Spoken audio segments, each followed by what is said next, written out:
أشهد أن لا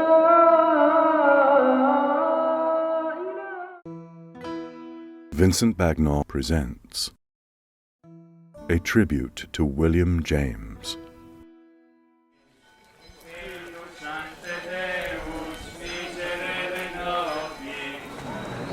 Dios te salve María, llena eres de gracia, el Señor es contigo, bendita tú. حي على الفلاح Nalene shibya khalado ni khako la titriba yosebe shi shiroma sanki. Our Father, who art in heaven, hallowed be thy name, thy kingdom come. The Varieties of Religious Experience, a study in human nature, being the Gifford Lectures on Natural Religion, delivered at Edinburgh in 1901 to 1902 by William James, read by Vincent Bagnall. To CPG in Filial Gratitude and Love. Preface. This book would have never been written had I not been honored with an appointment as Gifford Lecturer on Natural Religion at the University of Edinburgh, in casting about me for subjects of the two courses of 10 lectures each, for which I thus became responsible. It seemed to me that the first course might well be a descriptive one on man's religious appetites, and the second a metaphysical one on their satisfaction through philosophy. But the unexpected growth of the psychological matter, as I came to write it out, has resulted in the second subject being postponed entirely, and the description of man's religious constitution now fills the 20 lectures. In Lecture 20, I've suggested rather than stated my own philosophic conclusions, and the reader who desires immediately to know them should turn to the postscript of the book. I hope to be able at some later day to express them in more explicit form. In my belief that a large acquaintance with particulars often makes us wiser than the possession of abstract formulas, however deep, I have loaded the lectures with concrete examples, and I have chosen these among the extremer expressions of the religious temperament. Some readers I may consequently seem, before they get beyond the middle of the book, to offer a caricature of the subject. Such convulsions of piety, they will say, are not sane.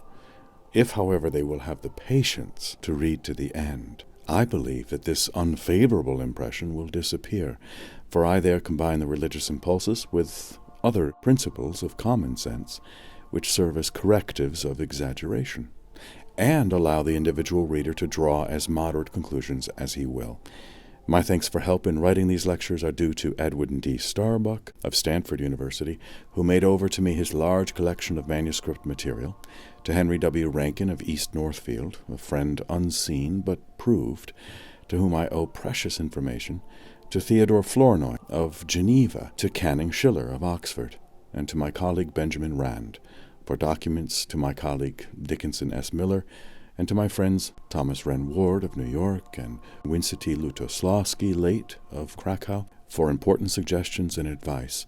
And finally, to conversations with the lamented Thomas Davidson and to the use of his books at Glenmore, above Keene Valley. I owe more obligations than I can well express.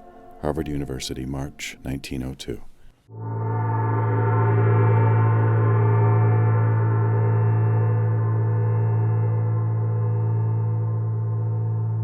Lecture 1, Religion and Neurology. It is with no small amount of trepidation that I take my place behind this desk and face this learned audience. To us Americans, the experience of receiving instruction from the living voice, as well as from the books of European scholars, is very familiar. At my own University of Harvard, not a winter passes without its harvest, large or small, of lectures from Scottish, English, French, or German representatives of the science or literature of their respective countries, whom we have either induced to cross the ocean to address us, or captured on the wing as they were visiting our land. It seems the natural thing for us to listen whilst the Europeans talk. The contrary habit of talking whilst the Europeans listen, we have not yet acquired. In him who first makes the adventure, it begets a certain sense of apology being due for so presumptuous an act. Particularly must this be the case on a soil as sacred to the American imagination as that of Edinburgh, The glories of the philosophic chair of this university were deeply impressed on my imagination in boyhood. Professor Fraser's Essays in Philosophy, then just published, was the first philosophic book I ever looked into, and I well remember the awe-struck feeling I received from the account of Sir William Hamilton's classroom therein contained. Hamilton's own lectures were the first philosophic writings I ever forced myself to study, and after that I was immersed in Dugald Stewart and Thomas Browne. Such juvenile emotions of reverence never get outgrown, and I confess that to find my humble self promoted from my native wilderness to be actually for the time an official here, and transmuted into a colleague of these illustrious names, carries with it a sense of dreamland, quite as much as of reality. But since I have received the honor of this appointment, I have felt that it would never do to decline. The academic career also has its heroic obligations, so I stand here without further deprecatory words. Let me say only this, that now that the current here and at Aberdeen has begun to run from west to east, I hope it may continue to do so. As the years go by, I hope that many of my countrymen may be asked to lecture in the Scottish universities, changing places with Scotsmen lecturing in the United States. I hope that our people may become, in all these higher matters, even as one people, and that the peculiar philosophic temperament, as well as the peculiar political temperament that goes with our English speech, may more and more pervade and influence the world. As regards the manner in which I shall have to administer this lectureship, I am neither a theologian, nor a scholar learned in the history of religions, nor an anthropologist. Psychology is the only branch of learning in which I am particularly versed. To the psychologist, the religious propensities of man must be at least as interesting as any other of the facts pertaining to his mental constitution. It would seem, therefore, that as a psychologist, the natural thing for me would be to invite you to a descriptive survey of those religious propensities. If the inquiry be psychological, not religious institutions, but rather religious feelings and religious impulses must be its subject, and I must confine myself to those more developed subjective phenomena recorded in literature, produced by articulate and fully self-conscious men, in works of piety and autobiography. Interesting as the origins and early stages of a subject always are, yet when one seeks earnestly for its full significance, one must always look to its more completely evolved and perfect forms. It follows from this that the documents that will most concern us will be those of the men who were most accomplished in the religious life, and best able to give an intelligible account of their ideas and motives. These men, of course, are either comparatively modern writers, or else such earlier ones as have become religious classics, which we shall find most instructive, need not be sought for in the haunts of special erudition. They lie along the beaten highway. And this circumstance, which flows so naturally from the character of our problem, suits admirably also your lecturer's lack of special theological learning. I may take my citations, my sentences, and paragraphs of personal confession from books that most of you at some time will have had already in your hands, and yet this will be no detriment to the value of my conclusions. It is true that some more adventurous reader and investigator, lecturing here in future, may unearth from the shelves of libraries documents that will make a more delectable and curious entertainment to listen to than mine. Yet I doubt whether he will necessarily, by his control of so much more out-of-the-way material, get much closer to the essence of the matter in hand. The question, what are the religious propensities? And the question, what is their philosophic significance? Are two entirely different orders of question from the logical point of view, and as a failure to recognize this fact distinctly may breed confusion. I wish to insist upon the point a little before we enter into the documents and materials to which I have referred. In recent books on logic, distinction is made between two orders of inquiry concerning anything. First, what is the nature of it? How did it come about? What is its constitution, origin, and history? And second, what is its importance, meaning, or significance, now that it is once here? The answer to the one question is given an existential judgment or proposition. The answer to the other is a proposition of value, what the Germans call a Werturteil, or what we may, if we like, denominate a spiritual judgment. Neither judgment can be deduced immediately from the other.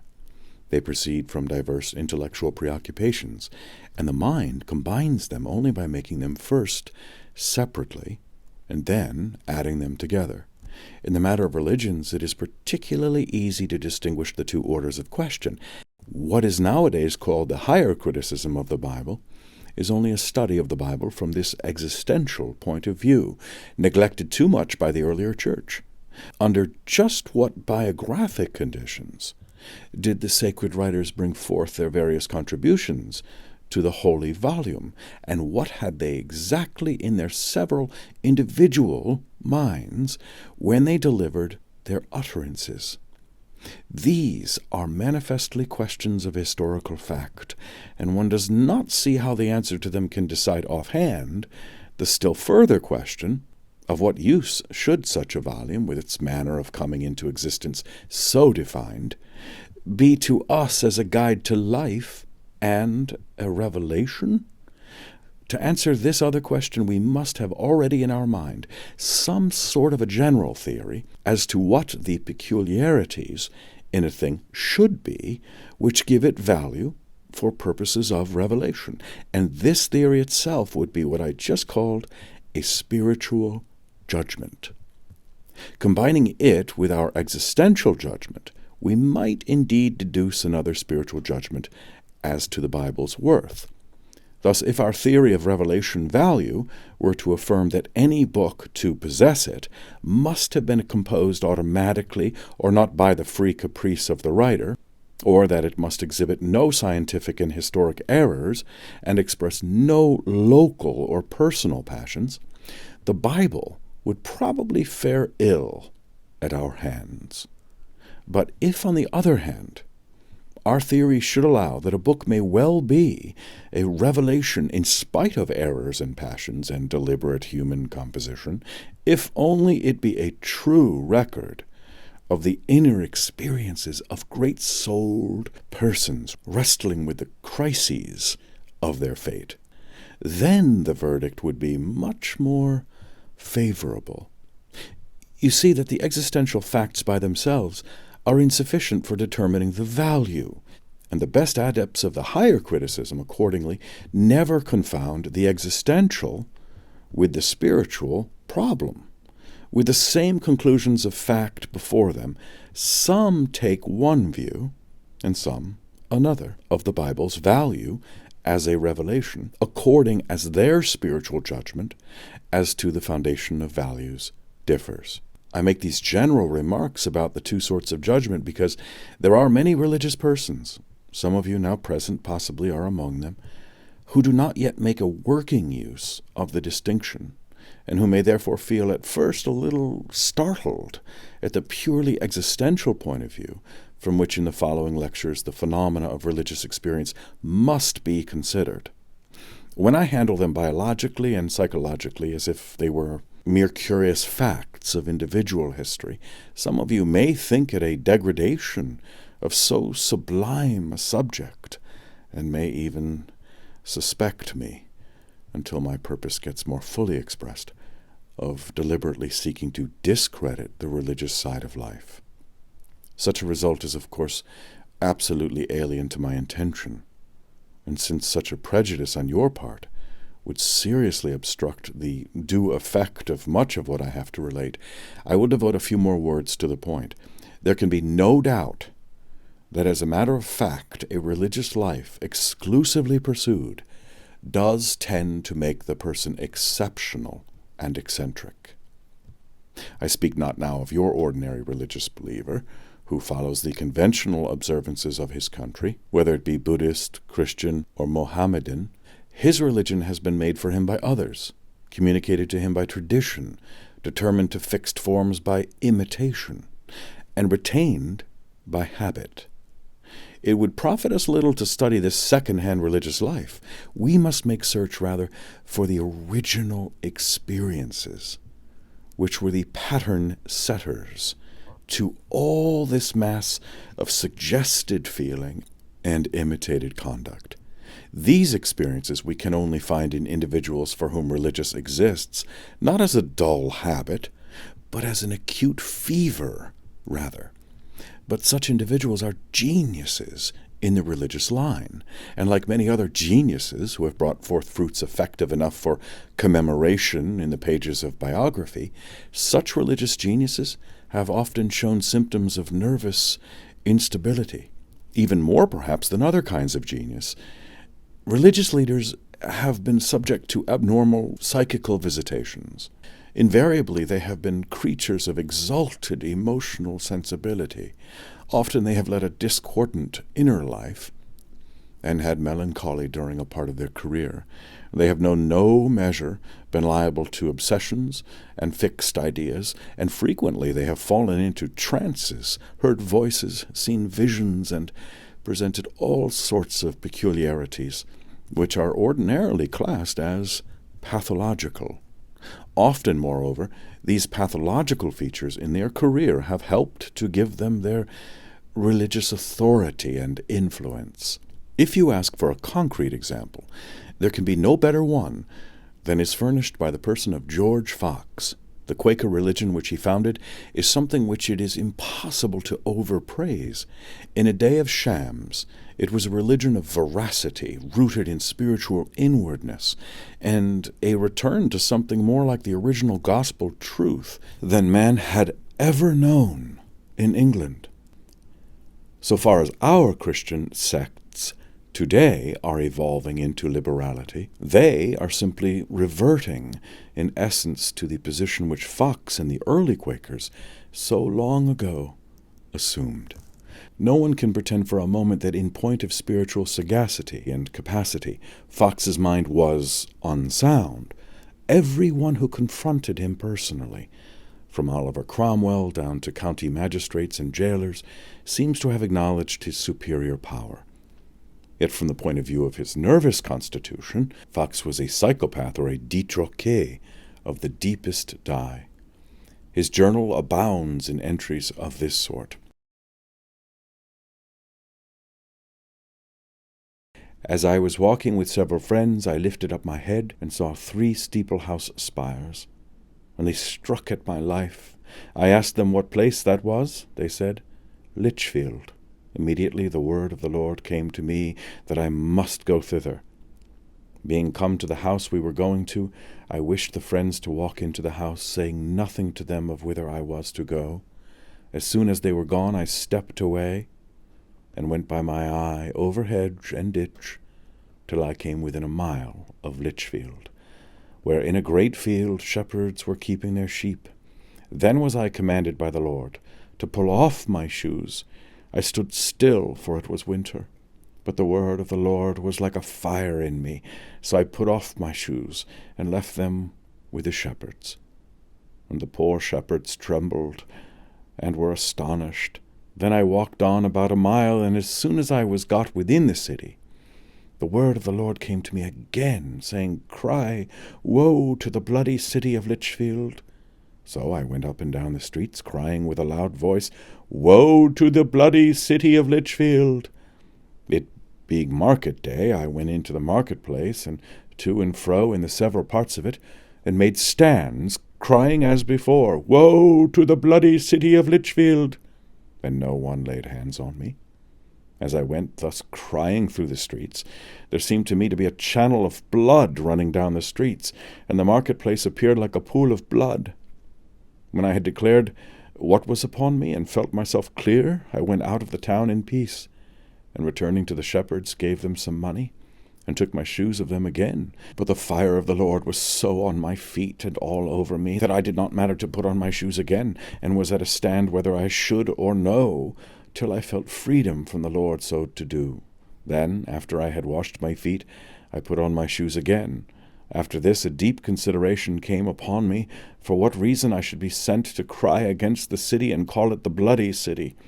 For though the Parliament had the minister one while, and the king another, and much blood had been shed in the town during the wars between them, yet there was no more than had befallen many other places. But afterwards I came to understand that in the Emperor Diocletian's time 1,000 Christians were martyred in Lichfield. So I was to go without my shoes through the channel of their blood and into the pool of their blood in the marketplace, that I might raise up the memorial of the blood of those martyrs, which had been shed above 1,000 years before, and lay cold in their streets. So the sense of this blood was upon me, and I obeyed the word of the Lord.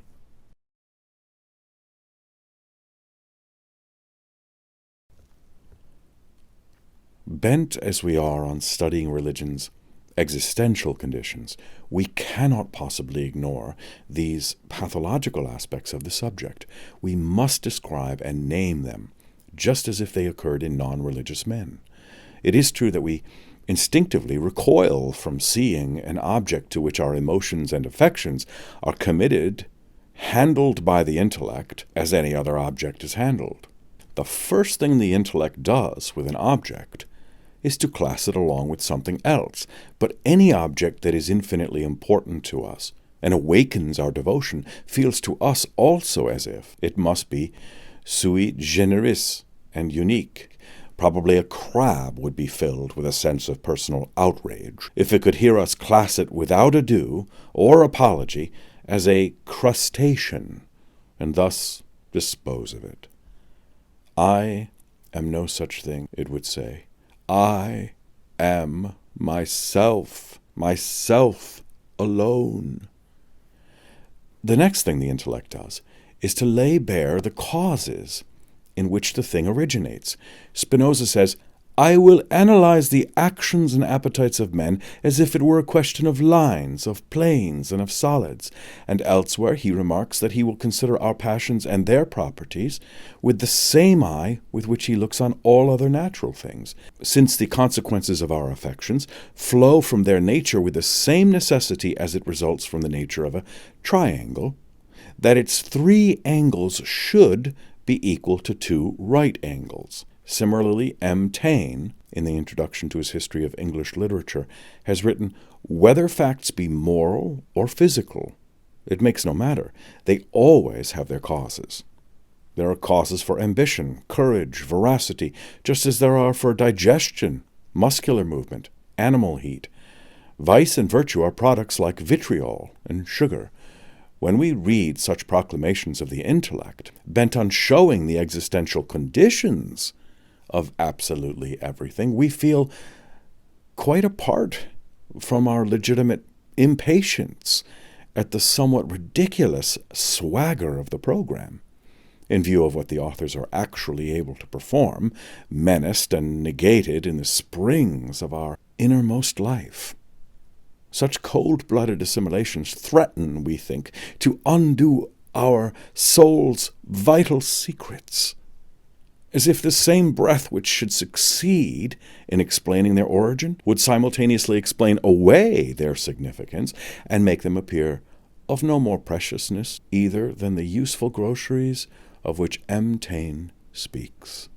Perhaps the commonest expression of this assumption, that spiritual value is undone if lowly origin be asserted, is seen in those comments which unsentimental people so often pass on their more sentimental acquaintances.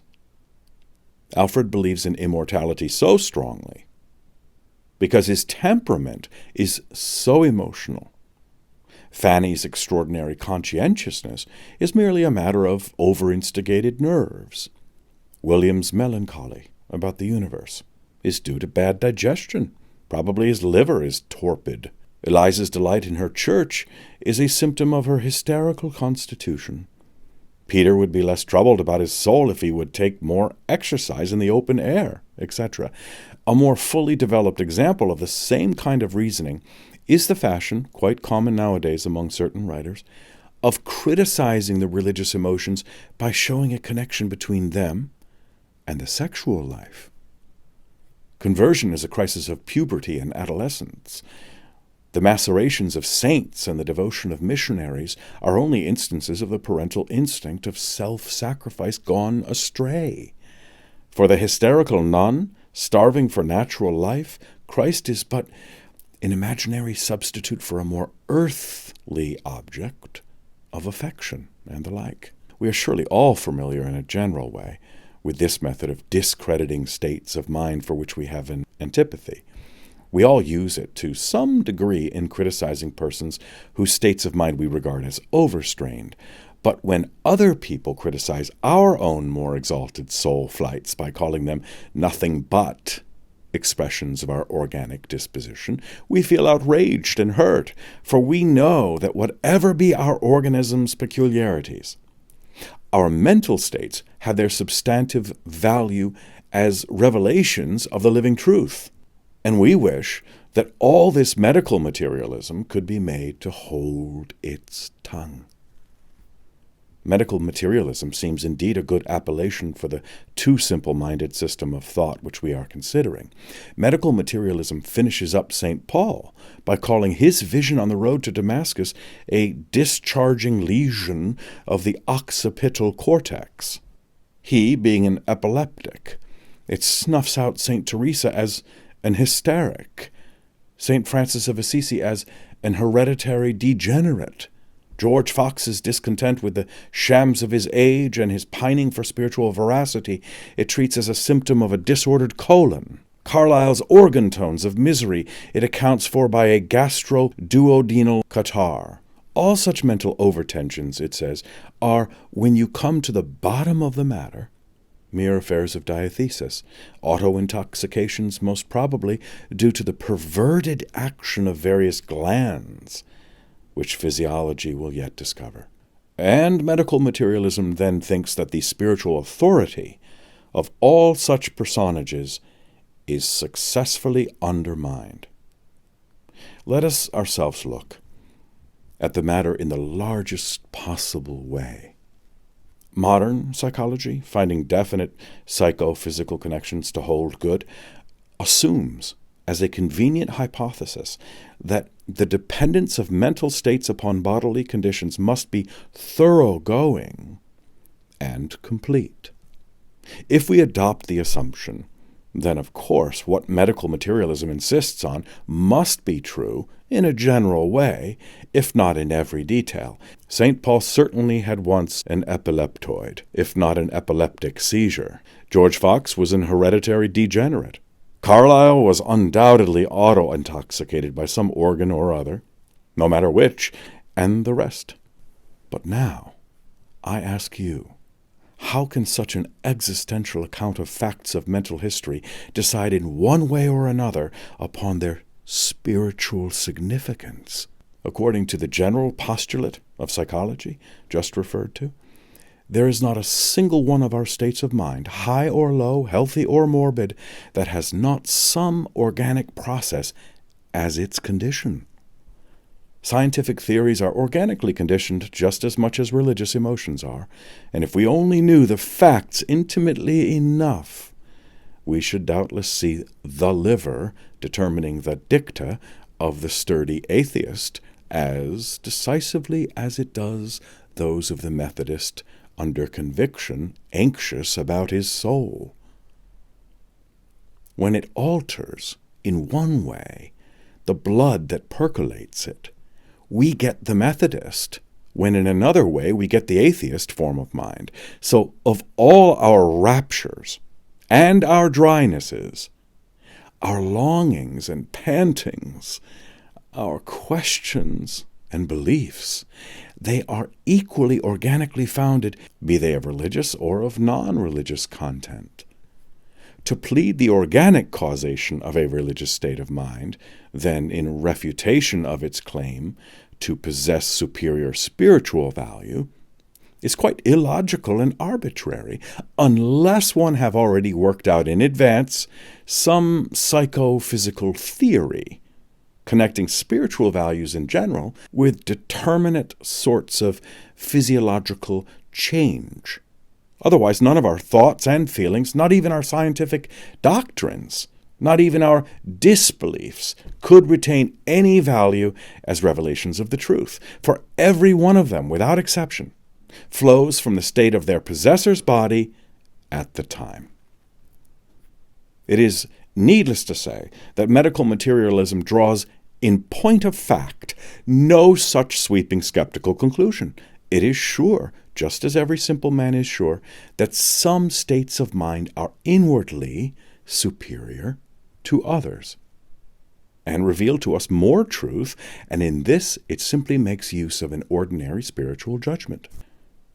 It has no physiological theory of the production of these, its favorite states, by which it may accredit them, and its attempt to discredit the states which it dislikes by vaguely associating them with nerves and liver, and connecting them with names connoting bodily affliction, is altogether illogical and inconsistent.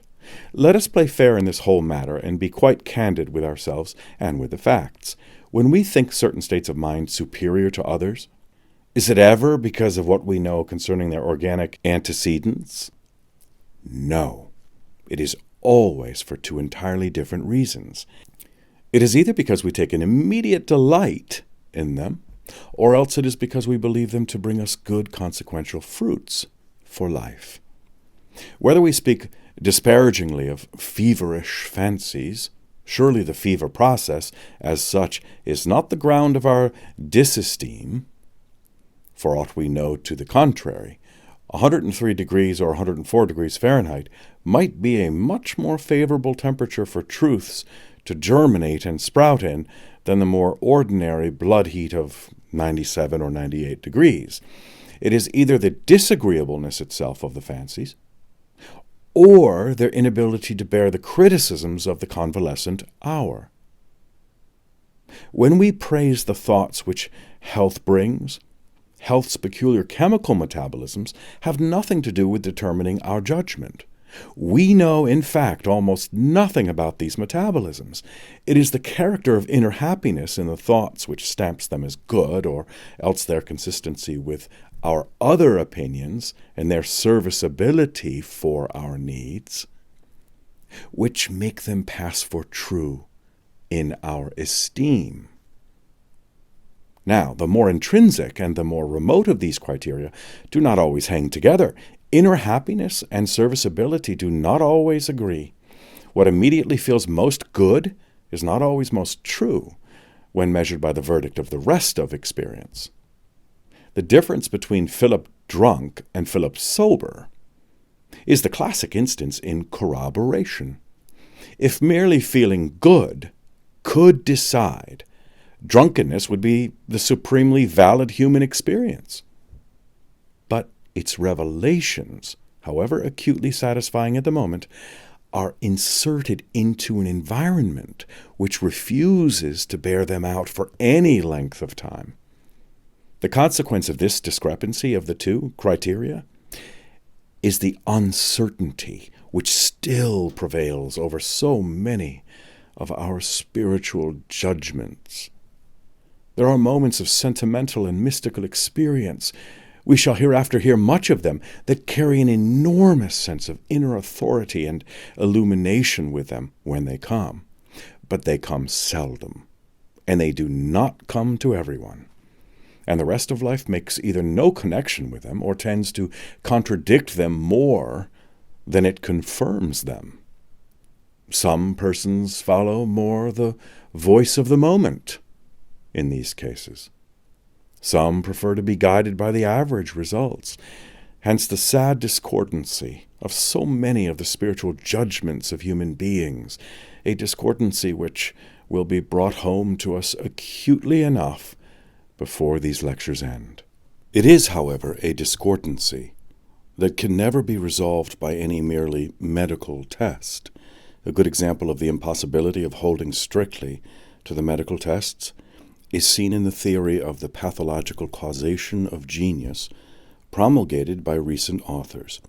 Genius, said Dr. Moreau, is but one of the many branches of the neuropathic tree. Genius, says Dr. Lombroso, is a symptom of hereditary degeneration of the epileptoid variety and is allied to moral insanity. Whenever a man's life, writes Mr. Nesbitt, is at once sufficiently illustrious and recorded with sufficient fullness to be a subject of profitable study, he inevitably falls into the morbid category. And it is worthy of remark that, as a rule, the greater the genius, the greater the unsoundness.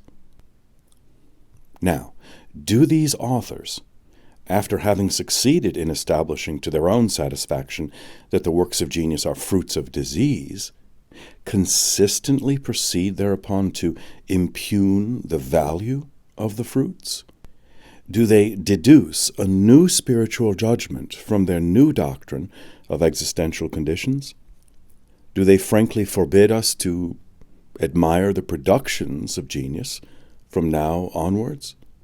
And say outright that no neuropath can ever be a revealer of new truth? No, their immediate spiritual instincts are too strong for them here, and hold their own against inferences which, in mere love of logical consistency, medical materialism ought to be only too glad to draw. One disciple of the school, indeed, has striven to impugn the value of works of genius in a wholesale way, such works of contemporary art, namely, as he himself is unable to enjoy, and they are many, by using medical arguments. But for the most part, the masterpieces are left unchallenged, and the medical line of attack either confines itself to such secular productions as everyone admits to be intrinsically eccentric, or else addresses itself exclusively to religious manifestations. And then it is because the religious manifestations have been already condemned, because the critic dislikes them on internal or spiritual grounds. In the natural sciences and industrial arts, it never occurs to anyone to try to refute opinions by showing up their author's neurotic constitution. Opinions here are invariably tested by logic and by experiment, no matter what may be their author's neurological type.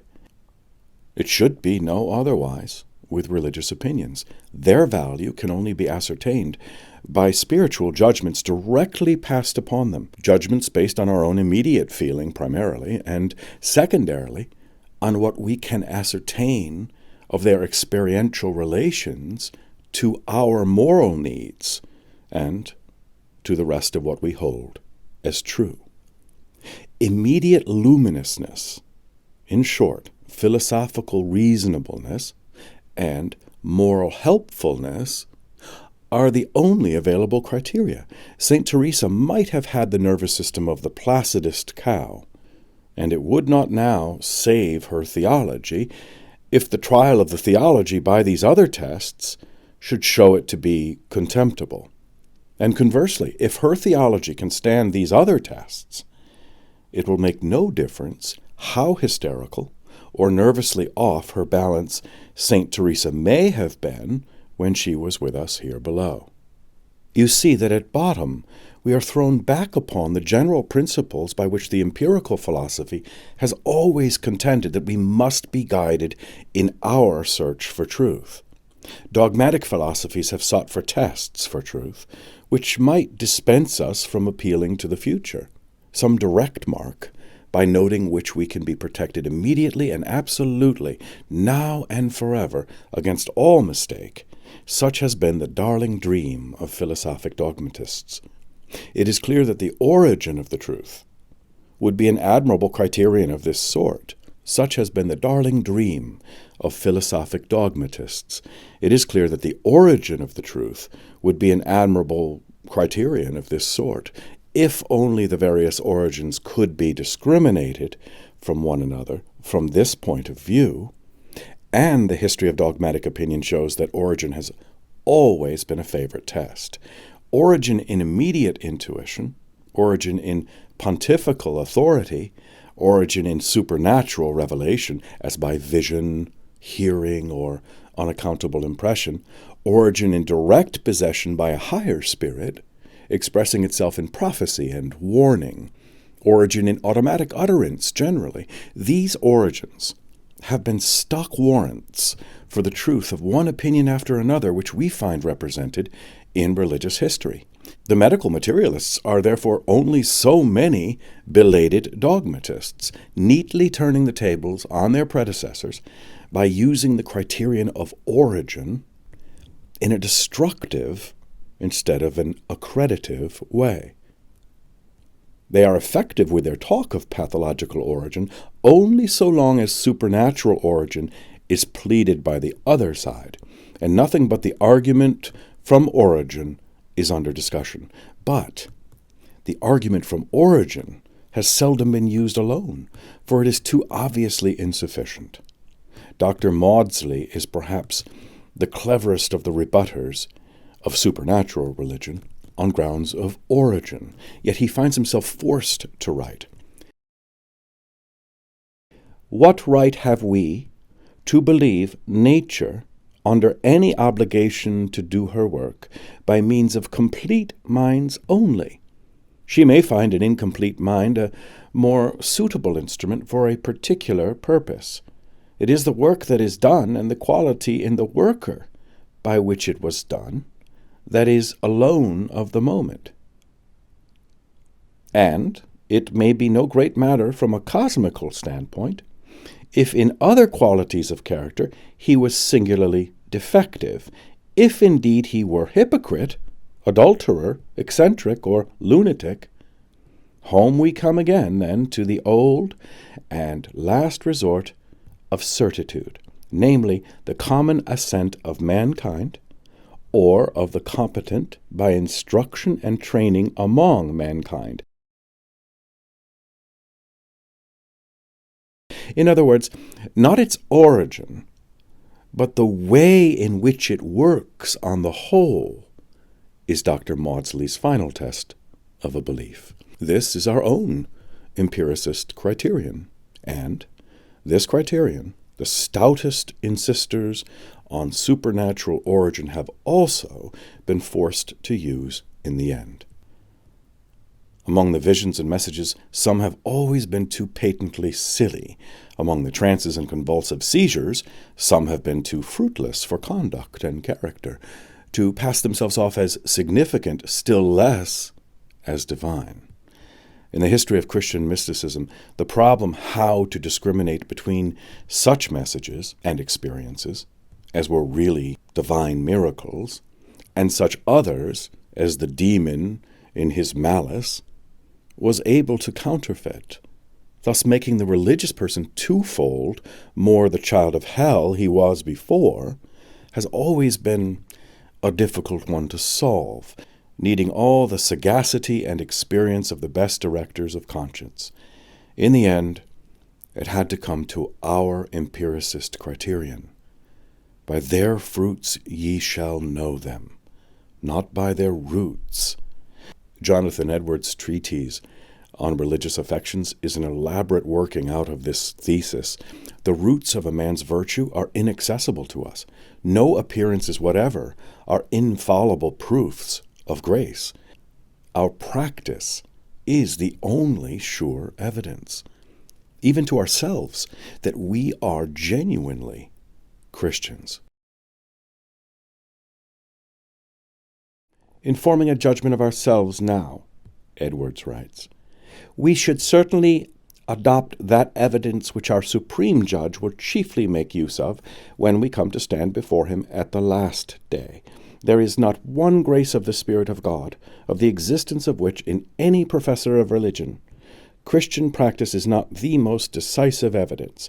The degree in which our experience is productive of practice shows the degree in which our experience is spiritual and divine.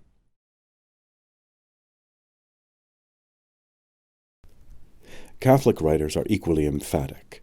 The good dispositions which a vision or voice or other apparent heavenly favor leave behind them are the only marks by which we may be sure they are not possible deceptions of the tempter. Says St. Teresa,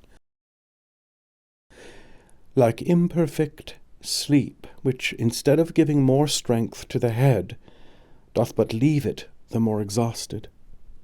The result of mere operations of the imagination is but to weaken the soul. Instead of nourishment and energy, she reaps only lassitude and disgust, whereas a genuine heavenly vision yields to her a harvest of ineffable spiritual riches and an admirable renewal of bodily strength. I alleged these reasons to those who so often accused my visions of being the work of the enemy of mankind and the sport of my imagination. I showed them the jewels which the divine hand had left with me. They were my actual dispositions. All those who knew me saw that I was changed. My confessor bore witness to the fact. This improvement, palpable in all respects, far from being hidden, was brilliantly evident to all men. As for myself, it was impossible to believe that if the demon were its author, he could have used, in order to lose me and lead me to hell, an expedient so contrary to his own interests as that of uprooting my vices and filling me with masculine courage and other virtues instead, for I saw clearly that a single one of these visions was enough to enrich me with all that wealth. I fear I may have made a longer excursus than was necessary, and that fewer words would have dispelled the uneasiness which may have arisen among some of you as I announced my pathological program. At any rate, you must all be ready now to judge the religious life by its results exclusively. And I shall assume that the bugaboo of morbid origin will scandalize your piety no more. Still, you may ask me, if its results are to be the ground of our final spiritual estimate of a religious phenomenon, why threaten us at all with so much existential study of its conditions? Why not simply leave pathological questions out? To this I reply in two ways. First, I say, irrepressible curiosity imperiously leads one on. And I say, secondly, that it always leads to a better understanding of a thing's significance to consider its exaggerations and perversions, its equivalents and substitutes, and nearest relatives elsewhere. Not that we may thereby swamp the thing in the wholesale condemnation which we pass on its inferior congeners, but rather that we may, by contrast, ascertain the more precisely in what its merits consist, by learning at the same time to what particular dangers of corruption it may also be exposed. Insane conditions have this advantage, that they isolate special factors of the mental life and enable us to inspect them unmasked by their more usual surroundings. They play the part in mental anatomy which the scalpel and the microscope play in the anatomy of the body. To understand a thing rightly, we need to see it both out of its environment and in it, and to have acquaintance with the whole range of its variations. The study of hallucinations has in this way been for psychologists the key to their comprehension of normal sensation. That of illusions has been the key to the right comprehension of perception. Morbid impulses and imperative conceptions, fixed ideas, so-called, have thrown a flood of light on the psychology of the normal will, and obsessions and delusions have performed the same service for that of the normal faculty of belief. Similarly, the nature of genius has been illuminated by the attempts, of which I already made mention, to class it with psychopathical phenomena.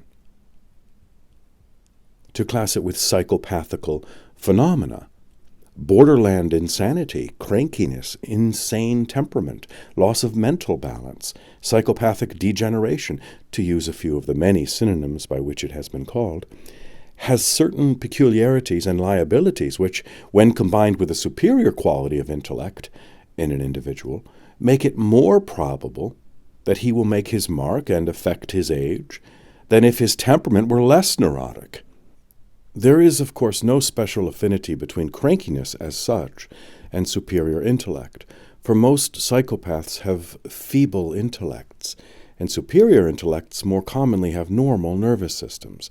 But the psychopathic temperament, whatever be the intellect with which it finds itself paired, often brings with it ardor and excitability of character. The cranky person has extraordinary emotional susceptibility. He is liable to fixed ideas and obsessions. His conceptions tend to pass immediately into belief and action, and when he gets a new idea, he has no rest till he proclaims it, or in some way works it off. "What shall I think of it?" a common person says to himself about a vexed question. But in a cranky mind, "What must I do about it?" is the form the question tends to take. In the autobiography of that high-souled woman, Miss Annie Besant, I read the following passage. "Plenty of people wish well to any good cause, but very few care to exert themselves to help it, and still fewer will risk anything in its support. Someone ought to do it, but why should I?" is the ever re-echoed phrase of weak-kneed amiability. "Someone ought to do it, so why not I?" is the cry. "Someone ought to do it, so why not I?" is the cry of some earnest servant of man, eagerly forward, springing to face some perilous duty. Between these two sentences lie whole centuries of moral evolution. True enough, and between these two sentences lie also the different destinies of the ordinary sluggard and the psychopathic man. Thus, when a superior intellect and a psychopathic temperament coalesce, as in the endless permutations and combinations of human faculty, they are bound to coalesce often enough. In the same individual, we have the best possible condition for the kind of effective genius that gets into the biographical dictionaries. Such men do not remain mere critics and understanders with their intellect. Their ideas possess them. They inflict them, for better or worse, upon their companions or their age. It is they who get counted when messengers Lombroso, Nisbet, and others invoke statistics to defend their paradox. To pass now to religious phenomena, take the melancholy, which, as we shall see, constitutes an essential moment in every complete religious evolution. Take the happiness which achieved religious belief confers. Take the trance-like states of insight into truth which all religious mystics report. These are each and all of them special cases of kinds of human experience of much wider scope. Religious melancholy, whatever peculiarities it may have qua religious, is at any rate melancholy. Religious happiness is happiness. Religious trance is trance.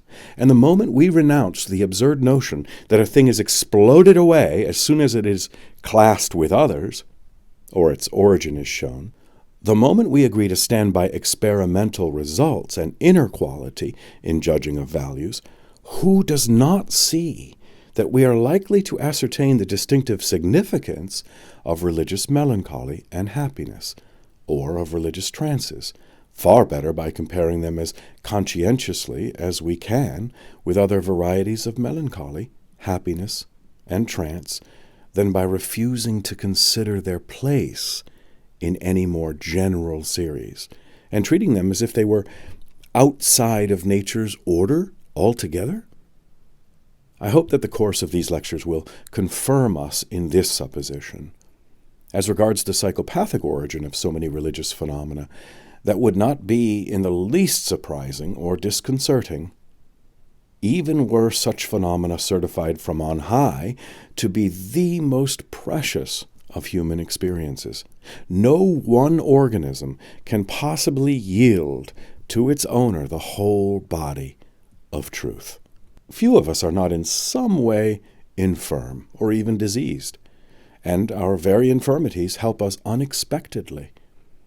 In the psychopathic temperament, we have the emotionality, which is the sine qua non of moral perception. We have the intensity and tendency to emphasis, which are the essence of practical moral vigor.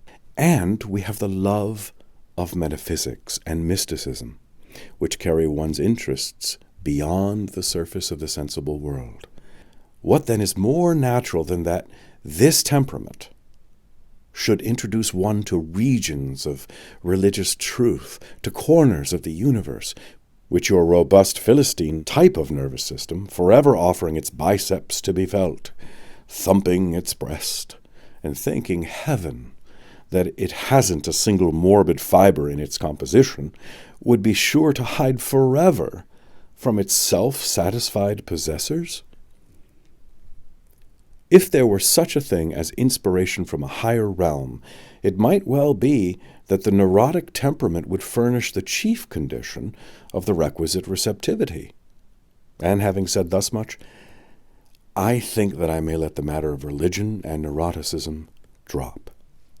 The mass of collateral phenomena, morbid or healthy, with which the various religious phenomena must be compared in order to understand them better, forms what in the slang of pedagogics is termed the apperceiving mass by which we comprehend them.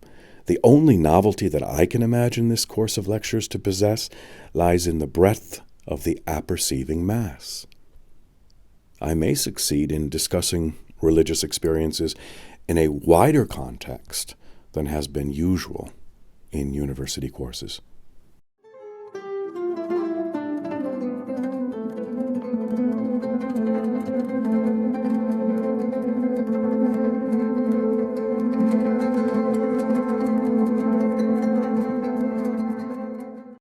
Lecture 2, Circumscription of the Topic. Most books on the philosophy of religion try to begin with a precise definition of what its essence consists of, and some of these would-be definitions may possibly come before us in later portions of this course, and I shall not be pedantic enough to enumerate any of them to you now. Meanwhile, the very fact that they are so many and so different from one another is enough to prove that the word religion cannot stand for any single principle or essence, but is rather a collective name. The theorizing mind tends always to the oversimplification of its materials. This is the root of all that absolutism and one-sided dogmatism by which both philosophy and religion have been infested. Let us not fall immediately into a one-sided view of our subject, but let us rather admit freely at the outset that we may very likely find no one essence, but many characters which may alternately be equally important in religion. If we should inquire for the essence of government, for example, one man might tell us it was authority, another submission, another police, another an army, another an assembly, another a system of laws. Yet all the while, it would be true that no concrete government can exist without all these things, one of which is more important at one moment and others at another. The man who knows governments most completely is he who troubles himself least about a definition which shall give their essence. Enjoying an intimate acquaintance with all their peculiarities in turn, he would naturally regard an abstract conception in which these were unified as a thing more misleading than enlightening. And why may not religion be a conception equally complex? Consider also the religious sentiment, which we see referred to in so many books, as if it were a single sort of mental entity. In the psychologies and in the philosophies of religion, we find the authors attempting to specify just what entity it is. One man allies it to the feeling of dependence. One makes it a derivative from fear. Others connect it with the sexual life. Others still identify it with the feeling of the infinite, and so on. Such different ways of conceiving it ought of themselves to arouse doubt, as to whether it possibly can be one specific thing. And the moment we are willing to treat the term religious sentiment as a collective name for the many sentiments which religious objects may arouse in alternation, we see that it probably contains nothing whatever of a psychologically specific nature. There is religious fear, religious love, religious awe, religious joy, and so forth. But religious love is only man's natural emotion of love directed to a religious object. Religious fear is only the ordinary fear of commerce, so to speak, the common quaking of the human breast, insofar as the notion of divine retribution may arouse it. Religious awe is the same organic thrill which we feel in a forest at twilight or in a mountain gorge. Only this time it comes over us at the thought of our supernatural relations, and similarly of all the various sentiments which may be called into play in the lives of religious persons, as concrete states of mind made up of a feeling plus a specific sort of object. Religious emotions, of course, are psychic entities distinguishable from other concrete emotions. But there is no ground for assuming a simple abstract religious emotion to exist as a distinct elementary mental affection by itself, present in every religious experience without exception, as there thus seems to be no one elementary religious emotion, but only a common storehouse of emotions upon which religious objects may draw. So there might conceivably also prove to be no one specific and essential kind of religious object, and no one specific and essential kind of religious act. The field of religion being as wide as this, it is manifestly impossible that I should pretend to cover it. My lectures must be limited to a fraction of the subject, and although it would indeed be foolish to set up an abstract definition of religion's essence, and then proceed to defend that definition against all comers, yet this need not prevent me from taking my own narrow view of what religion shall consist in for the purpose of these lectures, or out of the many meanings of the word, from choosing the one meaning in which I wish to interest you particularly, and proclaiming arbitrarily that when I say religion, I mean that. This, in fact, is what I must do, and I will now preliminarily seek to mark out the field I choose. One way to mark it out easily is to say what aspects of the subject we leave out. At the outset, we are struck by one great partition which divides the religious field. On the one side of it lies institutional, on the other, personal religion. As M.P. Sabatier says, one branch of religion keeps the divinity, another keeps man most in view. Worship and sacrifice, procedures for working on the dispositions of the deity, theology and ceremony, and ecclesiastical organization, are the essentials of religion in the institutional branch. Were we to limit our view to it, we should have to define religion as an external art, the art of winning the favor of the gods. In the more personal branch of religion, it is on the contrary the inner dispositions of man himself which form the center of interest, his conscience, his deserts, his helplessness, his incompleteness. And although the favor of the god, as forfeited or gained, is still an essential feature of the story, and theology plays a vital part therein, yet the acts to which this sort of religion prompts are personal, not ritual acts. The individual transacts the business by himself alone, and the ecclesiastical organization, with its priests and sacraments and other go-betweens, sinks to an altogether secondary place. The relation goes direct from heart to heart, from soul to soul, between man and his Maker. Now, in these lectures, I propose to ignore the institutional branch entirely, to say nothing of the ecclesiastical organization. to consider as little as possible the systematic theology and the ideas about the gods themselves, and to confine myself as far as I can to personal religion, pure and simple. To some of you, personal religion, thus nakedly considered, will no doubt seem too incomplete a thing to wear the general name. It is a part of religion, you will say, but only its unorganized rudiment. If we are to name it by itself, we had better call it man's conscience, or morality, than his religion. The name religion should be reserved for the fully organized system of feeling, thought, and institution, for the Church, in short, of which this personal religion, so-called, is but a fractional element. But if you say this, it will only show the more plainly how much the question of definition tends to become a dispute about names. Rather than prolong such a dispute, I am willing to accept almost any name for the personal religion of which I propose to treat. Call it conscience or morality, if you yourselves prefer, and not religion. Under either name, it will be equally worthy of our study. As for myself, I think it will prove to contain some elements which morality, pure and simple, does not contain. And these elements I shall soon seek to point out, so I will myself continue to apply the word religion to it. And in the last lecture of all, I will bring in the theologies and the ecclesiasticisms and say something of its relation to them. In one sense, at least, the personal religion will prove itself more fundamental than either theology or ecclesiasticism.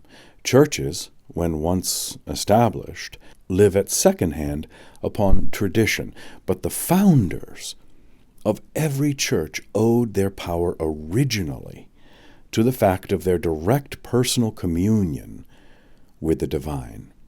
Not only the superhuman founders, the Christ, the Buddha, the Mahomet, but all the originators of Christian sects have been in this case. So personal religion should still seem the primordial thing, even to those who continue to esteem it incomplete. There are, it is true, other things in religion chronologically more primordial than personal devoutness in the moral sense. Fetishism and magic seem to have preceded inward piety historically. At least our records of inward piety do not reach back so far. And if fetishism and magic be regarded as stages of religion, one may say that personal religion in the inward sense and the genuinely spiritual ecclesiasticisms which it founds are phenomena of secondary or even tertiary order. But quite apart from the fact that many anthropologists, for instance, Jevons and Fraser, expressly oppose religion and magic to each other, it is certain that the whole system of thought which leads to magic, fetishism, and the lower superstitions may just as well be called primitive science as called primitive religion. The question thus becomes a verbal one again, and our knowledge of all these early stages of thought and feeling is in any case so conjectural and imperfect that farther discussion would not be worthwhile. Religion, therefore, as I now ask you arbitrarily to take it, shall mean for us the feelings, acts, and experiences of individual men in their solitude, so far as they apprehend themselves to stand in relation to whatever they may consider the divine. Since the relation may be either moral, physical, or ritual, it is evident that out of religion, in the sense in which we take it, theologies, philosophies, and ecclesiastical organizations may secondarily grow. In these lectures, however, as I have already said, the immediate personal experiences will amply fill our time, and we shall hardly consider theology or ecclesiasticism at all. We escape much controversial matter by this arbitrary definition of our field, but still a chance of controversy comes up over the word divine if we take it in the definition in too narrow a sense. There are systems of thought which the world usually calls religious, and yet which do not positively assume a god. Buddhism is in this case. Popularly, of course, the Buddha himself stands in place of a god, But in strictness, the Buddhistic system is atheistic.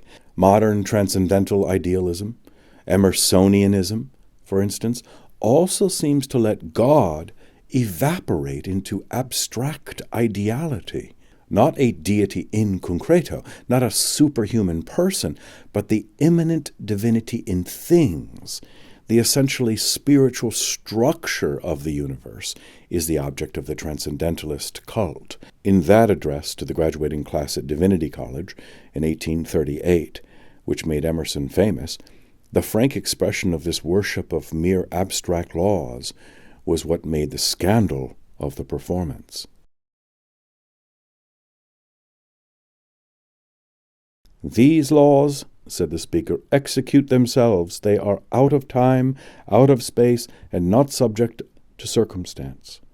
Thus in the soul of man there is a justice whose retributions are instant and entire. He who does a good deed is instantly ennobled. He who does a mean deed is by the action itself contracted. He who puts off impurity thereby puts on purity. If a man is at heart just, then insofar as he is God, the safety of God, the immortality of God, the majesty of God, do enter into that man with justice.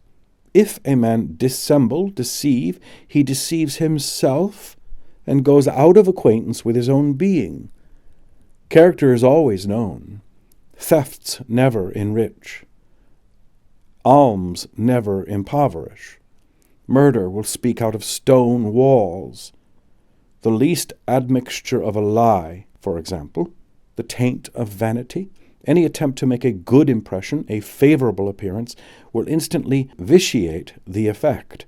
But speak the truth, and all things alive or brute are vouchers, and the very roots of the grass underground there do seem to stir and move to bear your witness. For all things proceed out of the same Spirit, which is differently named love, justice, temperance, in its different applications, just as the ocean receives different names on the several shores which it washes. Insofar as he roves from these ends, a man bereaves himself of power, of auxiliaries. His being shrinks. He becomes less and less, a mote, a point, until absolute badness is absolute death. The perception of this law awakens in the mind a sentiment which we call the religious sentiment, and which makes our highest happiness. Wonderful as its power to charm and to command, it is a mountain air. It is the embalmer of the world. It makes the sky and the hills sublime. And the silent song of the stars is it. It is the beatitude of man. It makes him illimitable. When he says, "I ought," when love warns him, when he chooses, warned from on high, the good and great deed, then deep melodies wander through his soul from supreme wisdom. Then he can worship and be enlarged by his worship, for he can never go behind this sentiment. All the expressions of this sentiment are sacred and permanent in proportion to their purity. They affect us more than all other compositions. The sentences of the olden time, which ejaculate this piety, are still fresh and fragrant, and the unique impression of Jesus upon mankind, whose name is not so much written as ploughed into the history of this world, is proof of the subtle virtue of this infusion.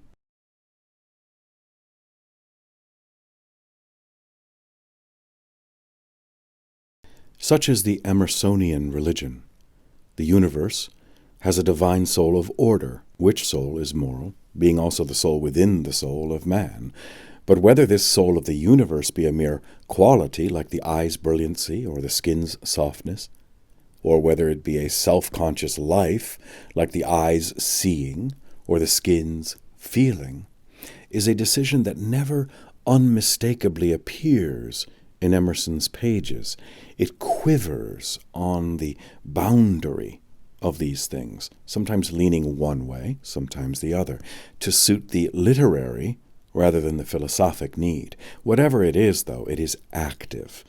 As much as if it were a god, we can trust it to protect all ideal interests and keep the world's balance straight. The sentences in which Emerson, to the very end, gave utterance to this faith are as fine as anything in literature. If you love and serve men, you cannot by any hiding or stratagem escape the remuneration. Secret retributions are always restoring the level, when disturbed, of the divine justice. It is impossible to tilt the beam. All the tyrants and proprietors and monopolists of the world in vain set their shoulders to heave the bar, settles forevermore the ponderous equator to its line, and man and mote and star and sun must range to it or be pulverized by the recoil. Now, it would be too absurd to say that the inner experiences that underlie such expressions of faith as this and impel the writer to their utterance are quite unworthy to be called religious experiences. The sort of appeal that Emersonian optimism on the one hand and the Buddhistic pessimism on the other make to the individual, and the sort of response which he makes to them in his life, are in fact indistinguishable from, and in many respects identical with, the best Christian appeal and response. We must therefore, from the experiential point of view, call these godless or quasi-godless creeds religions. And accordingly, when in our definition of religion we speak of the individual's relation to what he considers the divine, we must interpret the term divine very broadly, as denoting any object that is God-like, whether it be a concrete deity or not. But the term God-like, if thus treated as a floating general quality, becomes exceedingly vague, for many gods have flourished in religious history, and their attributes have been discrepant enough. What then is that essentially godlike quality, be it embodied in a concrete deity or not, our relation to which determines our character as religious men? It will repay us to seek some answer to this question before we proceed farther. For one thing, gods are conceived to be first things in the way of being and power. They overarch and envelop, and from them there is no escape. What relates to them is the first and last word in the way of truth. Whatever then were most primal and enveloping and deeply true might at this rate be treated as godlike, and a man's religion might thus be identified with his attitude, whatever it may be, towards what he felt to be the primal truth. Such a definition as this would, in a way, be defensible. Religion, whatever it is a man's total reaction upon life. So why not say that any total reaction upon life is a religion?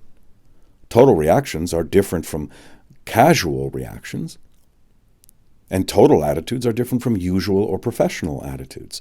To get at them, you must go behind the foreground of existence and reach down to that curious sense of the whole residual cosmos as an everlasting presence, intimate or alien, terrible or amusing, lovable or odious, which in some degree everyone possesses.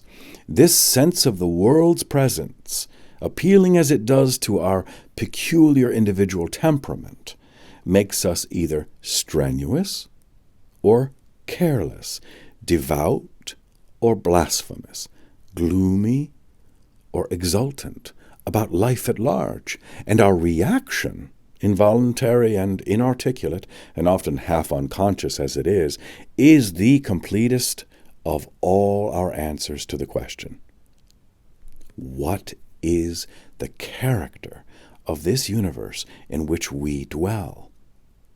It expresses our individual sense of it in the most definite way. Why then not call these reactions our religion, no matter what specific character they may have? Non-religious as some of these reactions may be, in one sense of the word, religious, they yet belong to the general sphere of the religious life, and so should generically be classed as religious reactions. He believes in no God, and he worships him, said a colleague of mine of a student who was manifesting a fine atheistic ardor. And the more fervent opponents of Christian doctrine have often enough shown a temper which, psychologically considered, is indistinguishable from religious zeal. But so very broad a use of the word religion would be inconvenient, however defensible it might remain on logical grounds. There are trifling, sneering attitudes even towards the whole of life, and in some men these attitudes are final and systematic. It would strain the ordinary use of language too much to call such attitudes religious, even though from the point of view of an unbiased critical philosophy, they might conceivably be perfectly reasonable ways of looking upon life. Voltaire, for example, writes thus to a friend, "At the age of 73, as for myself," he says, "weak as I am, I carry on the war to the last moment. I get 100 pike thrusts. I return 200, and I laugh. I see near my door Geneva on fire, with quarrels over nothing, and I laugh again, and thank God. I can look upon the world as a farce, even when it becomes as tragic as it sometimes does. All comes out even at the end of the day, and all comes out still more even when all the days are over." Much as we may admire such a robust old gamecock spirit in a valetudinarian, to call it a religious spirit would be odd.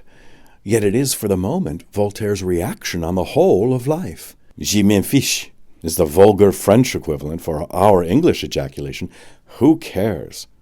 And the happy term, "je m'en fichisme," recently has been invented to designate the systematic determination not to take anything in life too solemnly. "All is vanity" is the relieving word in all difficult crises for this mode of thought, which that exquisite literary genius, Renan, took pleasure, in his later days of sweet decay, in putting into coquettishly sacrilegious forms, which remain to us as excellent expressions of the all is vanity state of mind. Take the following passage, for example. "We must hold to duty, even against the evidence," Renan says, but he then goes on.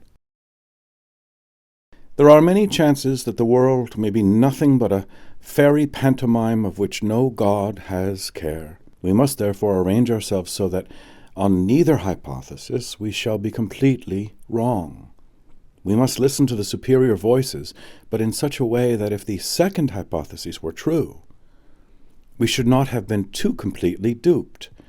If in effect the world be not a serious thing, it is the dogmatic people who will be the shallow ones, and the worldly minded, whom the theologians now call frivolous, will be those who are really wise. In etrumque paratus, then, be ready for anything that perhaps is wisdom.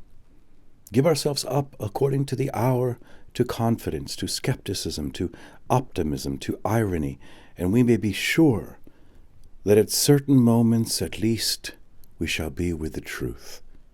Good humor is a philosophic state of mind. It seems to say to nature that we take her no more seriously than she takes us. I maintain that one should always talk of philosophy with a smile. We owe it to the eternal to be virtuous, but we have the right to add to this tribute our irony as a sort of personal reprisal. In this way we return to the right quarter, jest for jest. We play the trick that has been played on us. St. Augustine's phrase, "Lord, if we are deceived, it is by Thee," remains a fine one, well suited to our modern feeling. Only we wish the eternal to know that if we accept the fraud, we accept it knowingly and willingly. We are resigned in advance to losing the interest on our investments of virtue, but we wish not to appear ridiculous by having counted on them too securely.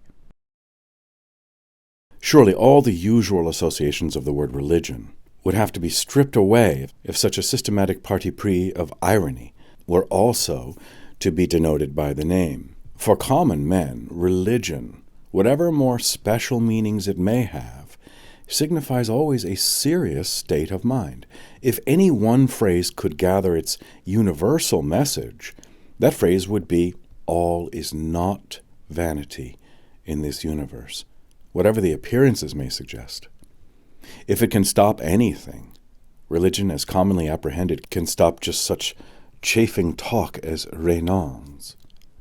It favors gravity, not pertness. It says hush to all vain chatter and smart wit. But if hostile to light irony, religion is equally hostile to heavy grumbling and complaint. The world appears tragic enough in some religions, but the tragedy is realized as purging, and a way of deliverance is held to exist. We shall see enough of the religious melancholy in a future lecture, but melancholy, according to our ordinary use of language, forfeits all title to be called religious, when in Marcus Aurelius's racy words, the sufferer simply lies kicking and screaming after the fashion of a sacrificed pig, the mood of a Schopenhauer or a Nietzsche. In a less degree, one may sometimes say the same of our own sad Carlyle, though often an ennobling sadness is almost as often only peevishness running away with the bit between its teeth. The sallies of the two German authors remind one half the time of the sick shriekings of two dying rats. They lack the purgatorial note which religious sadness gives forth. There must be something solemn, serious, and tender about any attitude which we denominate religious. If glad, it must not grin or snicker. If sad, it must not scream or curse. It is precisely as being solemn experiences that I wish to interest you in religious experiences. So I propose arbitrarily again, if you please, to narrow our definition once more by saying that the word divine, as employed therein, shall mean for us not merely the primal and enveloping and real, for that meaning, if taken without restriction, might well prove too broad. The divine shall mean for us only such a primal reality as the individual feels impelled to respond to solemnly and gravely, and neither by a curse nor a jest.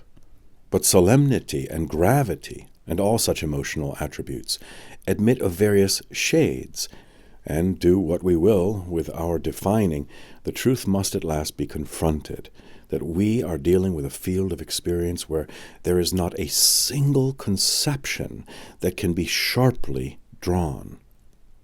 The pretension under such conditions to be rigorously scientific or exact in our terms would only stamp us as lacking in understanding of our task. Things are more or less divine. States of mind are more or less religious. Reactions are more or less total. But the boundaries are always misty, and it is everywhere a question of amount and degree.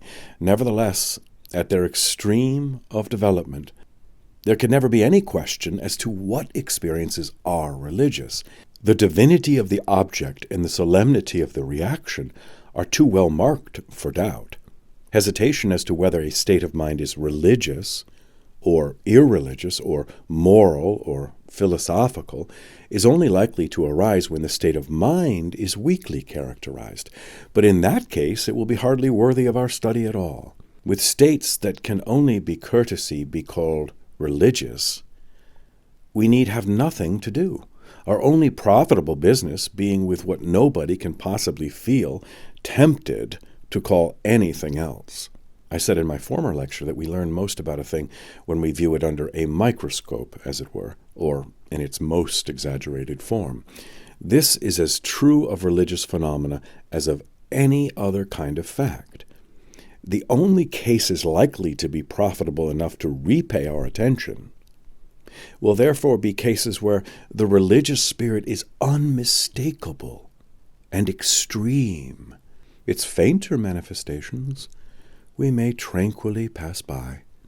Here, for example, is the total reaction upon life of Frederick Locker Lampson, whose autobiography entitled Confidences proves him to have been a most amiable man.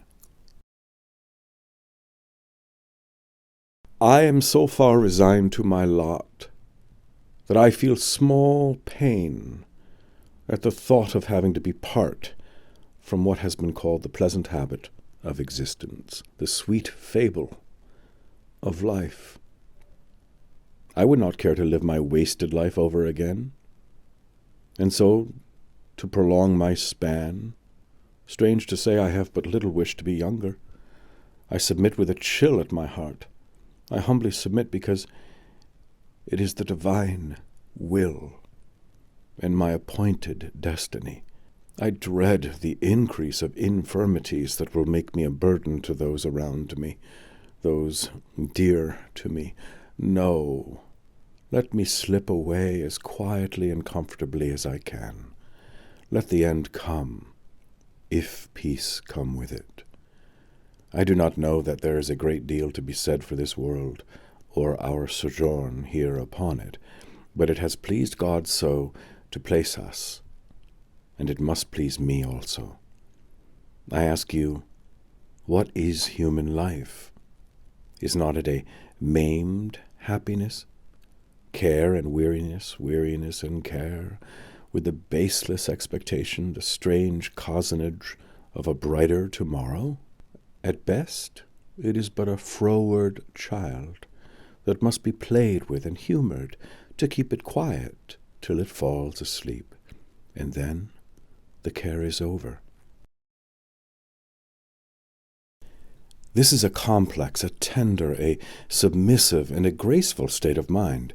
For myself, I should have no objection to calling it, on the whole, a religious state of mind, although I dare say that to many of you it may seem too listless and half-hearted to merit so good a name.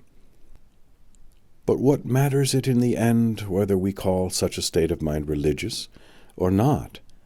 It is too insignificant for our instruction in any case, and its very possessor wrote it down in terms which he would not have used unless he had been thinking of more energetically religious moods in others, with which he found himself unable to compete. It is with these more energetic states that our sole business lies, and we can perfectly well afford to let the minor notes and the uncertain border go. It was the extremer cases that I had in mind a little while ago when I said that personal religion, even without theology or ritual, would prove to embody some elements that morality, pure and simple, does not contain. You may remember that I promised shortly to point out what those elements were. In a general way, I can now say what I had in mind. I accept the universe is reported to have been a favorite utterance of our New England transcendentalist Margaret Fuller, and when someone repeated this phrase to Thomas Carlyle, his sardonic comment is said to have been, "Gad, she'd better." At bottom, the whole concern of both morality and religion is with the manner of our acceptance of the universe. Do we accept it only in part and grudgingly, or heartily and altogether? Shall our protests against certain things in it be radical and unforgiving? Or shall we think that even with evil, there are ways of living that must lead to good? If we accept the whole, shall we do so as if stunned into submission, as Carlyle would have us, "Gad, we'd better," or shall we do so with enthusiastic assent? Morality, pure and simple, accepts the law of the whole, which it finds reigning so far as to acknowledge and obey it, but it may obey it with the heaviest and coldest heart, and never cease to feel it as a yoke. But for religion, in its strong and fully developed manifestations, the service of the highest never is felt as a yoke. Dull submission is left far behind, and a mood of welcome, which may fill any place on the scale between cheerful serenity and enthusiastic gladness, has taken its place. It makes a tremendous emotional and practical difference to one whether one accept the universe in the drab, discolored way of Stoic resignation to necessity, or with the passionate happiness of Christian saints. The difference is as great as that between passivity and activity, as that between the defensive and the aggressive mood. Gradual as are the steps by which an individual may grow from one state into the other, many as are the intermediate stages which different individuals represent, yet when you place the typical extremes beside each other for comparison, you feel that two discontinuous psychological universes confront you, and that in passing from one to the other, a critical point has been overcome. If we compare Stoic with Christian ejaculations, we see much more than a difference of doctrine. Rather is it a difference of emotional mood that parts them. When Marcus Aurelius reflects on the eternal reason that has ordered things, there is a frosty chill about his words, which you rarely find in a Jewish and never in a Christian piece of religious writing. The universe is accepted by all these writers. But how devoid of passion or exaltation the spirit of the Roman emperor is. Compare his fine sentence, "If gods care not for me or my children, here is a reason for it," with Job's cry, "Though he slay me, yet will I trust in him." And you immediately see the difference I mean. The anima mundi, to whose disposal of his own personal destiny the Stoic consents, is there to be respected and submitted to, but the Christian God is there to be loved. And the difference of emotional atmosphere is like that between an Arctic climate and the tropics, though the outcome in the way of accepting actual conditions uncomplainingly may seem in abstract terms to be much the same. It is a man's duty, says Marcus Aurelius, to comfort himself and wait for the natural dissolution, and not to be vexed, but to find refreshment solely in these thoughts. First, that nothing will happen to me which is not conformable to the nature of the universe, and secondly, that I need do nothing contrary to the God and deity within me. For there is no man who can compel me to transgress. He is an abscess on the universe who withdraws and separates himself from the reason of our common nature, through being displeased with the things which happen. For the same nature produces these, and has produced thee too, and so accept everything which happens, even if it seem disagreeable, because it leads to this, the health of the universe, and to the prosperity and felicity of Zeus. For he would not have brought on any man what he has brought, if it were not useful for the whole. The integrity of the whole is mutilated if thou cuttest off anything, and thou dost cut off as far as it is in thy power, when thou art dissatisfied, and in a manner triest to put anything out of the way.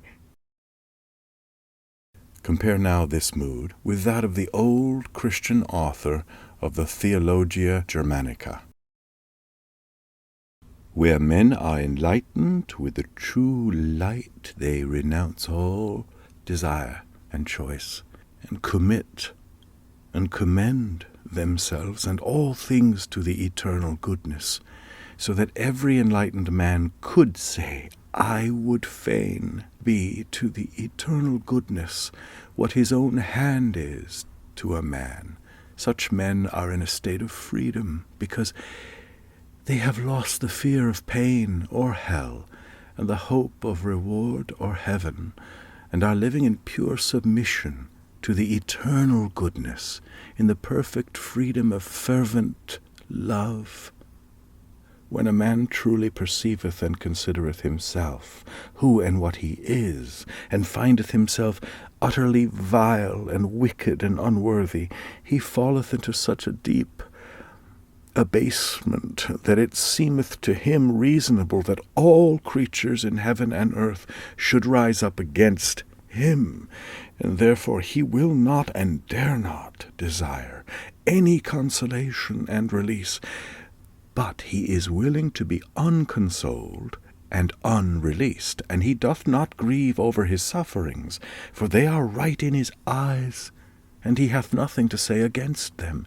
This is what is meant by true repentance for sin. And he who in this present time entereth into this hell, none may console him. Now God hath not forsaken a man in this hell, but he is laying his hand upon him, that the man may not desire nor regard anything but the eternal good only. And then, when the man neither careth for nor desireth anything but the eternal good alone, and seeketh not himself nor his own things, but the honor of God only, he is made a partaker of all manner of joy, bliss, peace, rest, and consolation. And so the man is henceforth in the kingdom of heaven. This hell and this heaven are two good safe ways for a man, and happy is he who truly findeth them. How much more active and positive the impulse of the Christian writer to accept his place in the universe is. Marcus Aurelius agrees to the scheme. The German theologian agrees with it. He literally abounds in agreement. He runs out to embrace the divine decrees. Occasionally, it is true, the Stoic rises to something like a Christian warmth of sentiment, as in the quoted passage of Marcus Aurelius. Everything harmonizes with me which is harmonious to thee, O universe. Nothing for me is too early nor too late, which is in due time for thee. Everything is fruit to me which thy season bring. O nature, from thee are all things, in thee are all things, to thee all things return. The poet says, dear city of Cyclops, and wilt thou not say, dear city of Zeus? But compare even as devout a passage as this with a genuine Christian outpouring, and it seems a little cold. Turn, for instance, to the imitation of Christ. Lord, thou knowest what is best. Let this or that be according as thou wilt. Give what thou wilt, so much as thou wilt, when thou wilt. When thou wilt. Do with me as thou knowest best, and as shall be most to thine honour. Place me where thou wilt, and freely work thy will with me in all things. When could it be evil? When thou wert near. I had rather be poor for thy sake than rich without thee. I choose rather to be a pilgrim upon the earth with thee, than without thee to possess heaven. Where thou art, there is heaven, and where thou art not, behold, there death and hell. It is a good rule in physiology, when we are studying the meaning of an organ, to ask after its most peculiar and characteristic sort of performance, and to seek its office in that one of its functions, which no other organ can possibly exert. Surely the same maxim holds good in our present quest. The essence of religious experiences, the thing by which we finally must judge them, must be that element or quality in them which we can meet nowhere else. And such a quality will be, of course, most prominent and easy to notice in those religious experiences which are most one-sided, exaggerated, and intense. Now, when we compare these intenser experiences with the experiences of tamer minds, so cool and reasonable that we are tempted to call them philosophical rather than religious, we find a character that is perfectly distinct. That character, it seems to me, should be regarded as the practically important differentia of religion for our purpose, and just what it is can easily be brought out by comparing the mind of an abstractly conceived Christian with that of a moralist, similarly conceived. A life is manly, stoical, moral, or philosophical, we say, in proportion as it is less swayed by paltry personal considerations and more by objective ends that call for energy, even though that energy bring personal loss and pain. This is the good side of war, insofar as it calls for volunteers. And for morality, life is a war, and the service of the highest is a sort of cosmic patriotism, which also calls for volunteers. Even a sick man, unable to be militant outwardly, can carry on the moral warfare. He can willfully turn his attention away from his own future, whether in this world or the next. He can train himself to indifference to his present drawbacks and immerse himself in whatever objective interests still remain accessible. He can follow public news and sympathize with other people's affairs. He can cultivate cheerful manners and be silent about his miseries. He can contemplate whatever ideal aspects of existence his philosophy is able to present to him, and practice whatever duties, such as patience, resignation, and trust, his ethical system requires. Such a man lives on his loftiest, largest plane. He is a high-hearted free man, and no pining slave. And yet he lacks something which the Christian par excellence, the mystic and ascetic saint, for example, has in abundant measure, and which makes of him a human being of an altogether different denomination. The Christian also spurns the pinched and mumping sick-room attitude, and the lives of saints are full of a kind of callousness to diseased conditions of body, which probably no other human records show. But whereas the merely moralistic spurning takes an effort of volition, the Christian spurning is the result of the excitement of a higher kind of emotion, in the presence of which no exertion of volition is required. The moralist must hold his breath and keep his muscles tense. And so long as this athletic attitude is possible, all goes well. Morality suffices.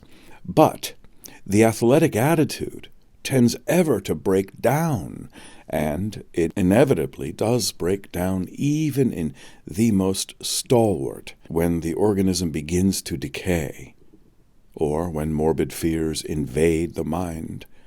To suggest personal will and effort to one all sicklied o'er with a sense of irremediable impotence is to suggest the most impossible of things. What he craves is to be consoled in his very powerlessness, to feel that the spirit of the universe recognizes and secures him, all decaying and failing as he is. Well, we are all such helpless failures in the last resort.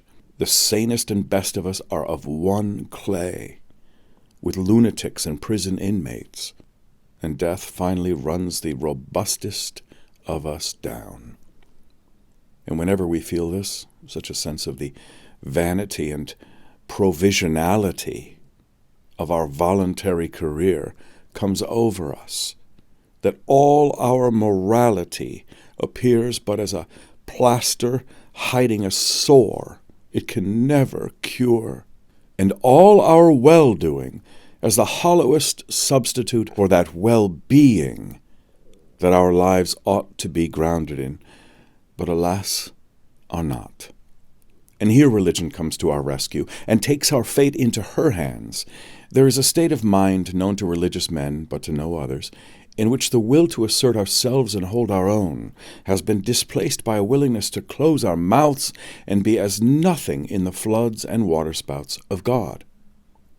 In this state of mind, what we most dreaded has become the habitation of our safety, and the hour of our moral death has turned into our spiritual birthday. The time for tension in our soul is over, and that of happy relaxation, of calm, deep breathing, of an eternal present, with no discordant future to be anxious about, has arrived.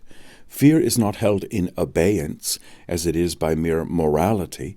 It is positively expunged and washed away. We shall see abundant examples of this happy state of mind in later lectures of this course. We shall see how infinitely passionate a thing religion at its highest flights can be. Like love, like wrath, like hope, ambition, jealousy, like every other instinctive eagerness and impulse, it adds to life an enchantment which is not rationally or logically deducible from anything else.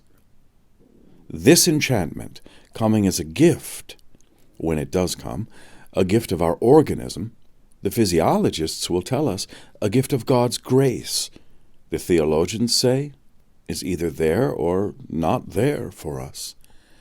And there are persons who can no more become possessed by it than they can fall in love with a given woman by mere word of command.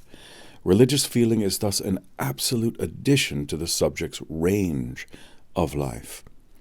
It gives him a new sphere of power. When the outward battle is lost, and the outer world disowns him, it redeems and vivifies an interior world which otherwise would be an empty waste. If religion is to mean anything definite for us, it seems to me that we ought to take it as meaning this added dimension of emotion, this enthusiastic temper of espousal.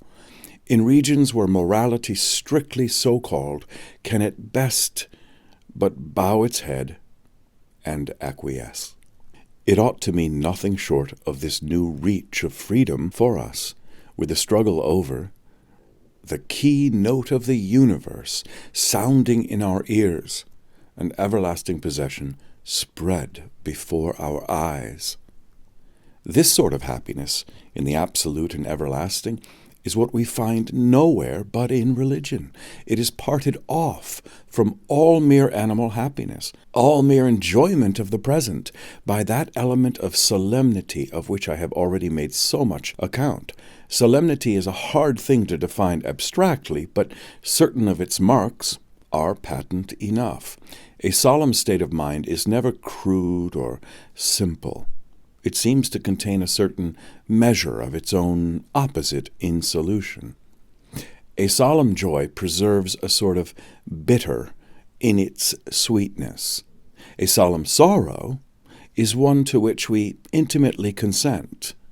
But there are writers who, realizing that happiness of a supreme sort is the prerogative of religion, forget this complication and call all happiness as such religious. Mr. Havelock Ellis, for example, identifies religion with the entire field of the soul's liberation from oppressive moods.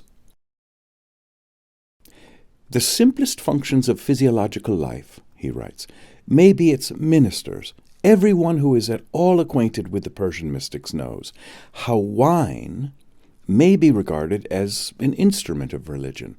Indeed, in all countries and in all ages, some form of physical enlargement, singing, dancing, drinking, sexual excitement, has been intimately associated with worship.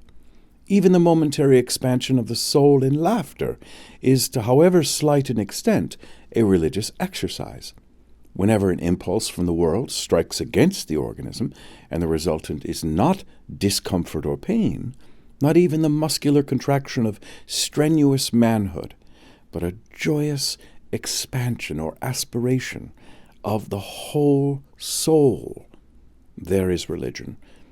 It is the infinite for which we hunger, and we ride gladly on every little wave that promises to bear us towards it. But such a straight identification of religion with any and every form of happiness leaves the essential peculiarity of religious happiness out. The more commonplace happiness which we get are reliefs, occasioned by our momentary escapes from evils, either experienced or threatened. But, in its most characteristic embodiments, religious happiness is no mere feeling of escape. It cares no longer to escape. It consents to the evil outwardly as a form of sacrifice. Inwardly, it knows it to be permanently overcome. If you ask how religion thus falls on the thorns and faces death, and in the very act annuls annihilation, I cannot explain the matter, for it is religion's secret, and to understand it, you must yourself have been a religious man of the extremer type. In our future examples, even of the simplest and healthiest-minded type of religious consciousness, we shall find this complex sacrificial constitution in which a higher happiness holds a lower unhappiness in check. In the Louvre, there is a picture by Guido Reni of St. Michael with his foot on Satan's neck. The richness of the picture is in large part due to the fiend's figure being there. The richness of its allegorical meaning also is due to his being there. That is, the world is all the richer for having a devil in it, so long as we keep our foot upon his neck. In the religious consciousness, that is just the position in which the fiend, the negative or tragic principle, is found.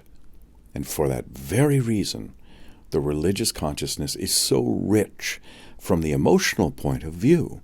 We shall see how in certain men and women it takes on a monstrously ascetic form. There are saints who have literally fed on the negative principle, on humiliation and privation, and the thought of suffering and death, their souls growing in happiness just in proportion as their outward state grew more intolerable. No other emotion than religious emotion can bring a man to this peculiar pass. And it is for that reason that when we ask our question about the value of religion for human life, I think we ought to look for the answer among these violenter examples, rather than among those of a more moderate hue. Having the phenomenon of our study in its acutest possible form to start with, we can shade down as much as we please later, and if in these cases, repulsive as they are to our ordinary worldly way of judging, we find ourselves compelled to acknowledge religion's value and treat it with respect, it will have proved in some way its value for life at large. By subtracting and toning down extravagances, we may thereupon proceed to trace the boundaries of its legitimate sway. To be sure, it makes our task difficult to have to deal so much with eccentricities and extremes. How can religion on the whole be the most important of all human functions, you may ask, if every several manifestation of it in turn have to be corrected and sobered down and pruned away? Such a thesis seems a paradox impossible to sustain reasonably. Yet, I believe that something like it will have to be our final contention. That personal attitude which the individual finds himself impelled to take up towards what he apprehends to be the divine, and you will remember that this was our definition, will prove to be both a helpless and a sacrificial attitude. That is, we shall have to confess to at least some amount of dependence on sheer mercy, and to practice some amount of renunciation, great or small, to save our souls alive. The constitution of the world we live in requires it. Entbehren sollst entbehren. Das ist der ewige Gesang, der jedem an die Ohren klingt. Denn unser ganzes Leben lang uns heiser jede Stunde singt. For when all is said and done, we are in the end absolutely dependent on the universe, and into sacrifices and surrenders of some sort, deliberately looked at and accepted, we are drawn and pressed as into our only permanent positions of repose. Now, in those states of mind which fall short of religion, the surrender is submitted to as an imposition of necessity, and the sacrifice is undergone, at the very best, without complaint. In the religious life, on the contrary, surrender and sacrifice are positively espoused.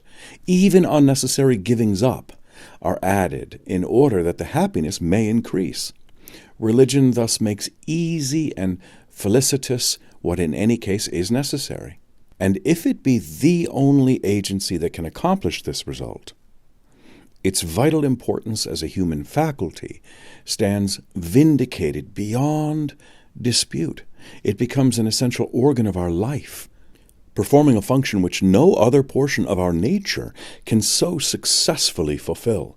From the merely biological point of view, so to call it, this is a conclusion to which, so far as I can now see, we shall inevitably be led, and led, moreover, by following the purely empirical method of demonstration, which I sketched to you in the first lecture.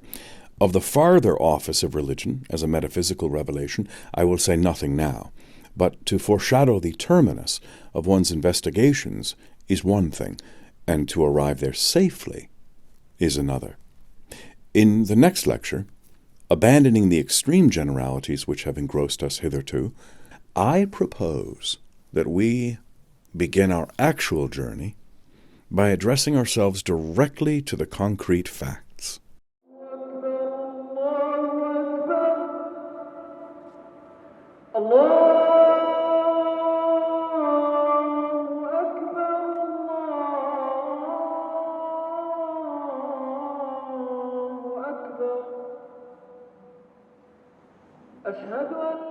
Lecture 3, The Reality of the Unseen.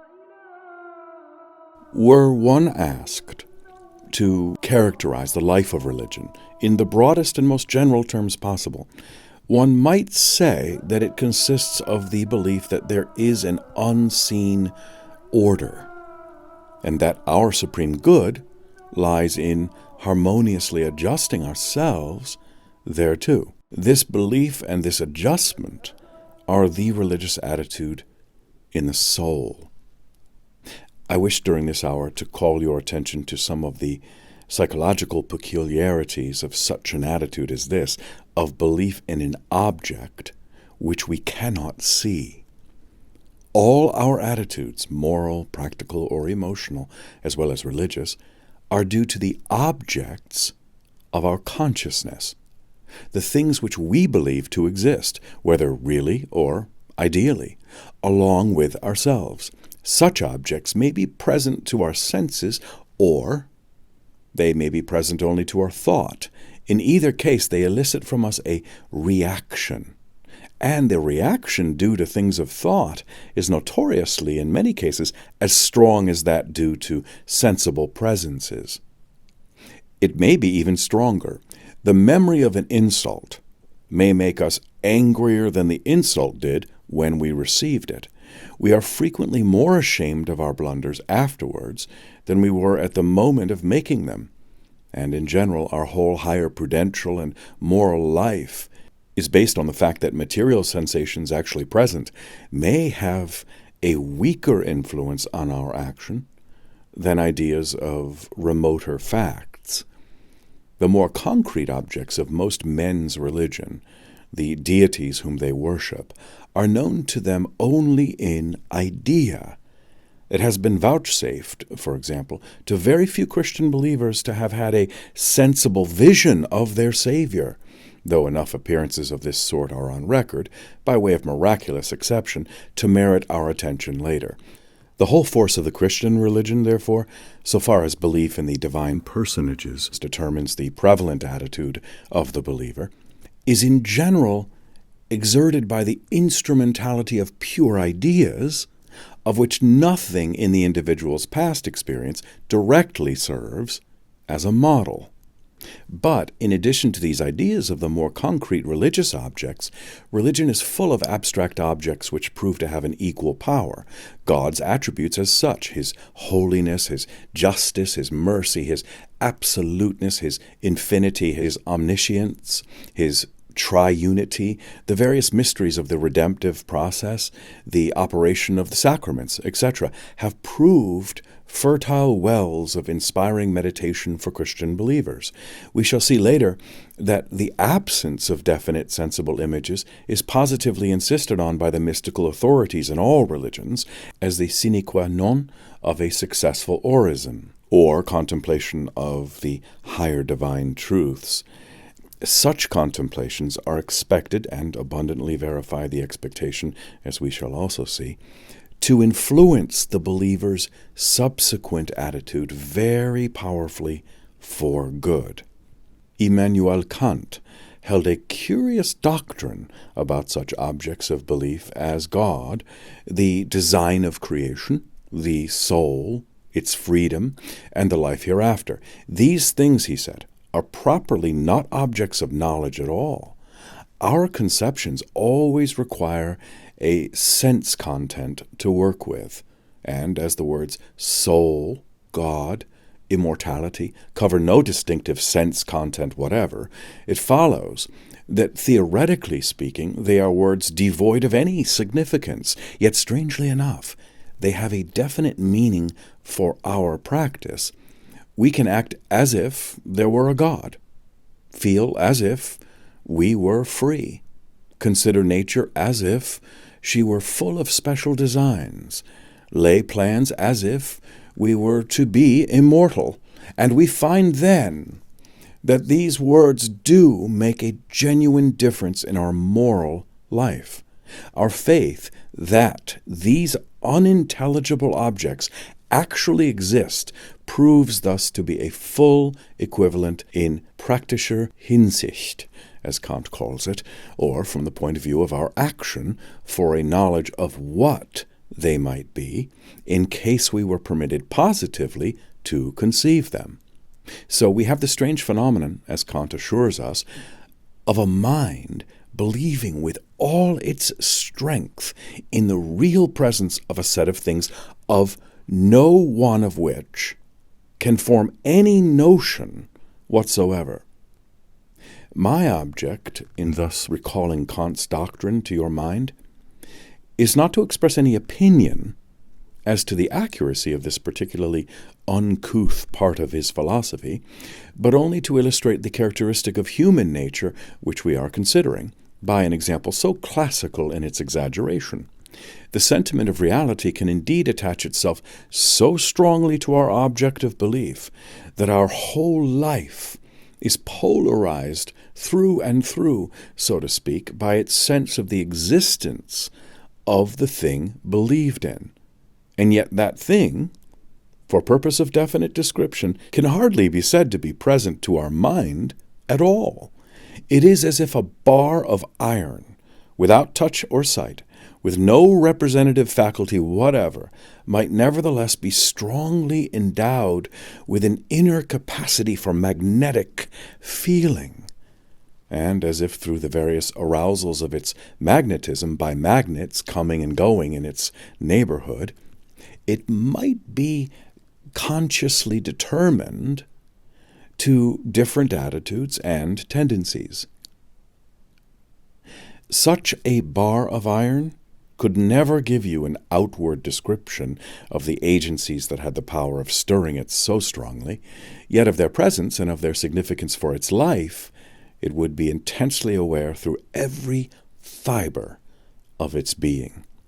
It is not only the ideas of pure reason, as Kant styled them, that have this power of making us vitally feel presences that we are impotent articulately to describe. All sorts of higher abstractions bring with them the same kind of impalpable appeal.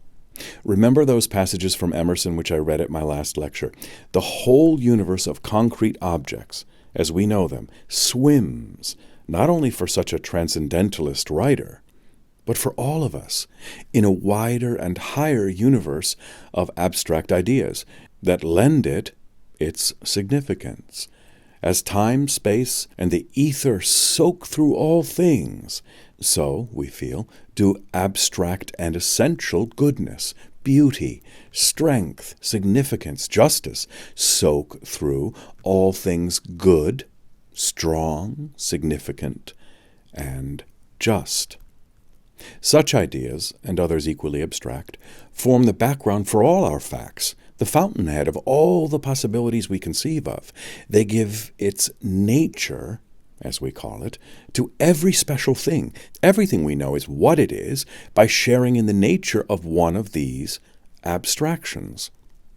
We can never look directly at them, for they are bodiless and featureless and footless, but we grasp all other things by their means, and in handling the real world we should be stricken with helplessness in just so far forth as we might lose these mental objects, these adjectives and adverbs and predicates and heads of classification and conception. This absolute determinability of our mind by abstractions is one of the cardinal facts in our human constitution. Polarizing and magnetizing us as they do, we turn towards them and from them. We seek them, hold them, hate them, bless them, just as if they were so many concrete beings. And beings they are, beings as real in the realm which they inhabit as the changing things of sense are in the realm of space. Plato gave so brilliant and impressive a defense of this common human feeling that the doctrine of the reality of abstract objects has been known as the Platonic theory of ideas ever since. Abstract beauty, for example, is for Plato a perfectly definite individual being, of which the intellect is aware as of something additional to all the perishing beauties of the earth. The true order of going, he says, in the often quoted passage in his Banquet, is to use the beauties of earth as steps along which one mounts upwards for the sake of that other beauty, going from one to two, and from two to all fair forms, and from fair forms to fair actions, and from fair actions to fair notions, until from fair notions he arrives at the notions of absolute beauty, and at last knows what the essence of beauty is. In our last lecture, we had a glimpse of the way in which a Platonizing writer like Emerson may treat the abstract divisiveness of things, the moral structure of the universe, as a fact worthy of worship. In those various churches without a God, which today are spreading through the world under the name of ethical societies, we have a similar worship of the abstract divine, the moral law believed in as an ultimate object. Science, in many minds, is genuinely taking the place of a religion. Where this is so, the scientist treats the laws of nature as objective facts to be revered. A brilliant school of interpretation of Greek mythology would have it that, in their origin, the Greek gods were only half metaphoric personifications of those great spheres of abstract law and order into which the natural world falls apart: the sky sphere, the ocean sphere, the earth sphere, and the like.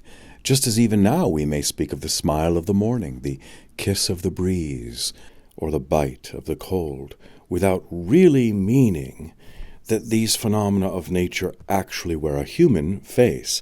As regards the origin of the Greek gods, we need not at present seek an opinion, but the whole array of our instances leads to a conclusion something like this. It is as if there were in the human consciousness a sense of reality, a feeling of objective presence, a perception of what we may call something there, more deep and more general than any of the special and particular senses by which the current psychology supposes existent realities to be originally revealed. If this were so, we might suppose the senses to waken our attitudes and conduct as they so habitually do, by first exciting this sense of reality But anything else, any idea, for example, that might similarly excite it, would have that same prerogative of appearing real, which objects of sense normally possess. So far as religious conceptions were able to touch this reality feeling, they would be believed in spite of criticism, even though they might be so vague and remote as to be almost unimaginable, even though they might be such non-entities in point of whatness as Kant makes the objects of his moral theology to be. The most curious proofs of the existence of such an undifferentiated sense of reality as this are found in experiences of hallucination. It often happens that an hallucination is imperfectly developed. The person affected will feel a presence in the room, definitely localized, facing in one particular way, real in the most emphatic sense of the word, often coming suddenly, and as suddenly gone, and yet neither seen, heard, touched, nor cognized in any of the usual sensible ways. Let me give you an example of this. Before I pass to the objects with those presence religion is more peculiarly concerned, an intimate friend of mine, one of the keenest intellects I know, has had several experiences of this sort. He writes as follows in response to my inquiries. I have several times within the past few years felt the so-called consciousness of a presence.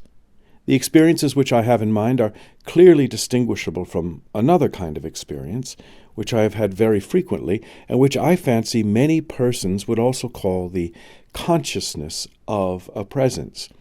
But the difference for me between the two sets of experience is as great as the difference between feeling a slight warmth originating, I know not where, and standing in the midst of a conflagration with all the ordinary senses alert. It was about September 1884 when I had the first experience. On the previous night, I had, after getting into bed at my rooms in college, a vivid tactile hallucination of being grasped by the arm, which made me get up and search the room for an intruder. But the sense of presence, properly so called, came on the next night. After I had got into bed and blown out the candle, I lay awake a while, thinking on the previous night's experience, when suddenly I felt something come into the room and stay close to my bed. It remained only a minute or two.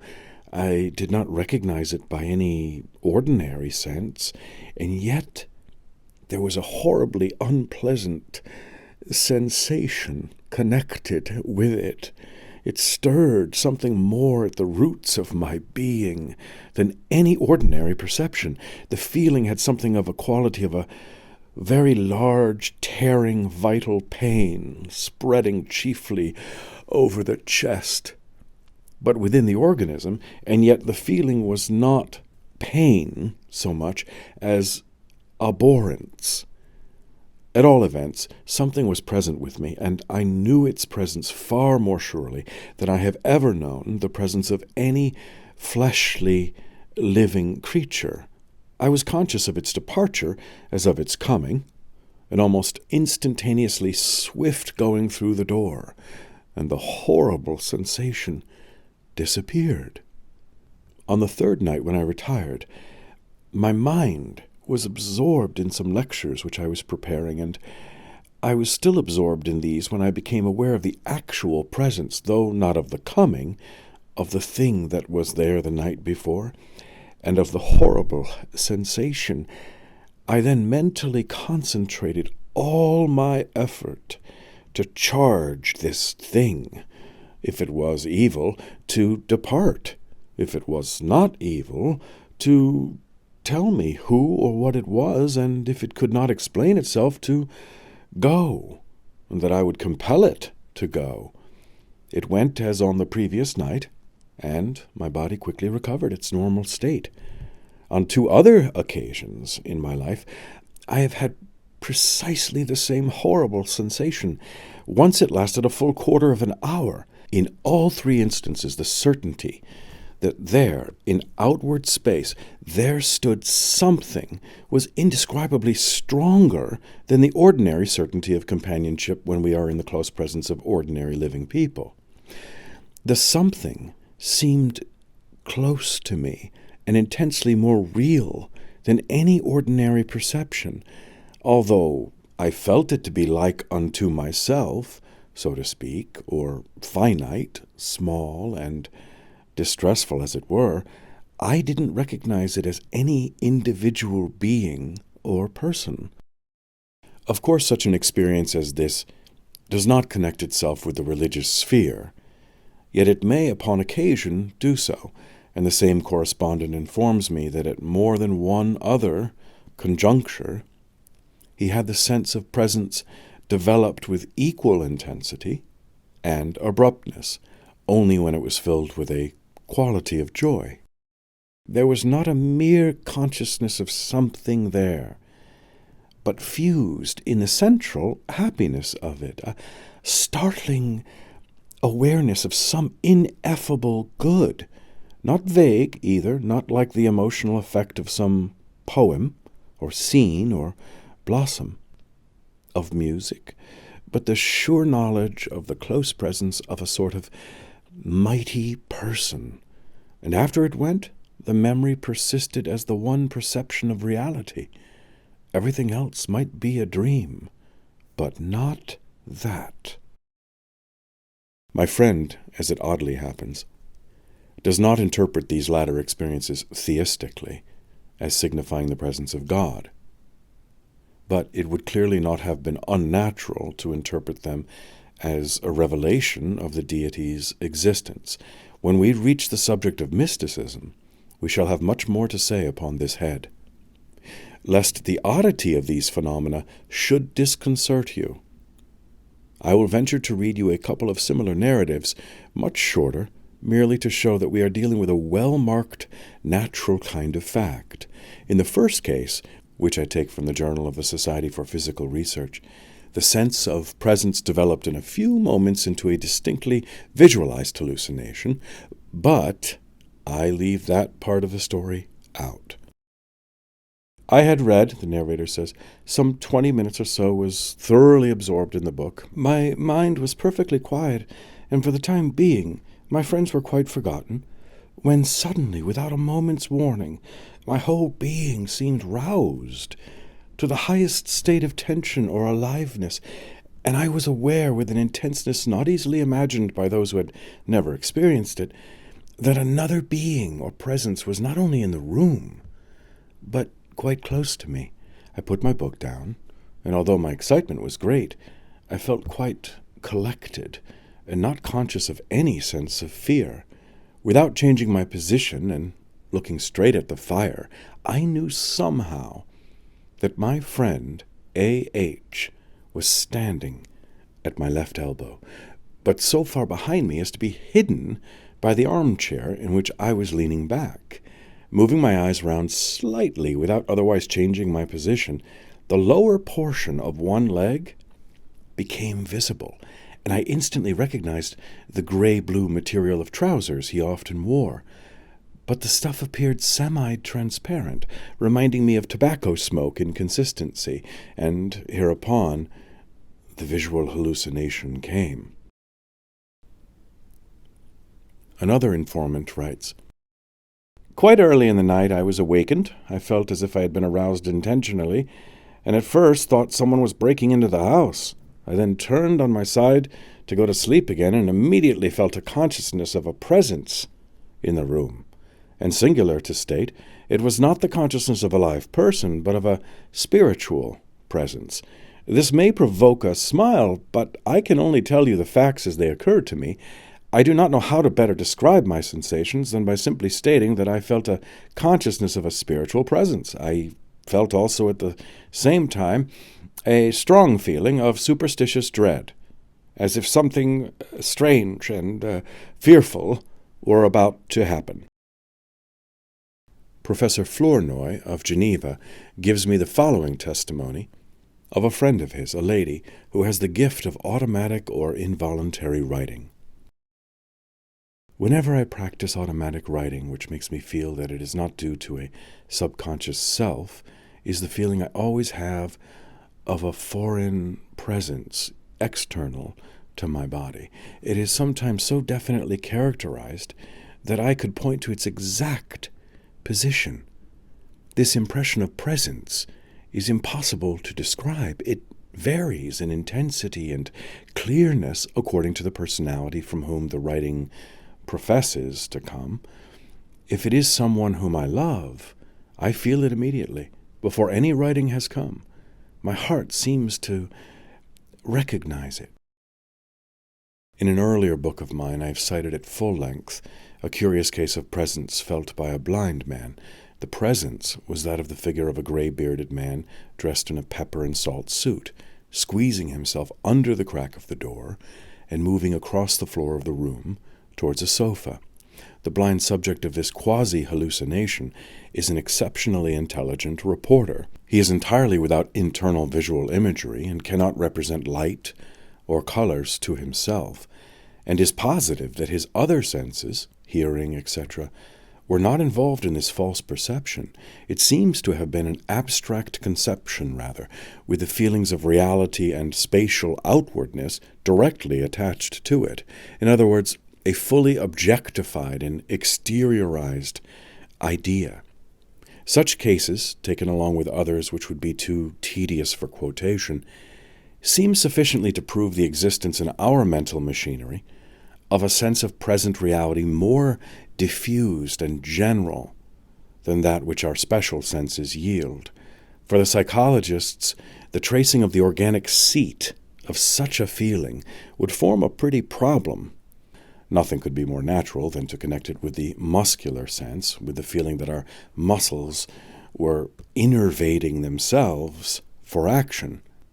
Whatsoever thus innervated our activity or made our flesh creep, our senses are what do so oftenest, might then appear real and present, even though it were but an abstract idea. But with such vague conjectures, we have no concern at present, for our interest lies with the faculty rather than with its organic seat. Like all positive affections of consciousness, the sense of reality has its negative counterpart in the shape of a feeling of unreality by which persons may be haunted, and of which one sometimes hears complaint. When I reflect on the fact that I have made my appearance by accident upon a globe itself whirled through space as the sport of the catastrophes of the heavens, says Madame Ackerman, when I see myself surrounded by beings as ephemeral and incomprehensible as I am myself, and all excitedly pursuing pure chimeras, I experience a strange feeling of being in a dream. It seems to me as if I have loved and suffered, and that ere long I shall die. In a dream. My last word will be, I have been dreaming. In another lecture, we shall see how in morbid melancholy, this sense of the unreality of things may become a carking pain, and even lead to suicide. We may now lay it down as certain that in the distinctively religious sphere of experience, many persons, how many we cannot tell, possess the objects of their belief, not in the form of mere conceptions, which their intellect accepts as true, but rather in the form of quasi-sensible realities directly apprehended. As his sense of the real presence of these objects fluctuates, so the believer alternates between warmth and coldness in his faith. Other examples will bring this home to one better than abstract description, so I proceed immediately to cite some. The first example is a negative one, deploring the loss of the sense in question. I have extracted it from an account given me by a scientific man of my acquaintance of his religious life. It seems to me to show clearly that the feeling of reality may be something more like a sensation than an intellectual operation properly so called. Between 20 and 30, I gradually became more and more agnostic and irreligious, yet I cannot say that I ever lost that indefinite consciousness, which Herbert Spencer describes so well, of an absolute reality behind phenomena. For me, this reality was not the pure unknowable of Spencer's philosophy, for although I had ceased my childish prayers to God and never prayed to it in a formal manner, yet my more recent experience shows me to have been in a relation to it, which practically was the same thing as prayer. Whenever I had my trouble, especially when I had conflict with other people, either domestically or in the way of business, or when I was depressed in spirits or anxious about affairs, I now recognize that I used to fall back for support upon this curious relation I felt myself to be in, to this fundamental cosmical it.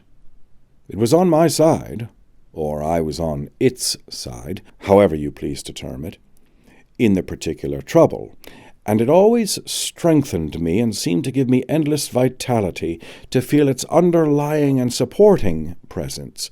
In fact, it was an unfailing fountain of living justice, truth, and strength, to which I instinctively turned at times of weakness, and it always brought me out.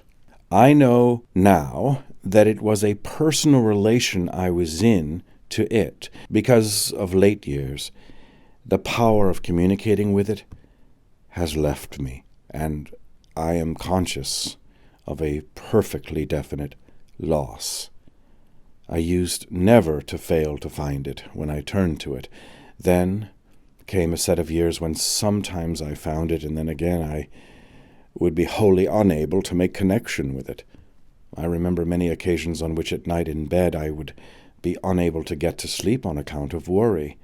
I turned this way and that in the darkness and groped mentally for the familiar sense of that higher mind of my mind, which had always seemed to be close at hand, as it were, closing the passage and yielding support. But there was no electric current. A blank was there instead of it. I couldn't find anything. Now, at the age of nearly 50, my power of getting into connection with it has entirely left me, and I have to confess that a great help has gone out of my life. Life has become curiously dead and indifferent, and I can now see that my old experience was probably exactly the same thing as the prayers of the Orthodox, only I did not call them by that name. What I have spoken of as it was practically not Spencer's unknowable, but just my own instinctive and individual God, whom I relied upon for higher sympathy, but whom somehow I have lost. Nothing is more common in the pages of religious biography than the way in which seasons of lively and of difficult faith are described as alternating. Probably every religious person has the recollection of particular crisis in which a directer vision of the truth, a direct perception, perhaps, of a living God's existence, swept in and overwhelmed the languor of the more ordinary belief. In James Russell Lowell's correspondence, there's a brief memorandum of an experience of this kind. I had a revelation last Friday evening. I was at Mary's, and happening to say something of the presence of spirits of whom I said I was often dimly aware, Mr. Putnam entered into an argument with me on spiritual matters. As I was speaking, the whole system rose up before me like a vague destiny looming from the abyss. I never before so clearly felt the Spirit of God in me and around me. The whole room seemed to me full of God. The air seemed to waver to and fro from the presence of something, I knew not what. I spoke with the calmness and clearness of a prophet. I cannot tell you what this revelation was. I have not yet studied it enough, but I shall perfect it one day. And then you shall hear it and acknowledge its grandeur. Here is a longer and more developed experience from a manuscript communication by a clergyman. I take it from Starbuck's manuscript collection. I remember the night and almost the very spot on the hilltop where my soul opened out, as it were, into the infinite, and there was a rushing together of the two worlds, the inner and the outer. It was deep calling unto deep, the deep that my own struggle had opened up within, being answered by the unfathomable deep without, reaching beyond the stars. I stood alone with him who had made me, and all the beauty of the world, and love, and sorrow, and even temptation. I did not seek him, but felt the perfect unison of my spirit with his. The ordinary sense of things around me faded for the moment. Nothing but an ineffable joy and exaltation remained. It is impossible fully to describe the experience. It was like the effect of some great orchestra, when all the separate notes have melted into one swelling harmony that leaves the listener conscious of nothing save that his soul is being wafted upwards and almost bursting with its own emotion. The perfect stillness of the night was thrilled by a more solemn silence. The darkness held a presence that was all the more felt because it was not seen. I could not any more have doubted that he was there than I was. Indeed, I felt myself to be, if possible, the less real of the two. My highest faith in God and truest idea of him were then born in me. I have stood upon the mount of vision since, and felt the eternal round about me. But never since has there come quite the same stirring of the heart. Then, if ever, I believe I stood face to face with God, and was born anew of his Spirit. There was, as I recall it, no sudden change of thought or of belief, except that my early crude conception had, as it were, burst into flower. There was no destruction of the old, but a rapid, wonderful unfolding. Since that time, no discussion that I have heard of the proofs of God's existence has been able to shake my faith. Having once felt the presence of God's Spirit, I have never lost it again for long. My most assuring evidence of his existence is deeply rooted in that hour of vision, in the memory of that supreme experience, and in the conviction gained from reading and reflection that something the same has come to all who have found God. I am aware that it may justly be called mystical. I am not enough acquainted with philosophy to defend it from that or any other charge. I feel that in writing of it I have overlaid it with words rather than put it clearly to your thought. But such as it is, I have described it as carefully as I now am able to do. Here's another document, even more definite in character, which the writer, being a Swiss, I translate from the French original. I was in perfect health. We were on our 6th day of tramping and in good training. We had come the day before from Sixt to Trient by Bouet. I felt neither fatigue, hunger, nor thirst, and my state of mind was equally healthy. I had had it forlas, good news from home.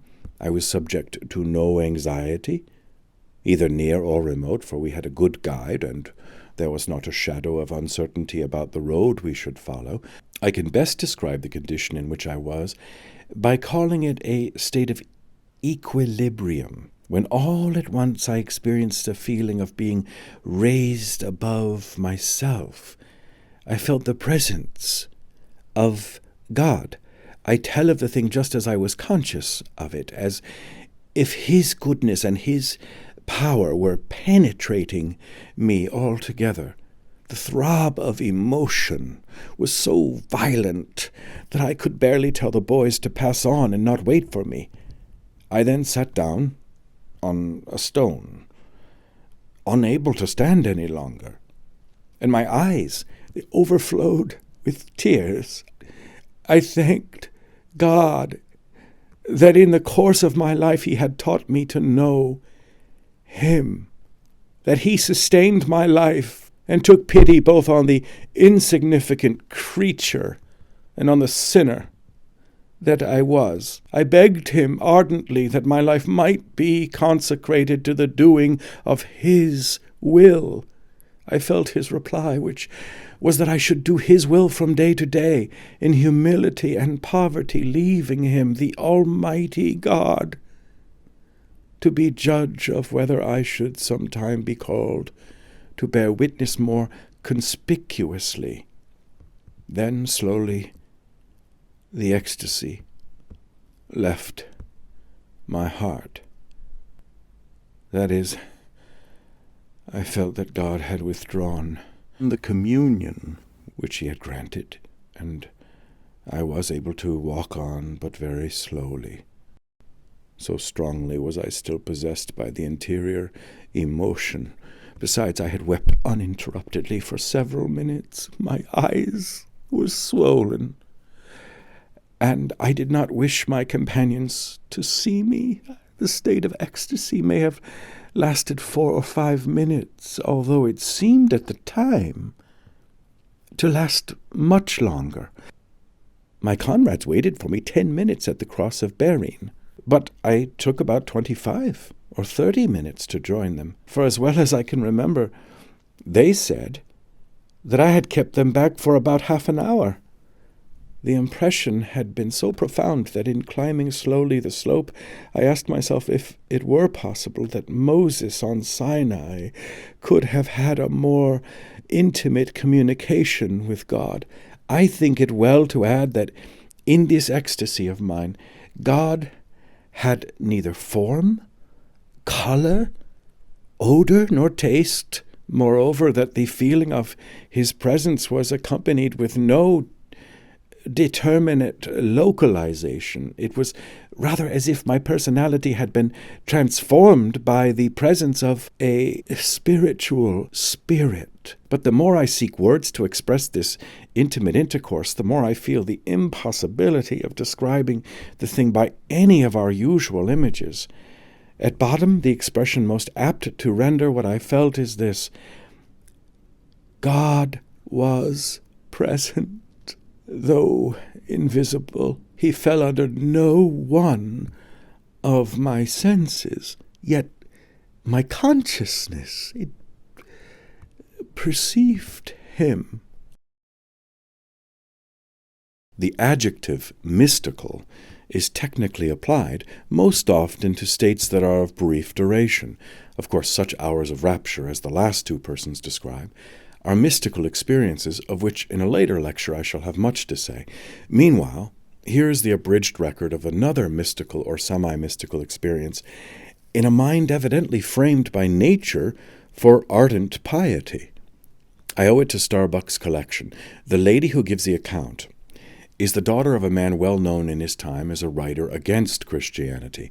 The suddenness of her conversion shows well how native the sense of God's presence must be to certain minds. She relates that she was brought up in entire ignorance of Christian doctrine, but when in Germany, after being talked to by Christian friends, she read the Bible and prayed, and finally the plan of salvation flashed upon her like a stream of light. To this day, she writes, I cannot understand dallying with religion and the commands of God. The very instant I heard my father's cry calling unto me, my heart bounded in recognition. I ran, I stretched forth my arms. I cried aloud, Here I am, my father. Oh, happy child, what should I do? Love me, answered my God. I do, I cried passionately. Come unto me, called my father. I will, my heart panted. Did I stop to ask a single question? Not one.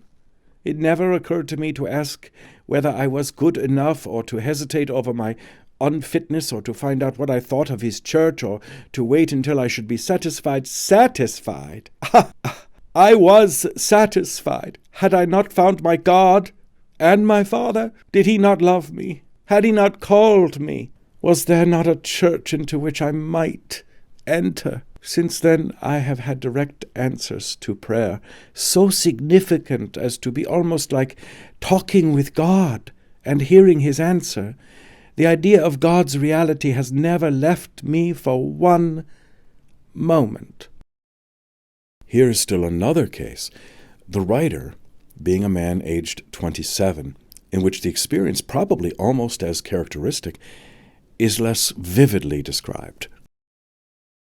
I have on a number of occasions felt that I had enjoyed a period of intimate communion with the divine. These meetings came unasked and unexpected, and seemed to consist merely in the temporary obliteration of the conventionalities which usually surround and cover my life. Once it was when, from the summit of a high mountain, I looked over a gashed and corrugated landscape extending to a long convex of ocean that ascended to the horizon, and again from the same point when I could see nothing beneath me but a boundless expanse of white cloud on the blown surface of which a few high peaks, including the one I was on, seemed plunging about as if they were dragging their anchors.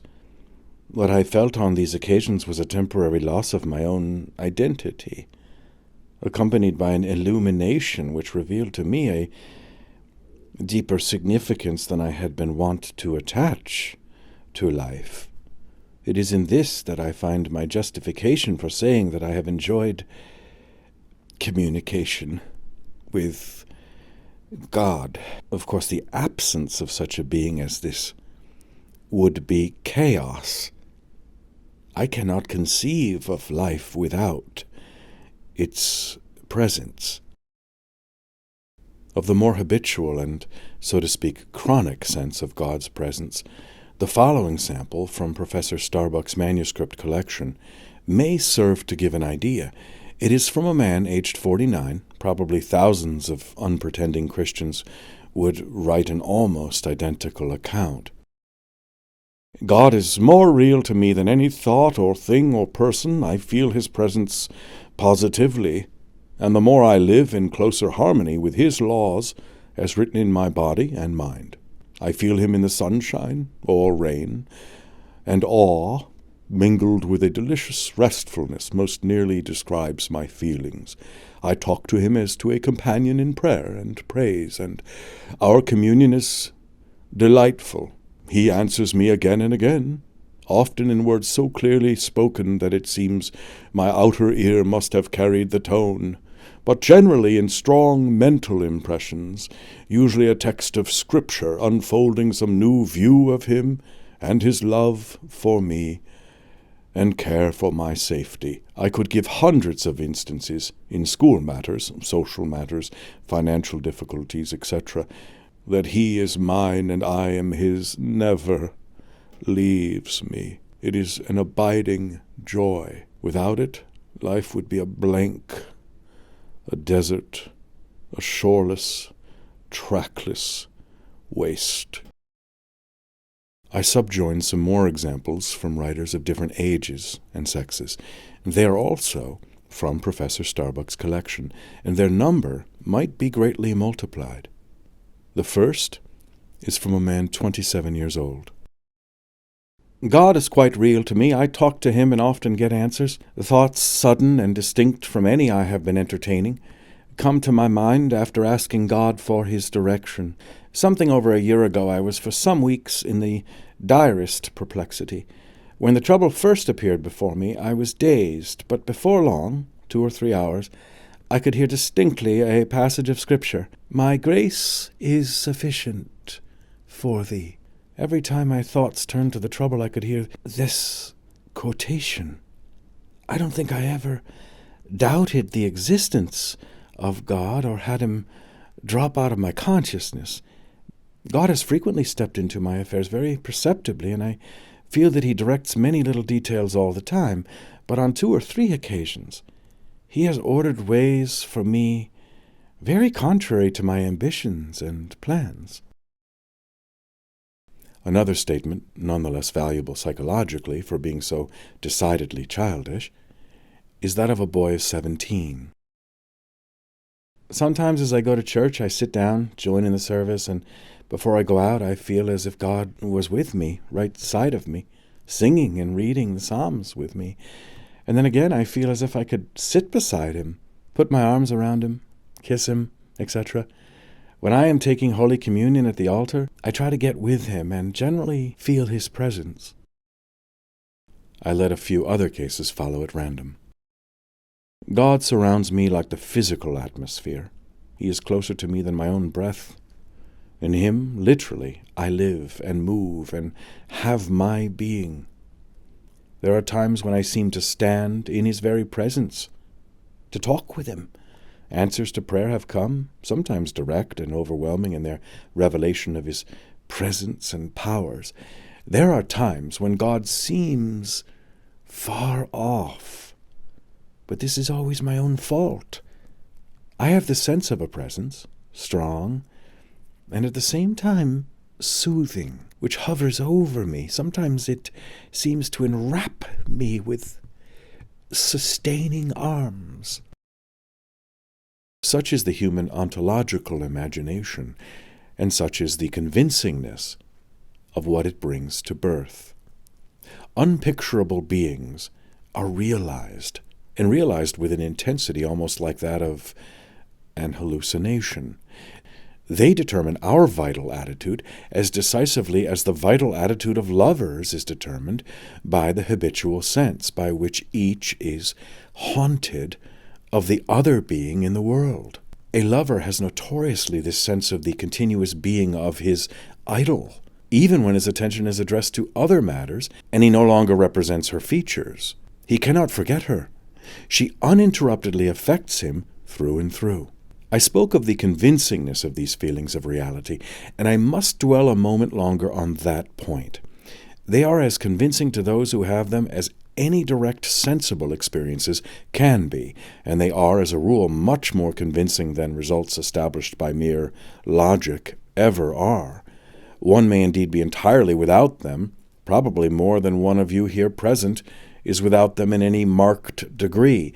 But if you do have them, and have them at all strongly, the probability is that you cannot help regarding them as genuine perceptions of truth, as revelations of a kind of reality which no adverse argument, however unanswerable by you in words, can expel from your belief. The opinion opposed to mysticism and philosophy is sometimes spoken of as rationalism. Rationalism insists that all our beliefs ought ultimately to find for themselves articulate grounds. Such grounds for rationalism must consist of 4 things. Number 1, definitely statable abstract principles. Number 2, definite facts of sensation. Number 3, definite hypotheses based on such facts. And number 4, definite inferences logically drawn. Vague impressions of something indefinable have no place in the rationalistic system, which on its positive side is purely a splendid intellectual tendency, for not only are all our philosophies fruits of it, but physical science, amongst other good things, is its result. Nevertheless, if we look on man's whole mental life as it exists, on the life of men that lies in them apart from their learning and science, and that they inwardly and privately follow, we have to confess that the part of it of which rationalism can give an account is relatively superficial. It is the part that has the prestige, undoubtedly, for it has the loquacity. It can challenge you for proofs and chop logic and put you down with words, but it will fail to convince or convert you all the same, if your dumb intuitions are opposed to its conclusions. If you have intuitions at all, they come from a deeper level of your nature than the loquacious level which rationalism inhabits. Your whole subconscious life, your impulses, your faiths, your needs, your divinations, have prepared the premises of which your consciousness now feels the weight of the result, and something in you absolutely knows that that result must be truer than any logic-chopping rationalistic talk, however clever, that may contradict it. This inferiority of the rationalistic level in founding belief is just as manifest when rationalism argues for religion as when it argues against it. That vast literature of proofs of God's existence drawn from the order of nature, which a century ago seemed so overwhelmingly convincing, today does little more than gather dust in libraries. For the simple reason that our generation has ceased to believe in the kind of God it argued for. Whatever sort of a being God may be, we know today that he is nevermore that mere external inventor of contrivances intended to make manifest his glory, in which our great-grandfathers took such satisfaction, though just how we know this, we cannot possibly make clear by words, either to others or to ourselves. I defy any of you here fully to account for your persuasion that if a God exists, he must be a more cosmic and tragic personage than that being. The truth is that in the metaphysical and religious sphere, articulate reasons are cogent for us only when our inarticulate feelings of reality have already been impressed in favor of the same conclusion. Then indeed our intuitions and our reason work together, and great world-ruling systems like that of the Buddhist or of the Catholic philosophy may grow up. Our impulsive belief is here always what sets up the original body of truth, and our articulately verbalized philosophy is but its showy translation into formulas. The unreasoned and immediate assurance is the deep thing in us. The reasoned argument is but a surface exhibition. Instinct leads. Intelligence does but follow. If a person feels the presence of a living God, after the fashion shown by my quotations, your critical arguments, be they never so superior, will vainly set themselves to change his faith. Please observe, however, that I do not yet say that it is better that the subconscious and non-rational should thus hold primacy in the religious realm. I confine myself to simply pointing out that they do so hold it as a matter of fact. So much for our sense of the reality of the religious objects. Let me now say a brief word more about the attitudes they characteristically awaken. We have already agreed that they are solemn, and we have seen reason to think that the most distinctive of them is the sort of joy which may result in extreme cases from absolute self-surrender. The sense of the kind of object to which the surrender is made has much to do with determining the precise complexion of the joy, and the whole phenomenon is more complex than any simple formula allows. In the literature of the subject, sadness and gladness have each been emphasized in turn. The ancient saying that the first maker of the gods was fear receives voluminous corroboration from every age of religious history. But nonetheless does religious history show the part which joy has evermore tended to play. Sometimes the joy has been primary, sometimes secondary, being the gladness of deliverance from the fear. This latter state of things, being the more complex, is also the more complete. And as we proceed, I think we shall have abundant reason for refusing to leave out either the sadness or the gladness, if we look at religion with the breadth of view which it demands. Stated in the completest possible terms, a man's religion involves both moods of contraction and moods of expansion of his being. But the quantitative mixture and order of these moods vary so much from one age of the world, from one system of thought, and from one individual to another, that you may insist either on the dread and the submission, or on the peace and the freedom as the essence of the matter, and still remain materially within the limits of the truth. The constitutionally somber and the constitutionally sanguine onlooker are bound to emphasize opposite aspects of what lies before their eyes. The constitutionally somber religious person makes even of his religious peace a very sober thing. Danger still hovers in the air about it. Flexion and contraction are not wholly checked. It were sparrow-like and childish, after our deliverance, to explode into twittering laughter and caper-cutting, and utterly to forget the imminent hawk on bough.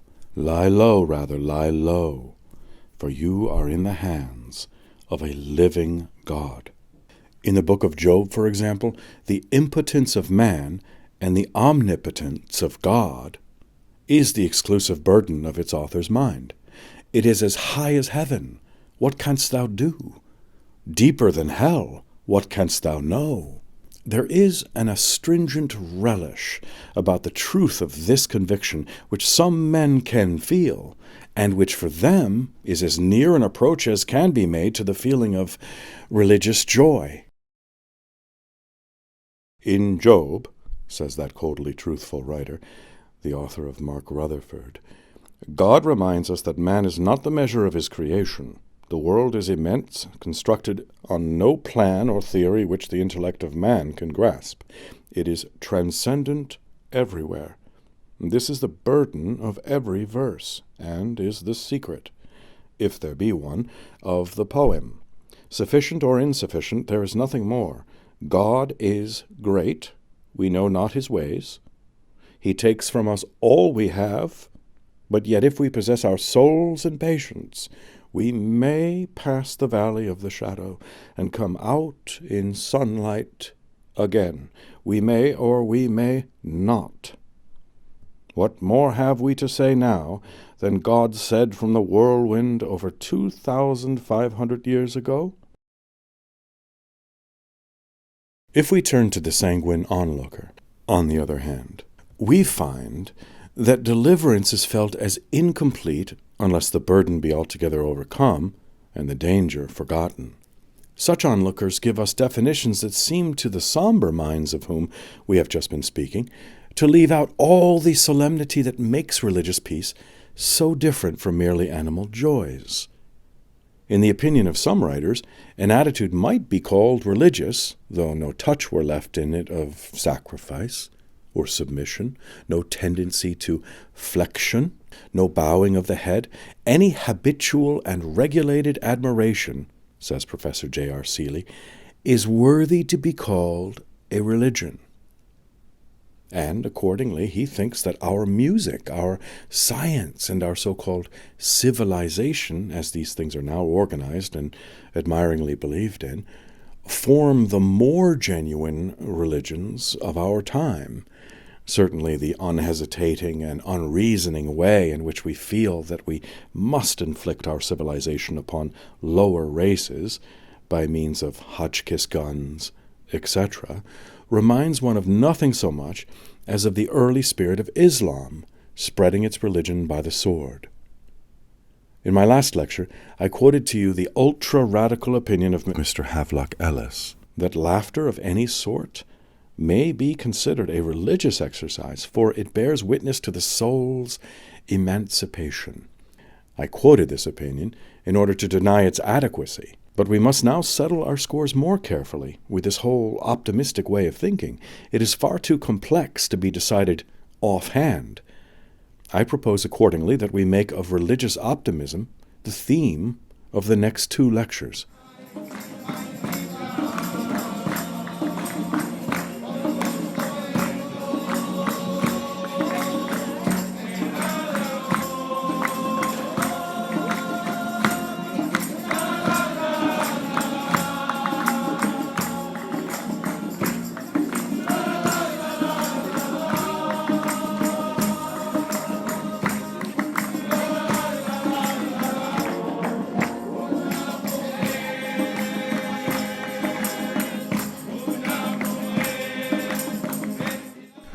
Lectures 4 and 5, The Religion of Healthy-Mindednes.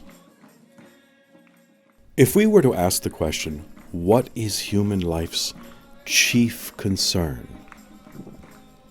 One of the answers we should receive would be, it is happiness.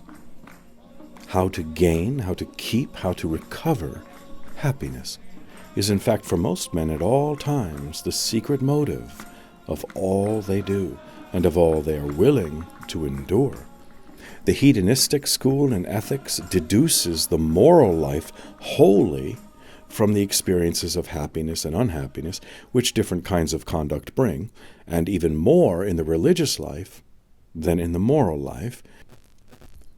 Happiness and unhappiness seem to be the poles round which the interest revolves. We need not go so far as to say with the author whom I lately quoted that any persistent enthusiasm is as such religion, nor need we call mere laughter a religious exercise. But we must admit that any persistent enjoyment may produce the sort of religion which consists in a grateful admiration of the gift of so happy an existence. And we must also acknowledge that the more complex ways of experiencing religion are new manners of producing happiness, wonderful inner paths to a supernatural kind of happiness, when the first gift of natural existence is unhappy, as it so often proves itself to be. With such relations between religion and happiness, it is perhaps not surprising that men come to regard the happiness which a religious belief affords as a proof of its truth. If a creed makes a man feel happy, he almost inevitably adopts it. Such a belief ought to be true, therefore it is true. Such, rightly or wrongly, is one of the immediate inferences of the religious logic used by ordinary men. The near presence of God's Spirit, says a German writer, may be experienced in its reality, indeed only experienced, and the mark by which the Spirit's existence and nearness are made irrefutably clear to those who have ever had the experience is the utterly incomparable feeling of happiness which is connected with the nearness, and which is therefore not only possible and altogether proper feeling for us to have here below, but is the best and most indispensable proof of God's reality. No other proof is equally convincing, and therefore happiness is the point from which every efficacious new theology should start. In the hour immediately before us, I shall invite you to consider the simpler kinds of religious happiness, leaving the more complex sorts to be treated on a later day. In many persons, happiness is congenital and irreclaimable. Cosmic emotion inevitably takes in them the form of enthusiasm and freedom. I speak not only of those who are animally happy. I mean those who, when unhappiness is offered or proposed to them, positively refuse to feel it, as if it were something mean and wrong. We find such persons in every age, passionately flinging themselves upon their sense of the goodness of life, in spite of the hardships of their own condition and in spite of the sinister theologies into which they may be born. From the outset, their religion is one of union with the divine. The heretics who went before the Reformation are lavishly accused by the church writers of antinomian practices, just as the first Christians were accused of indulgence in orgies by the Romans. It is probable that there never has been a century in which the deliberate refusal to think ill of life has not been idealized by a sufficient number of persons to form sects, open or secret, who claimed all natural things to be permitted. St. Augustine's maxim, diligere et quod vi fec, if you but love God, you may do as you incline, is morally one of the profoundest of observations, yet it is pregnant for such persons with passports beyond the bounds of conventional morality. According to their characters, they have been refined or gross, but their belief has been at all times systematic enough to constitute a definite religious attitude. God was for them a giver of freedom, and the sting of evil was overcome. St. Francis and his immediate disciples were, on the whole, of this company of spirits, of which there are, of course, infinite varieties. Rousseau, in the earlier years of his writing, Diderot, B. de Saint-Pierre, and many of the leaders of the 18th century anti-Christian movement were of this optimistic type. They owed their influence to a certain authoritativeness in their feeling that nature, if you will only trust her sufficiently, is absolutely good.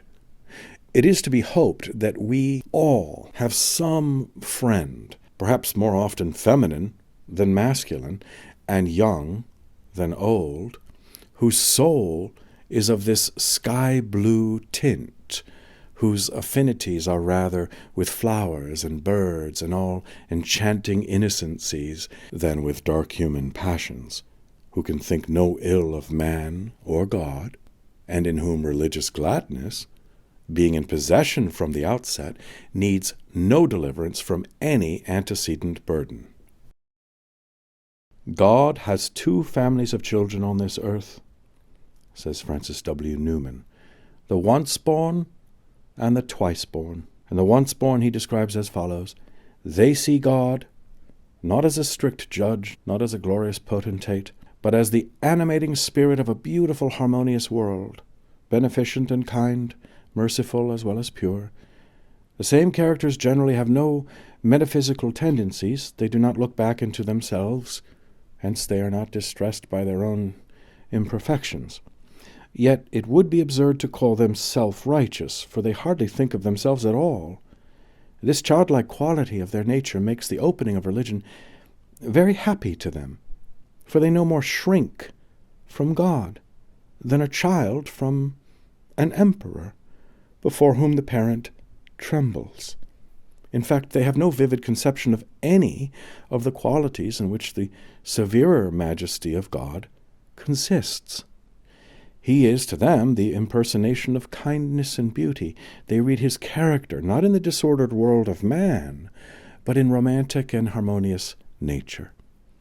Of human sin they know perhaps little in their own hearts, and not very much in the world, and human suffering does but melt them to tenderness. Thus, when they approach God, no inward disturbance ensues, and without being as yet spiritual, they have a certain complacency and perhaps romantic sense of excitement in their simple worship.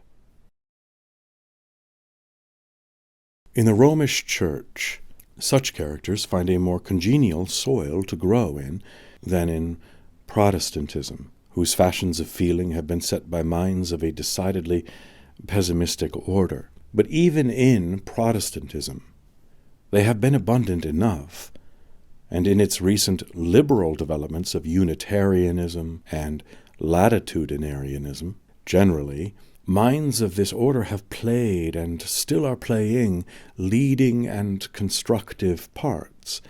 Emerson himself is an admirable example. Theodore Parker is another. Here are a couple of characteristic passages from Parker's correspondence. Orthodox scholars say, in the heathen classics you find no consciousness of sin. It is very true, God be thanked for it. They were conscious of wrath, of cruelty, avarice, drunkenness, lust, sloth, cowardice, and other actual vices, and struggled and got rid of the deformities, but they were not conscious of enmity against God, and didn't sit down and whine and groan against non-existent evil. I have done wrong things enough in my life, and do them now. I miss the mark, draw a bow, and try again, but I am not conscious of hating God, or man, or right, or love, and I know there is much health in me, and in my body, even now, there dwelleth many a good thing, spite of consumption and St. Paul. In another letter, Parker writes, I have swum in clear sweet waters all my days, and if sometimes they were a little cold, and the stream ran adverse and something rough, it was never too strong to be breasted and swum through. From the days of earliest boyhood, when I went stumbling through the grass, up to the grey-bearded manhood of this time, there is none but has left me honey in the hive of memory that I now feed on for present delight. When I recall the years, I am filled with a sense of sweetness and wonder that such little things can make a mortal so exceedingly rich. But I must confess that the chiefest of all my delights is still the religious. Another good expression of the once-born type of consciousness, developing straight and natural, with no element of morbid compunction or crisis, is contained in the answer of Dr. Edward Everett Hale, the eminent Unitarian preacher and writer, to one of Dr. Starbuck's circulars. I quote a part of it. I observe with profound regret the religious struggles which come into many biographies, as if almost essential to the formation of the hero. I ought to speak of these to say that any man has an advantage not to be estimated, who is born, as I was, into a family where the religion is simple and rational, who is trained in the theory of such a religion, so that he never knows for an hour what these religious or irreligious struggles are. I always knew God loved me, and I was always grateful to him for the world he placed me in. I always liked to tell him so, and was always glad to receive his suggestions to me. I can remember perfectly that when I was coming to manhood, the half-philosophical novels of the time had a deal to say about the young men and maidens who were facing the problem of life. I had no idea whatever what the problem of life was. To live with all my might seemed to me easy. To learn where there was so much to learn seemed pleasant, and almost, of course, to lend a hand, if one had a chance, natural. And if one did this, why, he enjoyed life, because he could not help it, and without proving to himself that he ought to enjoy it. A child who is early taught that he is God's child, that he may live and move and have his being in God, and that he has therefore infinite strength at hand for the conquering of any difficulty, will take life more easily, and probably will make more of it, than one who is told that he is born the child of wrath and wholly incapable of good. One can but recognize in such writers as these the presence of a temperament organically weighted on the side of cheer and fatally forbidden to linger, as those of opposite temperament linger, over the darker aspects of the universe. In some individuals, optimism may become quasi-pathological. The capacity for even a transient sadness or momentary humility seems cut off from them as by a kind of congenital anesthesia. The supreme contemporary example of such an inability to feel evil is, of course, Walt Whitman. His favorite occupation, writes his disciple, Dr. Buke, seemed to be strolling or sauntering about outdoors by himself, looking at the grass, the trees, the flowers, the vistas of light, the varying aspects of the sky, and listening to the birds, the crickets, the tree frogs, and all the hundreds of natural sounds. It was evident that these things gave him a pleasure far beyond what they give to ordinary people. Until I knew the man, continues Dr. Brooke, it had not occurred to me that anyone could derive so much absolute happiness from these things as he did. He was very fond of flowers, either wild or cultivated, liked all sorts. I think he admired lilacs and sunflowers just as much as roses. Perhaps indeed no man who ever lived liked so many things and disliked so few as Walt Whitman. All natural objects seemed to have a charm for him. All sights and sounds seemed to please him.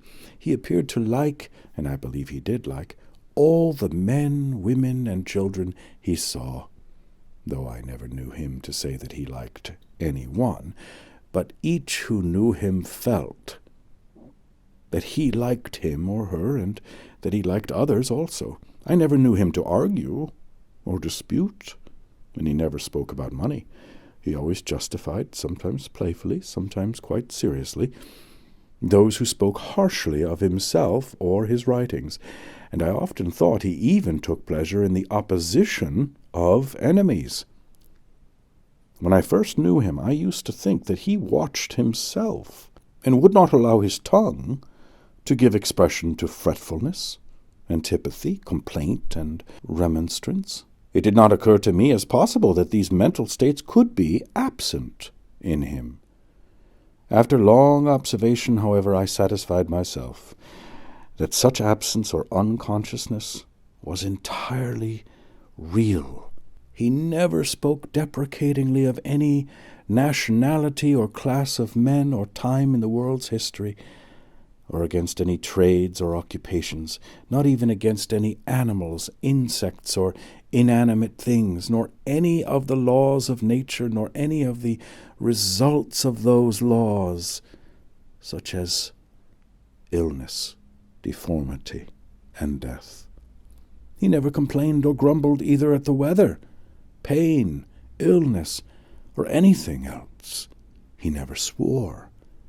He could not very well, since he never spoke in anger and apparently never was angry. He never exhibited fear, and I do not believe he ever felt it. Walt Whitman owes his importance in literature to the systematic expulsion from his writings of all contractile elements. The only sentiments he allowed himself to express were of the expansive order, and he expressed these in the first person, not as your mere monstrously conceited individual might so express them, but vicariously for all men, so that a passionate and mystic ontological emotion suffuses his words, and ends by persuading the reader that men and women, life and death, and all things are divinely good. Thus it has come about that many persons today regard Walt Whitman as the restorer of the eternal, natural religion. He has infected them with his own love of comrades, with his own gladness that he and they exist. Societies are actually formed for his cult. A periodical organ exists for its propagation, in which the lines of orthodoxy and heterodoxy are already beginning to be drawn. Hymns are written by others in his peculiar prosody, and he is even explicitly compared with the founder of the Christian religion, not altogether to the advantage of the latter. Whitman is often spoken of as a pagan. The word nowadays means sometimes the mere natural animal man without a sense of sin. Sometimes it means a Greek or Roman with his own peculiar religious consciousness. In neither of these senses does it fitly define this poet. He is more than your mere animal man who has not tasted of the tree of good and evil. He is aware enough of sin for a swagger to be present in his indifference towards it, a conscious pride in his freedom from flexions and contractions, which your genuine pagan in the first sense of the word would never show. I could turn and live with animals. They are so placid and self-contained. I stand and look at them long and long. They do not sweat and whine about their condition. They do not lie awake in the dark and weep for their sins. Not one is dissatisfied, not one is demented with the mania of owning things. Not one kneels to another, nor to his kind that lived thousands of years ago. Not one is respectable or unhappy over the whole earth. No natural pagan could have written these well-known lines, but on the other hand, Whitman is less than a Greek or Roman, for their consciousness, even in Homeric times, was full to the brim of the sad mortality of this sunlit world. And such a consciousness Walt Whitman resolutely refuses to adopt. When, for example, Achilles, about to slay Lycaon, Priam's young son, hears him sue for mercy, he stops to say, "Ah, friend, thou too must die. Why thus lamentest thou? Patroclus too is dead.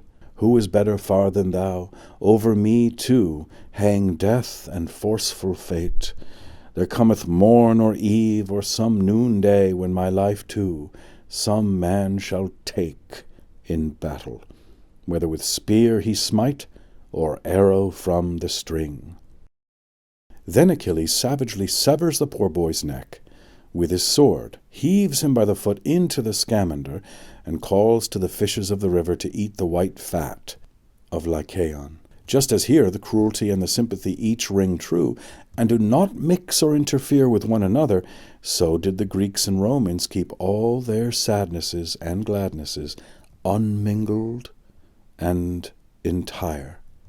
Instinctive good they did not reckon sin, nor had they any such desire to save the credit of the universe as to make them insist, as so many of us insist, that what immediately appears as evil must be good in the making, or something equally ingenious. Good was good and bad just bad for the earlier Greeks.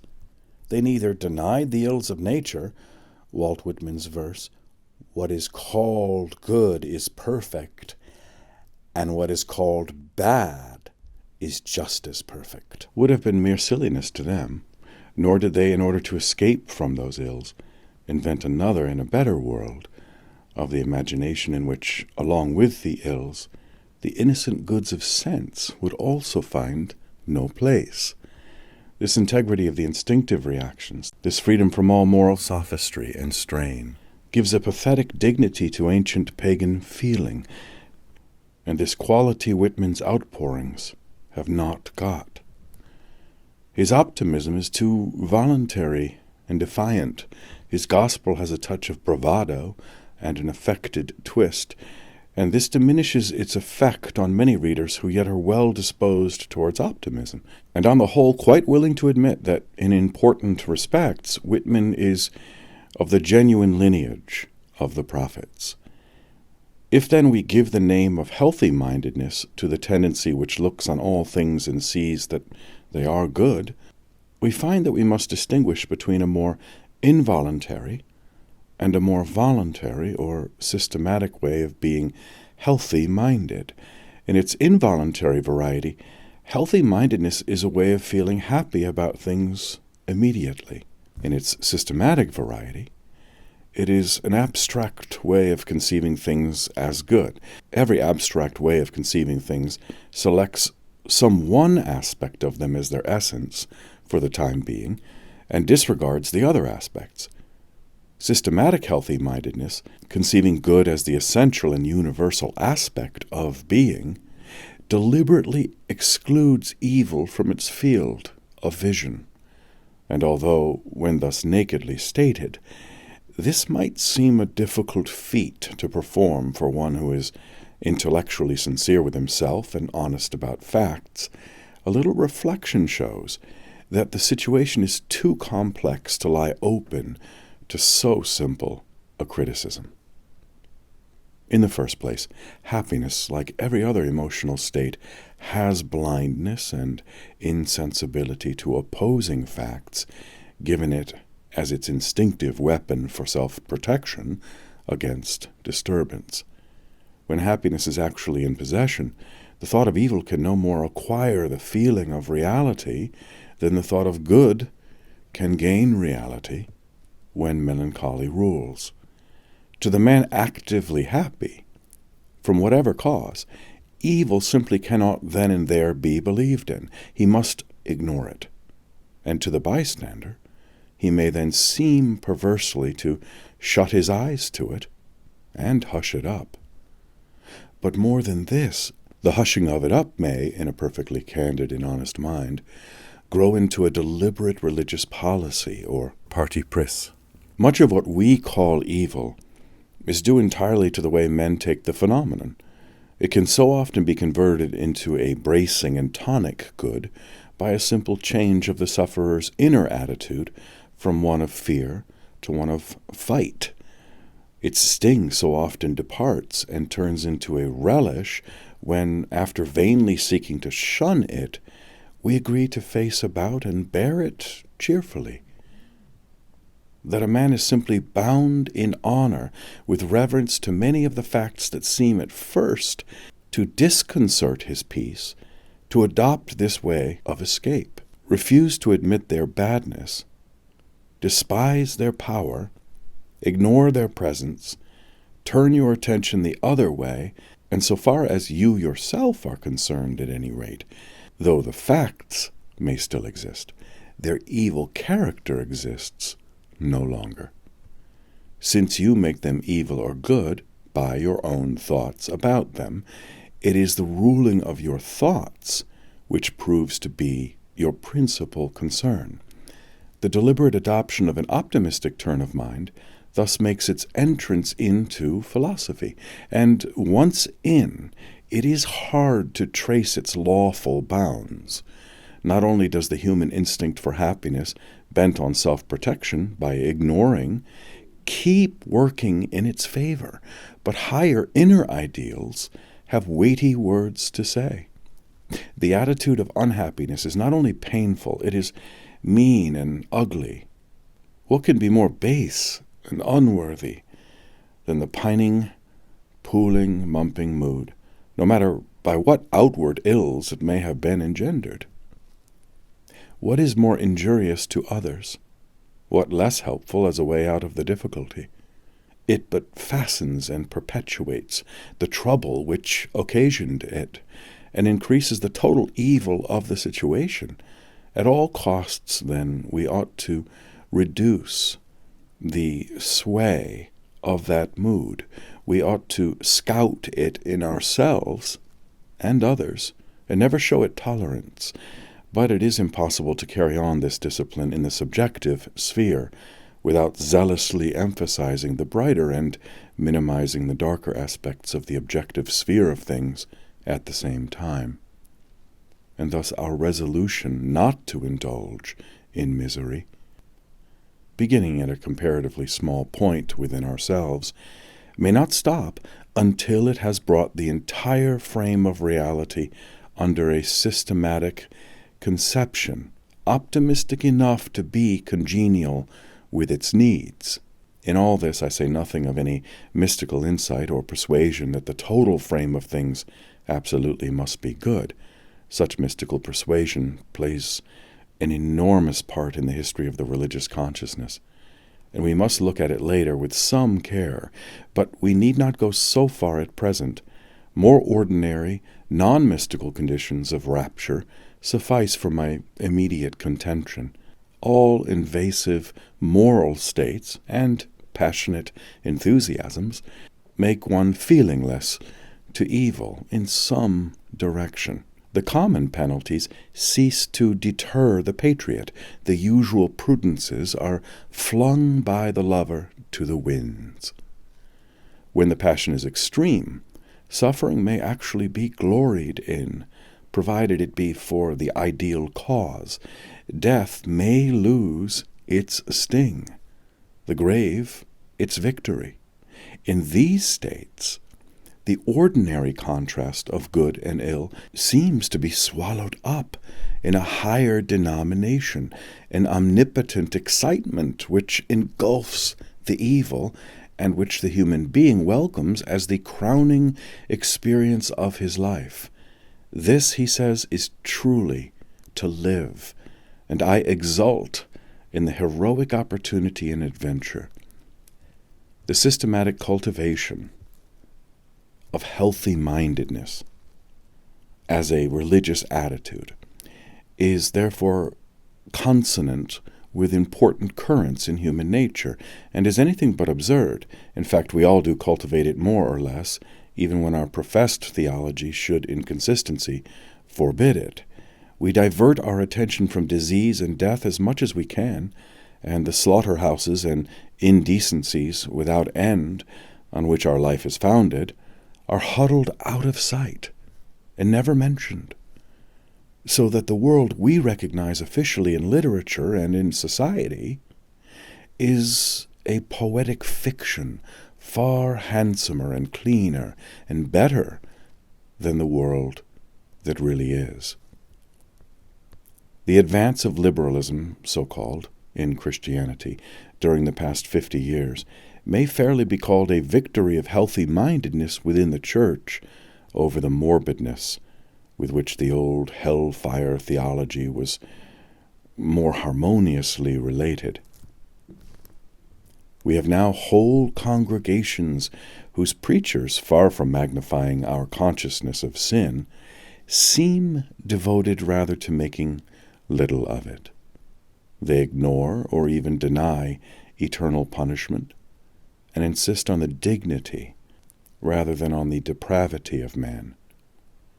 They look at the continual preoccupation of the old-fashioned Christian with the salvation of his soul as something sickly and reprehensible rather than admirable, and a sanguine and muscular attitude which to our forefathers would have seemed purely heathen has become in their eyes an ideal element of Christian character. I am not asking whether or not they are right. I am only pointing out the change. The persons to whom I refer have still retained, for the most part, their nominal connection with Christianity, in spite of their discarding of its more pessimistic theological elements. But in that theory of evolution, which, gathering momentum for a century, has within the past 25 years swept so rapidly over Europe and America, we see the ground laid for a new sort of religion of nature, which has entirely displaced Christianity from the thought of a large part of our generation. The idea of a universal evolution lends itself to a doctrine of general meliorism and progress, which fits the religious needs of the healthy-minded so well that it seems almost as if it might have been created for their use. Accordingly, we find evolutionism interpreted thus optimistically and embraced as a substitute for the religion they were born in by a multitude of our contemporaries who have either been trained scientifically or been fond of reading popular science, and who had already begun to be inwardly dissatisfied with what seemed to them the harshness and irrationality of the orthodox Christian scheme. As examples are better than descriptions, I will quote a document received in answer to Professor Starbuck's circular of questions. The writer's state of mind may, by courtesy, be called a religion, for it is his reaction on the whole nature of things. It is systematic and reflective, and it loyally binds him to certain inner ideals. I think you will recognize in him, coarse-meated and incapable of wounded spirit as he is, a sufficiently familiar contemporary type. Question: what does religion mean to you? It means nothing, and it seems, so far as I can observe, useless to others. I am 67 years of age and have resided in X 50 years and have been in business 45. Consequently, I have some little experience of life and men, and some women too, and I find that the most religious and pious people are, as a rule, those most lacking in uprightness and morality. The men who do not go to church or have any religious convictions are the best. Praying, singing of hymns, and sermonizing are pernicious. They teach us to rely on some supernatural power, when we ought to rely on ourselves. I totally disbelieve in a God. The God idea was begotten in ignorance, fear, and a general lack of any knowledge of nature. If I were to die now, being in a healthy condition for my age, both mentally and physically, I would just as lief, yes, rather, die with a hearty enjoyment of music, sport, or any other rational pastime. As a timepiece stops, we die, there being no immortality in either case. Question. What comes before your mind corresponding to the words God, heaven, angels, etc.? Answer. Nothing whatever. I am a man without a religion. These words mean so much mythic bosh. Question. Have you had any experiences which appeared providential? Answer. None whatever. There is no agency of the superintending kind. A little judicious observation as well as knowledge of scientific law will convince anyone of this fact. Question. What things work most strongly on your emotions? Answer. Lively songs and music, pinafore instead of an oratorio. I like Scott, Burns, Byron, Longfellow, especially Shakespeare, etc., etc. Of songs, the Star-Spangled Banner, America, Marseillaise, and all moral and soul-stirring songs, but wishy-washy hymns are my detestation. I greatly enjoy nature, especially fine weather, and until within a few years used to walk Sundays into the country, 12 miles often, with no fatigue, and bicycle 40 or 50. I have dropped the bicycle. I never go to church, but attend lectures when there are any good ones. All of my thoughts and cogitations have been of a healthy and cheerful kind, for instead of doubts and fears, I see things as they are, for I endeavor to adjust myself to my environment. This I regard as the deepest law. Mankind is a progressive animal. I am satisfied he will have made a great advance over his present status 1,000 years hence. Question. What is your notion of sin?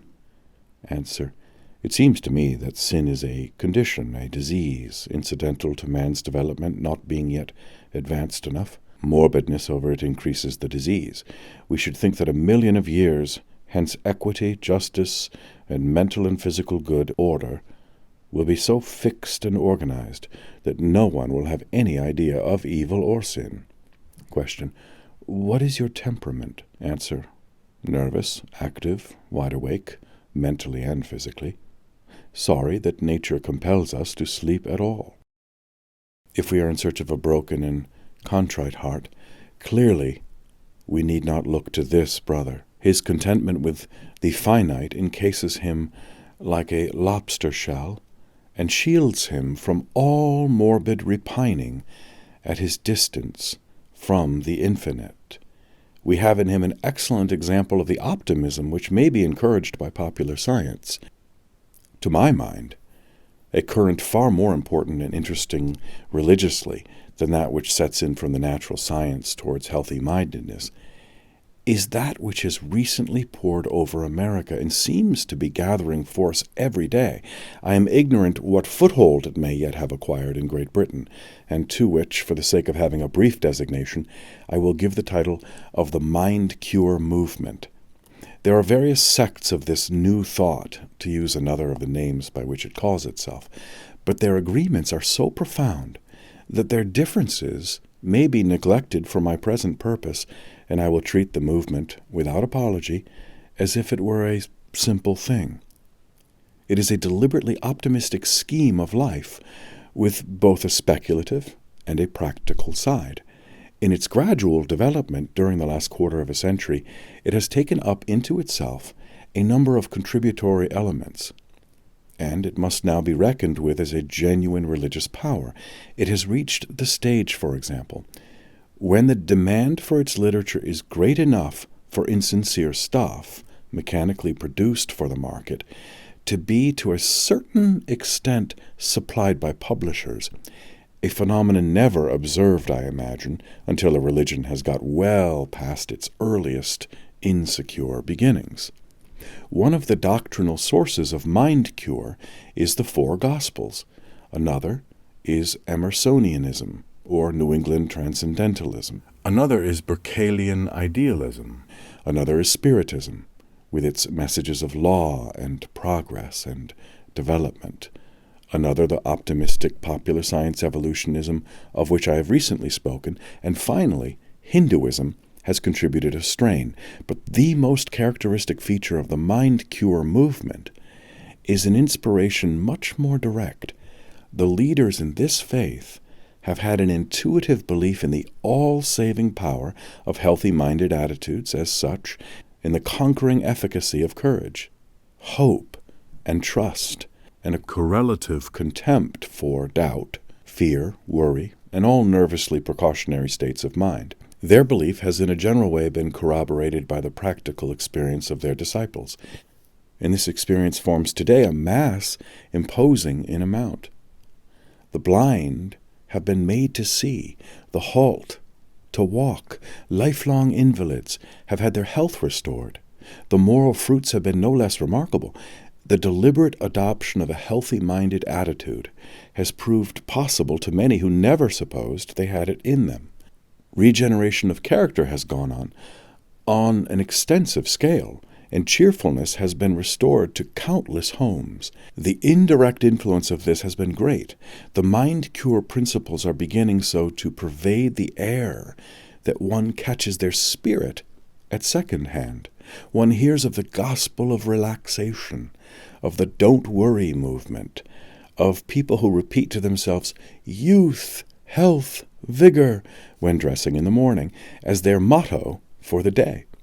Complaints of the weather are getting to be forbidden in many households, and more people are recognizing it to be bad form to speak of disagreeable sensations, or to make much of the ordinary inconveniences and ailments of life.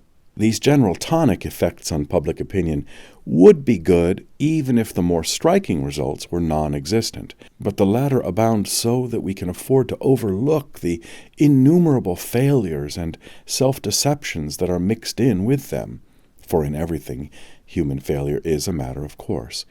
And we can also overlook the verbiage of a good deal of the mind cure literature, some of which is so moonstruck with optimism and so vaguely expressed that an academically trained intellect finds it almost impossible to read it at all. The plain fact remains that the spread of the movement has been due to practical fruits, and the extremely practical turn of character of the American people has never been better shown than by the fact that this, their only decidedly original contribution to the systematic philosophy of life, should be so intimately knit up with concrete therapeutics. To the importance of mind cure, the medical and clerical professions in the United States are beginning, though with much recalcitrancy and protesting, to open their eyes. It is evidently bound to develop still farther, both speculatively and practically, and its latest writers are far and away the ablest of the group.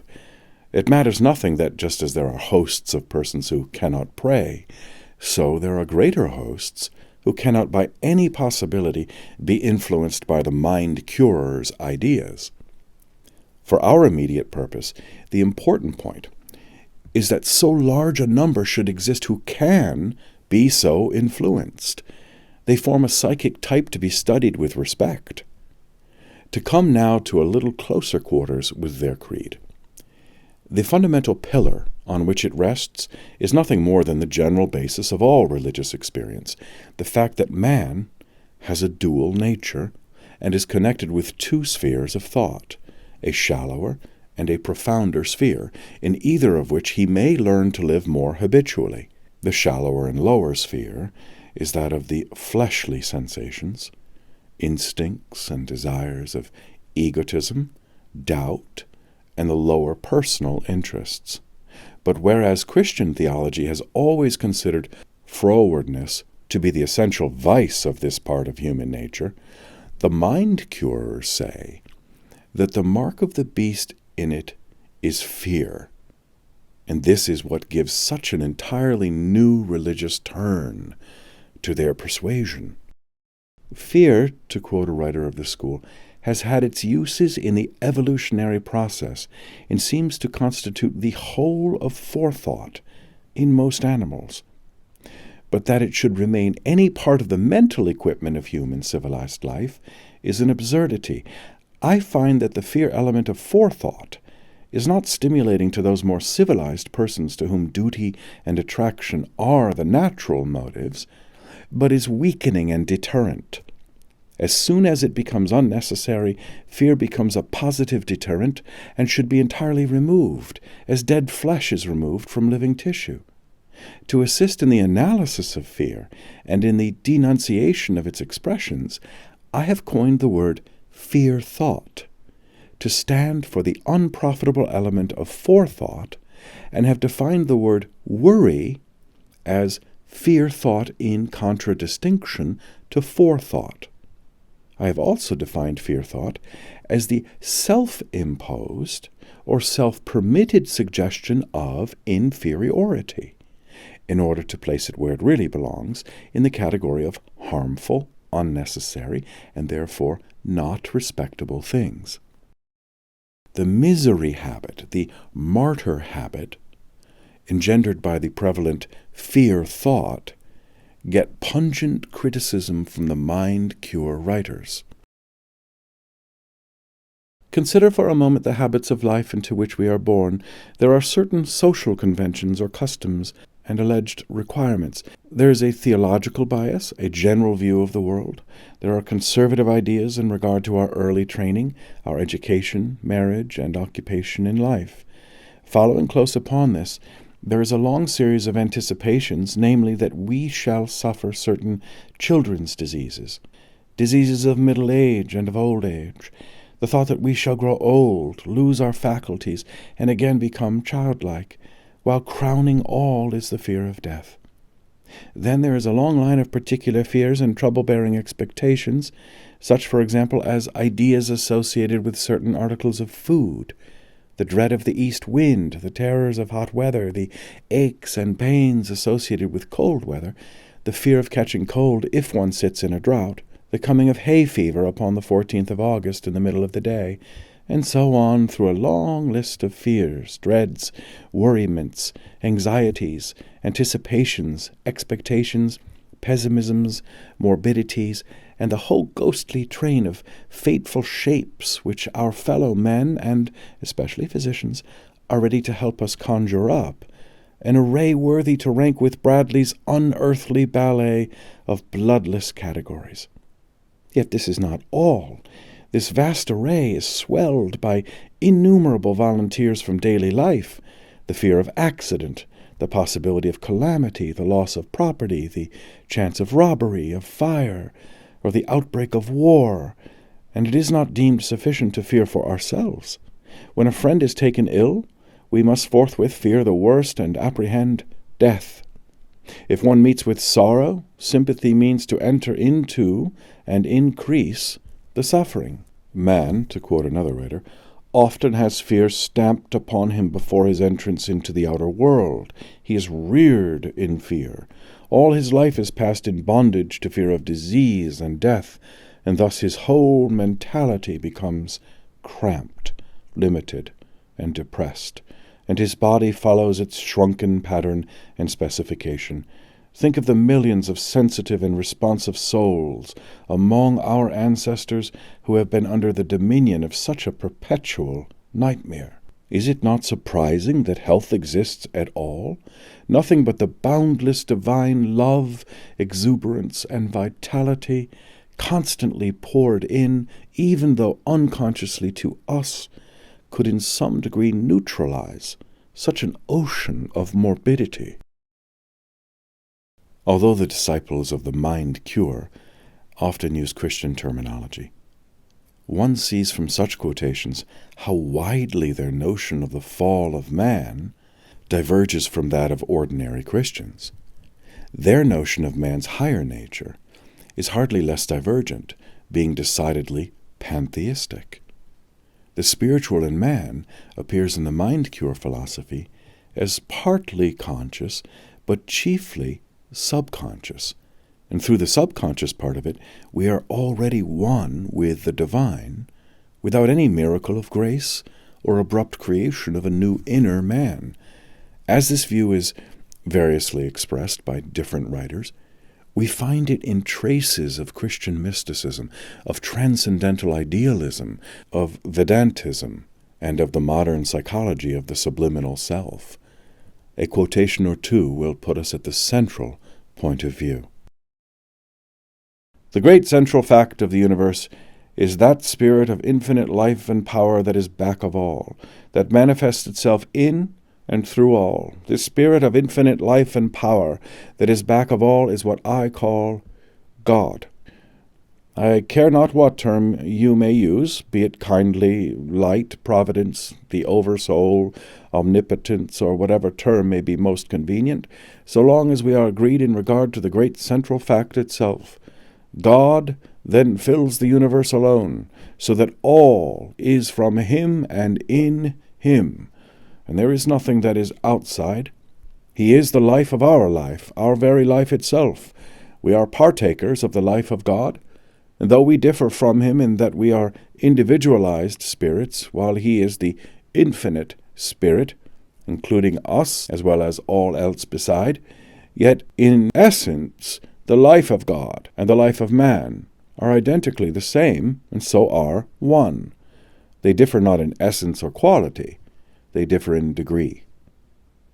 The great central fact in human life is the coming into a conscious, vital realization of our oneness with this infinite life, and the opening of ourselves fully to this divine inflow. In just the degree that we come into a conscious realization of our oneness with the infinite life, and open ourselves to this divine inflow, do we actualize in ourselves the qualities and powers of the infinite life? Do we make ourselves channels through which the infinite intelligence and power can work? In just the degree in which you realize your oneness with the infinite spirit, you will exchange disease for ease, inharmony for harmony, suffering and pain for abounding health and strength. To recognize our own divinity and our intimate relation to the universal is to attach the belts of our machinery to the powerhouse of the universe. One need remain in hell no longer than one chooses to. We can rise to any heaven we ourselves choose. And when we choose so to rise, all the higher powers of the universe combine to help us heavenward. Let me now pass from these abstracter statements to some more concrete accounts of experience.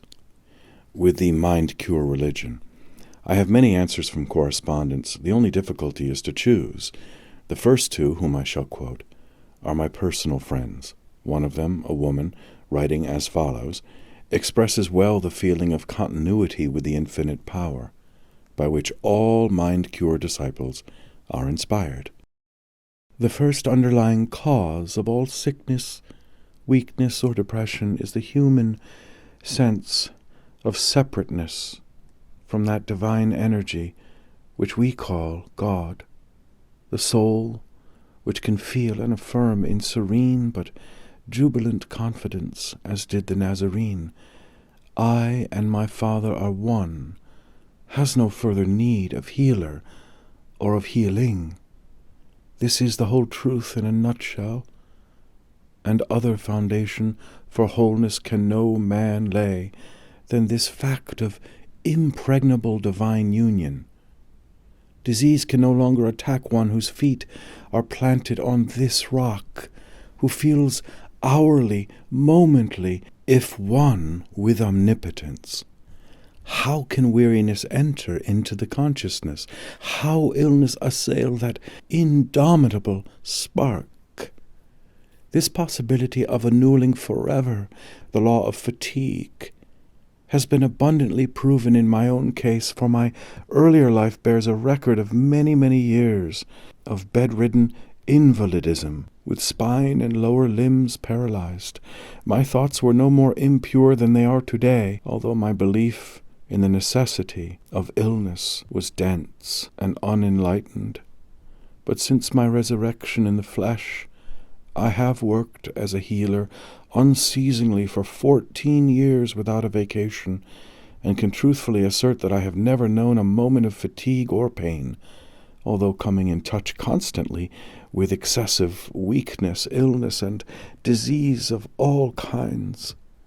For how can a conscious part of deity be sick, since greater is he that is with us than all that can strive against us?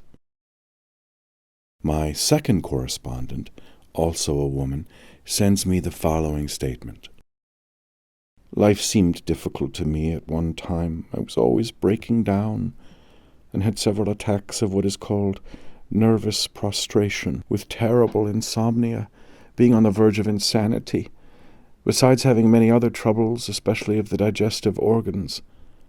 I had been sent away from a home in charge of doctors, had taken all the narcotics, stopped all work, been fed up, and in fact knew all the doctors within reach, but I never recovered permanently till this new thought took possession of me. I think that the one thing which impressed me the most was learning the fact that we must be in absolutely constant relation or mental touch. This word is to me very expressive, with that essence of life which permeates all and which we call God. This is almost unrecognizable unless we live it into ourselves actually. That is, by a constant turning to the very innermost, deepest consciousness of our real selves, or of God in us, for illumination from within, just as we turn to the sun for light, warmth, and invigoration without. When you do this consciously, realizing that to turn inward to the light within you is to live in the presence of God or your divine self, you soon discover the unreality of the objects to which you have hitherto been turning, and which have engrossed you without. I have come to disregard the meaning of this attitude for bodily health as such, because that comes of itself as an incidental result, and cannot be found by any special mental act or desire to have it, beyond that general attitude of mind I have referred to above. That which we usually make the object of life, those outer things we are all so wildly seeking, which we so often live and die for, but which then do not give us peace and happiness.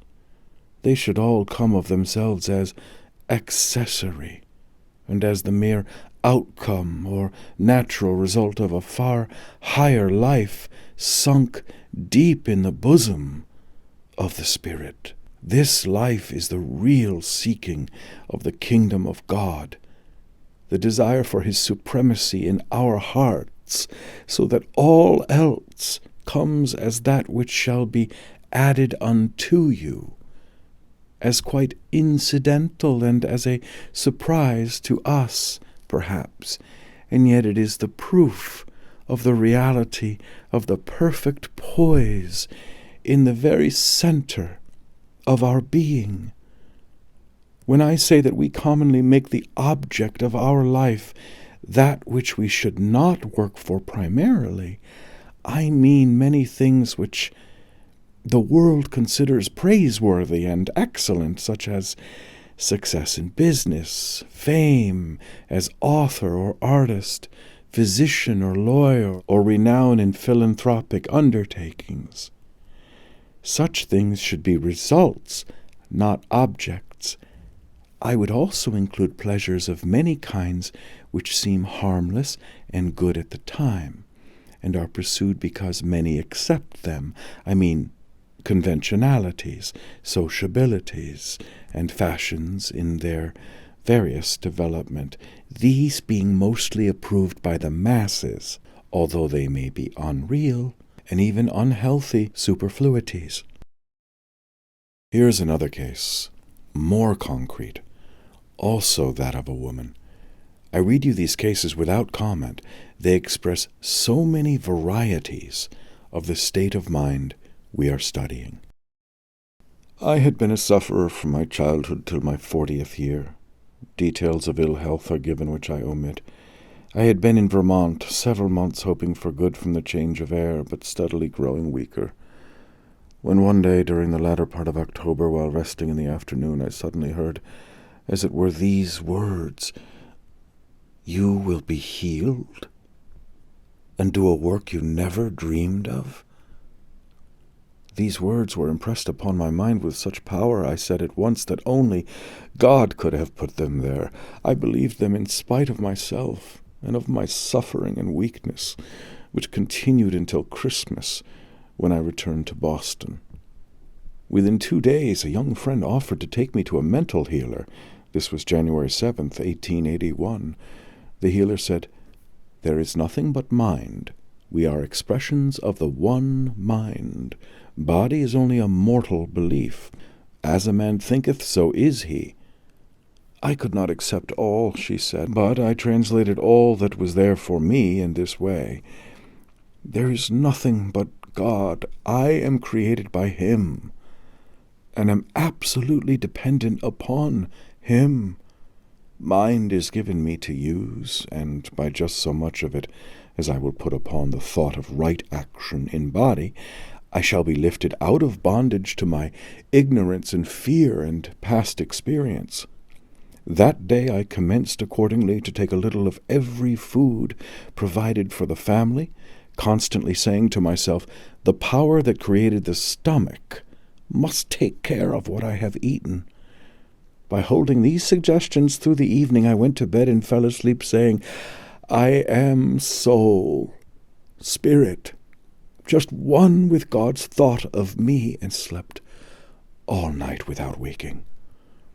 For the first time in several years, the distress turns had usually recurred about 2 o'clock in the night. I felt the next day like an escaped prisoner, and believed I had found the secret that would in time give me perfect health. Within 10 days I was able to eat anything provided for others, and after 2 weeks I began to have my own positive mental suggestions of truth, which were to me like stepping stones. I will note a few of them. They came about 2 weeks apart. First, I am soul, therefore it is well with me. Second, I am soul, therefore I am well.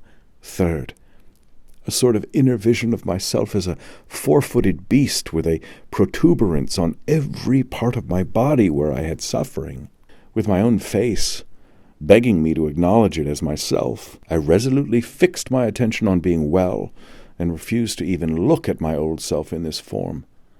Fourth, again the vision of the beast far in the background, with faint voice, again refusal to acknowledge. Fifth, once more the vision, but only of my eyes with the longing look, and again the refusal. Then came the conviction, the inner consciousness, that I was perfectly well and always had been, for I was soul, an expression of God's perfect thought. That was to me the perfect and completed separation between what I was and what I appeared to be. I succeeded in never losing sight after this of my real being by constantly affirming this truth, and by degrees, though it took me 2 years of hard work to get there, I expressed health continuously throughout my whole body. In my subsequent 19 years' experience, I have never known this truth to fail when I applied it, though in my ignorance I have often failed to apply it. but through my failures, I have learned the simplicity and trustfulness of the little child. But I fear that I risk tiring you by so many examples, and I must lead you back to philosophic generalities again. You see already by such records of experience how impossible it is not to class mind cure as primarily a religious movement. Its doctrine of the oneness of our life with God's life is in fact quite indistinguishable from an interpretation of Christ's message, which in these very Gifford Lectures has been defended by some of your very ablest Scottish religious philosophers. But philosophers usually profess to give a quasi-logical explanation of the existence of evil, whereas of the general fact of evil in the world, the existence of the selfish, suffering, timorous, finite consciousness, the mind-curers, so far as I am acquainted with them, profess to give no speculative explanation. Evil is empirically there for them as it is for everybody, but the practical point of view predominates. And it would ill agree with the spirit of their system to spend time in worrying over it as a mystery or problem, or in laying to heart the lesson of its experience after the manner of the evangelicals. Don't reason about it, as Dante says, but give a glance and pass beyond. It is avidya, ignorance, something merely to be outgrown and left behind, transcended and forgotten. Christian Science, so-called, the sect of Mrs. Eddy, is the most radical branch of mind cure in its dealings with evil. For it, evil is simply a lie, and anyone who mentions it is a liar. The optimistic ideal of duty forbids us to pay it the compliment, even of explicit attention. Of course, as our next lectures will show us, this is a bad speculative omission, but it is intimately linked with the practical merits of the system we are examining. Why regret a philosophy of evil, a mind curer would ask us, if I can put you in possession of a life of good? After all, it is the life that tells, and mind cure has developed a living system of mental hygiene which may well claim to have thrown all previous literature of the Dietetic der Seele into the shade.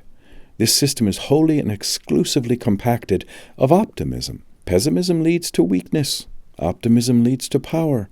Thoughts are things, as one of the most vigorous mind cure writers prints in bold type at the bottom of each of his pages. And if your thoughts are of health, youth, vigor, and success, before you know it, these things will also be your outward portion. No one can fail of the regenerative influence of optimistic thinking, pertinaciously pursued. Every man owns, indefeasibly, this inlet to the divine. Fear, on the contrary, and all the contracted and egoistic modes of thought are inlets to destruction. Most mind curers here bring in a doctrine that thoughts are forces, and that by virtue of a law that like attracts like, one man's thoughts draw to themselves as allies all the thoughts of the same character that exist the world over. Thus one gets, by one's thinking, reinforcements from elsewhere for the realization of one's desires. And the great point in the conduct of life is to get the heavenly forces on one's side by opening one's own mind to their influx. On the whole, one is struck by a psychological similarity between the mind cure movement and the Lutheran and Wesleyan movements. To the believer in moralism and works, with his anxious query, "What shall I do to be saved?" Luther and Wesley replied, "You are saved now, if you would but believe it."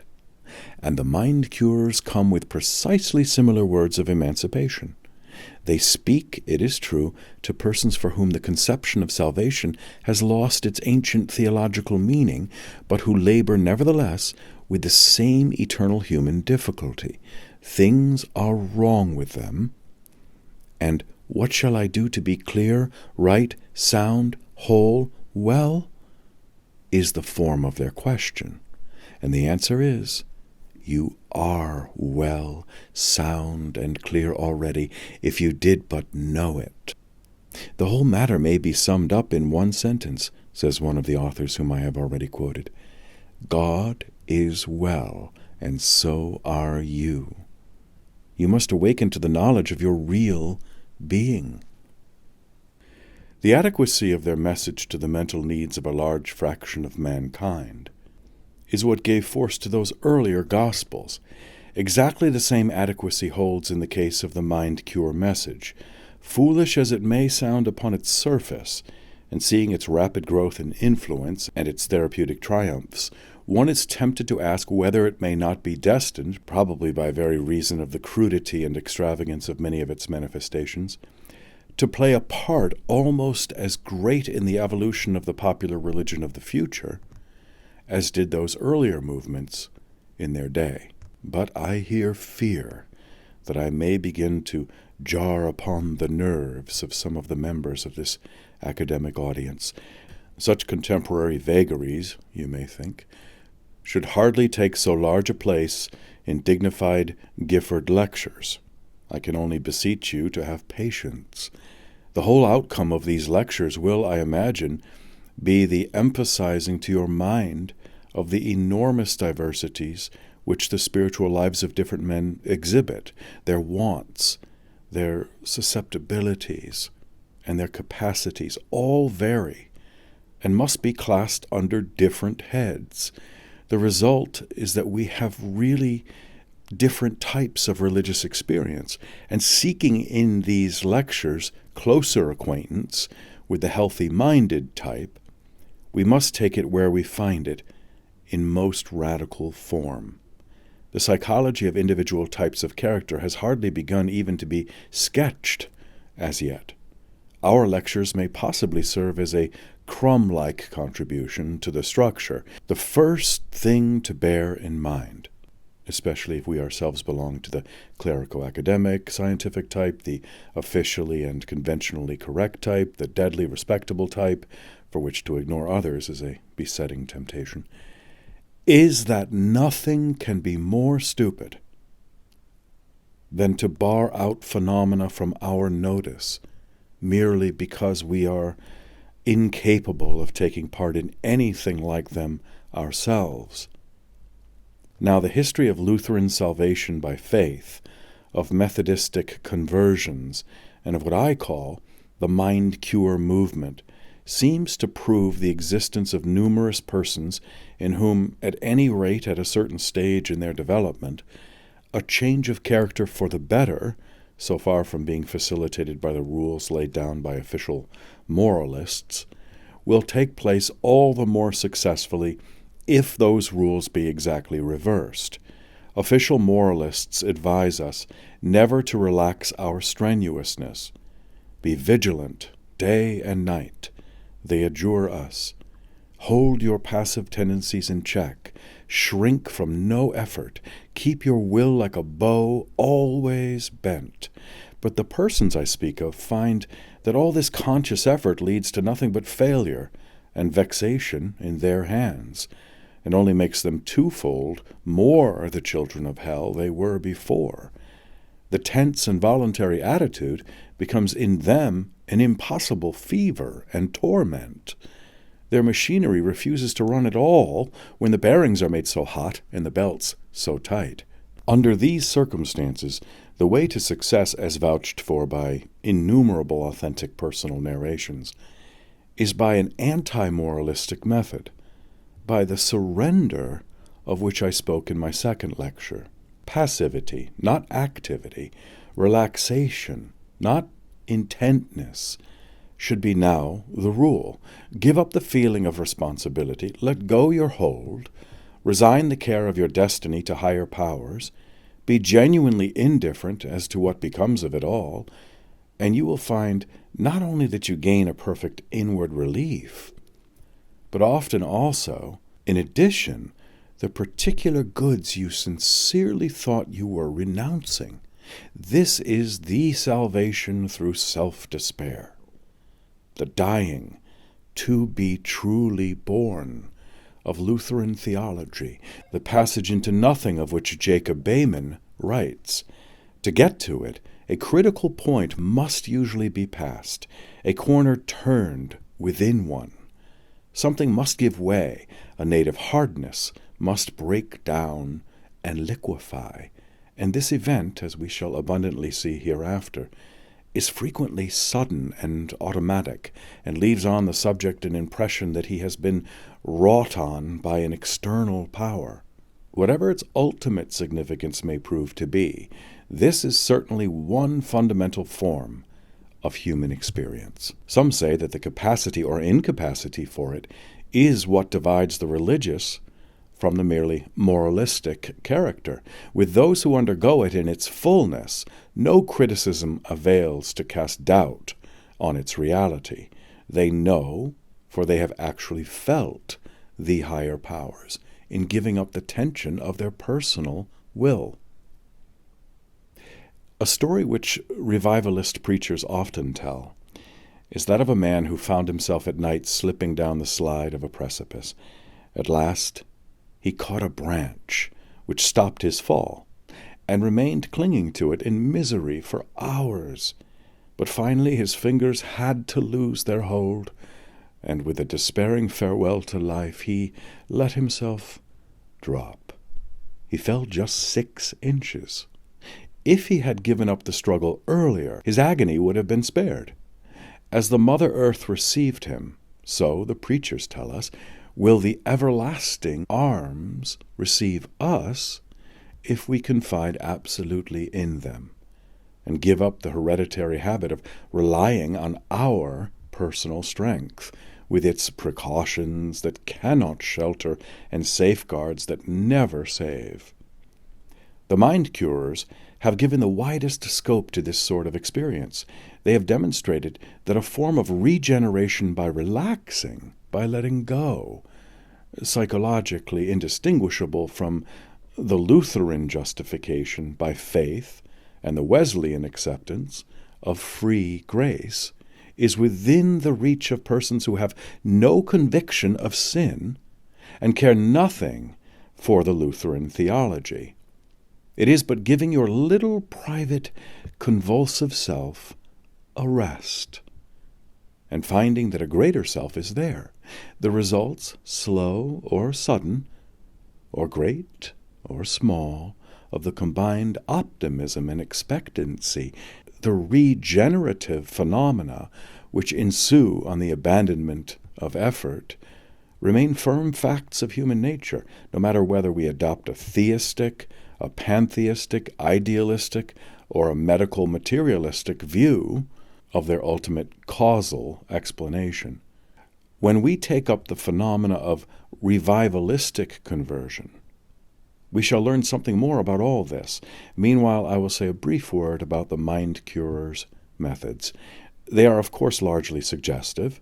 The suggestive influence of environment plays an enormous part in all spiritual education, but the word suggestion, having acquired official status, is unfortunately already beginning to play in many quarters the part of a wet blanket upon investigation, being used to fend off all inquiry into the varying susceptibilities of individual cases.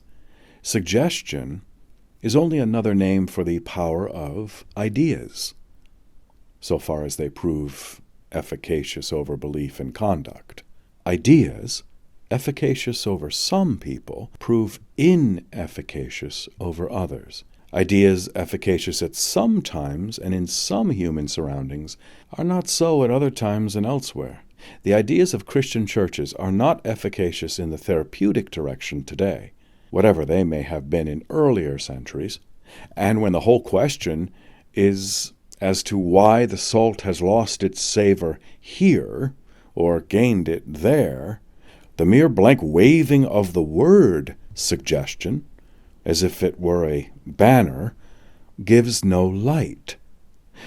Dr. Goddard, whose candid psychological essay on faith cures ascribes them to nothing but ordinary suggestion, concludes by saying that religion, and by this he seems to mean our popular Christianity, has in it all there is in mental therapeutics, and has it in its best form. Living up to our religious ideas will do anything for us that can be done, and this in spite of the actual fact that the popular Christianity does absolutely nothing, or did nothing until mind cure came to the rescue.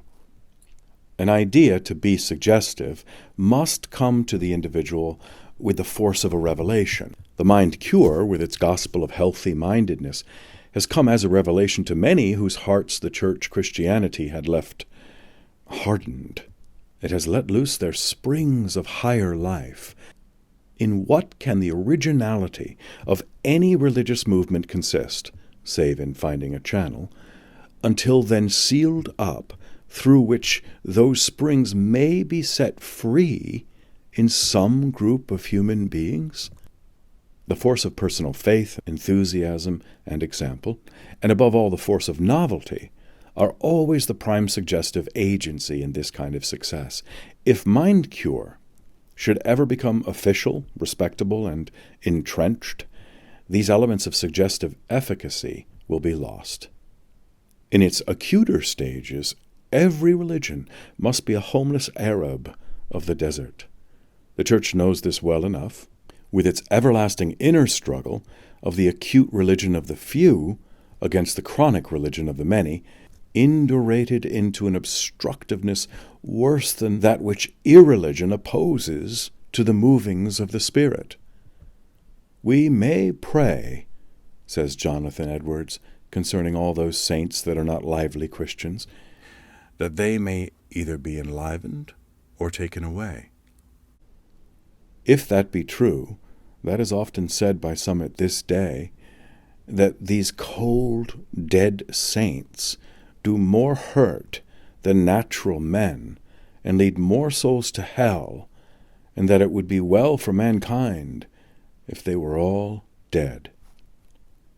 The next condition of success is the apparent existence, in large numbers, of minds who unite healthy-mindedness with readiness for regeneration by letting go.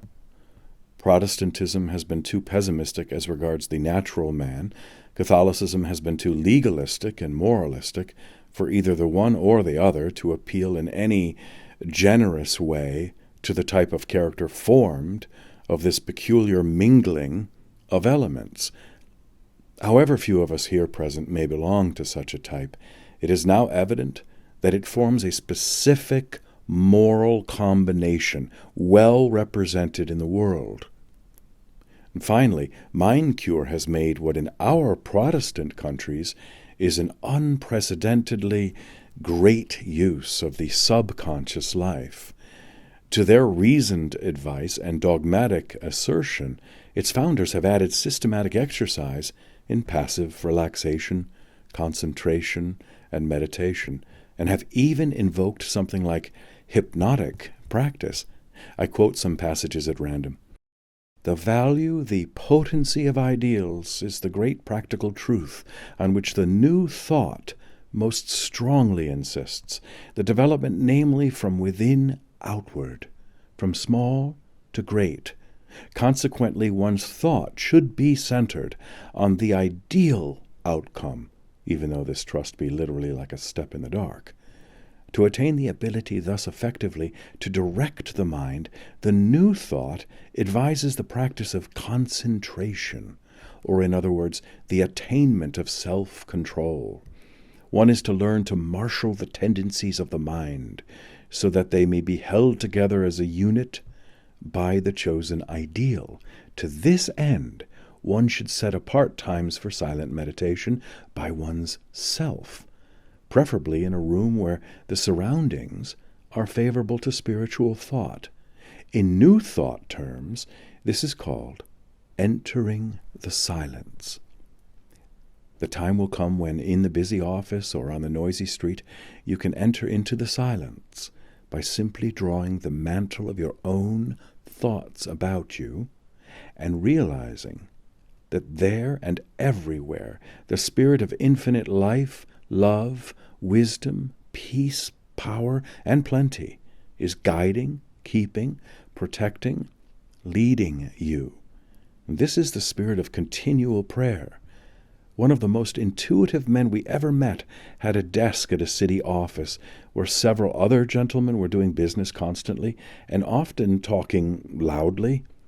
Entirely undisturbed by the many various sounds about him, this self-centered, faithful man would, in any moment of perplexity, draw the curtains of privacy so completely about him that he would be as fully enclosed in his own psychic aura, and thereby as effectually removed from all distractions, as though he were alone in some primeval wood.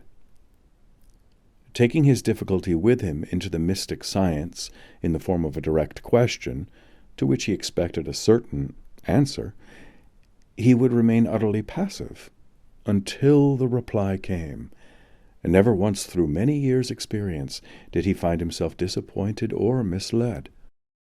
Wherein, I should like to know, does this intrinsically differ from the practice of recollection, which plays so great a part in Catholic discipline, otherwise called the practice of the presence of God, and so known among ourselves as, for instance, in Jeremy Taylor? It is thus defined by the eminent teacher Alvarez de Paz in his work on contemplation.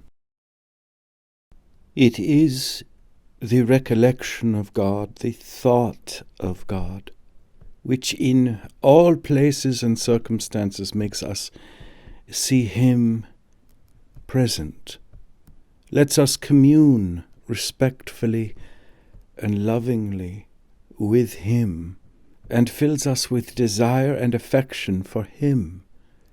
Would you escape from every ill?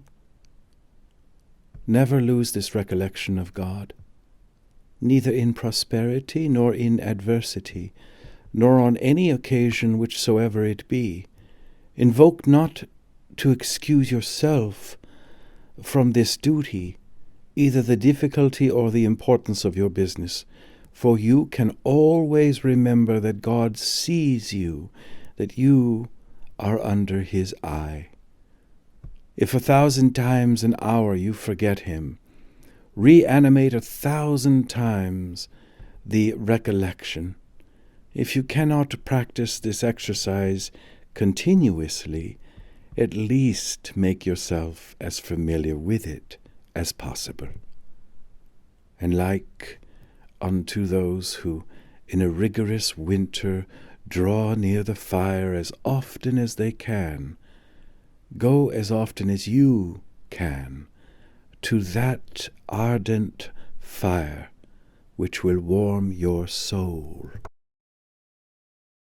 All the external associations of the Catholic discipline are, of course, unlike anything in mind-cure thought, but the purely spiritual part of the exercise is identical in both communions, and in both communions those who urge it write with authority, for they have evidently experienced in their own persons that whereof they tell.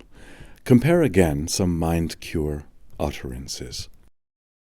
High, healthful, pure thinking can be encouraged, promoted, and strengthened.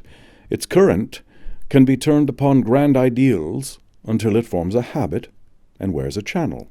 By means of such discipline, the mental horizon can be flooded with the sunshine of beauty, wholeness, and harmony. To inaugurate pure and lofty thinking may at first seem difficult, even almost mechanical, but perseverance will at length render it easy, then pleasant, and finally delightful. The soul's real world is that which it has built of its thoughts, mental states, and imaginations. If we will, we can turn our backs upon the lower and sensuous plane and lift ourselves into the realm of the spiritual and real, and there gain a residence.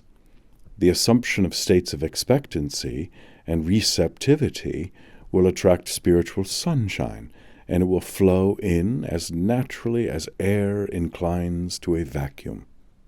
Whenever the thought is not occupied with one's daily duty or profession. It should be sent aloft into the spiritual atmosphere. There are quiet leisure moments by day and wakeful hours at night, when this wholesome and delightful exercise may be engaged in to great advantage. If one who has never made any systematic effort to lift and control the thought forces will, for a single month, earnestly pursue the course here suggested, he will be surprised and delighted at the result, and nothing will induce him to go back to careless, aimless, and superficial thinking. At such favorable seasons, the outside world, with all its current of daily events, is barred out, and one goes into the silent sanctuary of the inner temple of soul to commune and aspire. The spiritual hearing becomes delicately sensitive, so that the still small voice is audible. The tumultuous waves of external sense are hushed, and there is a great calm. The ego gradually becomes conscious that it is face to face with the divine presence, that mighty, healing, loving, fatherly life, which is nearer to us than we are to ourselves. There is soul contact with the parent soul, and an influx of life, love, virtue, health, and happiness from the inexhaustible fountain. When we reach the subject of mysticism, you will undergo so deep an immersion into these exalted states of consciousness as to be wet all over, if I may so express myself, and the cold shiver of doubt with which this little sprinkling may affect you will have long since passed away. Doubt, I mean, as to whether all such writing be not mere abstract talk and rhetoric set down pour encourager les autres. You will then be convinced, I trust, that these states of consciousness, of union, form a perfectly definite class of experiences of which the soul may occasionally partake, and which certain persons may live by in a deeper sense than they live by anything else with which they have acquaintance. This brings me to a general philosophical reflection with which I should like to pass from the subject of healthy-mindedness and close a topic which I fear is already too long drawn out. It concerns the relation of all this systematized healthy-mindedness and mind-cure religion to scientific method and the scientific life. In a later lecture I shall have to treat explicitly of the relation of religion to science on the one hand, and to primeval savage thought on the other. There are plenty of persons today, scientists or positivists, they are fond of calling themselves, who will tell you that religious thought is a mere survival, an atavistic reversion to a type of consciousness which humanity in its more enlightened examples has long since left behind and outgrown. If you ask them to explain themselves more fully, they will probably say that for primitive thought, everything is conceived of under the form of personality. The savage thinks that things operate by personal forces and for the sake of individual ends. For him, even external nature obeys individual needs and claims, just as if these were so many elementary powers. Now science, on the other hand, these positivists say, has proved that personality, so far from being an elementary force in nature, is but a passive resultant of the really elementary forces, physical, chemical, physiological, and psychophysical, which are all impersonal and general in character. Nothing individual accomplishes anything in the universe save insofar as it obeys and exemplifies some universal law. Should you then inquire of them by what means science has thus supplanted primitive thought and discredited its personal way of looking at things, they would undoubtedly say it has been by the strict use of the method of experimental verification. Follow out science's conceptions practically, they will say, the conceptions that ignore personality altogether, and you will always be corroborated. The world is so made that all your expectations will be experientially verified so long, and only so long, as you keep the terms from which you infer them impersonal and universal. But here we have Mind-Cure, with her diametrically opposite philosophy, setting up an exactly identical claim. Live as if I were true, she says, and every day will practically prove you right. That the controlling energies of nature are personal, that your own personal thoughts are forces, that the powers of the universe will directly respond to your individual appeals and needs, are propositions which your whole bodily and mental experience will verify. And that experience does largely verify these primeval religious ideas is proved by the fact that the Mind-Cure movement spreads, as it does, not by proclamation and assertion simply, but by palpable experiential result. And that experience does largely verify these primeval religious ideas is proved by the fact that the Mind-Cure movement spreads, as it does, not by proclamation and assertion simply, but by palpable experiential results. Here, in the very heyday of science's authority, it carries on an aggressive warfare against the scientific philosophy, and succeeds by using science's own peculiar methods and weapons, believing that a higher power will take care of us in certain ways better than we can take care of ourselves if we only genuinely throw ourselves upon it and consent to use it. It finds the belief not only not impugned, but corroborated by its observation.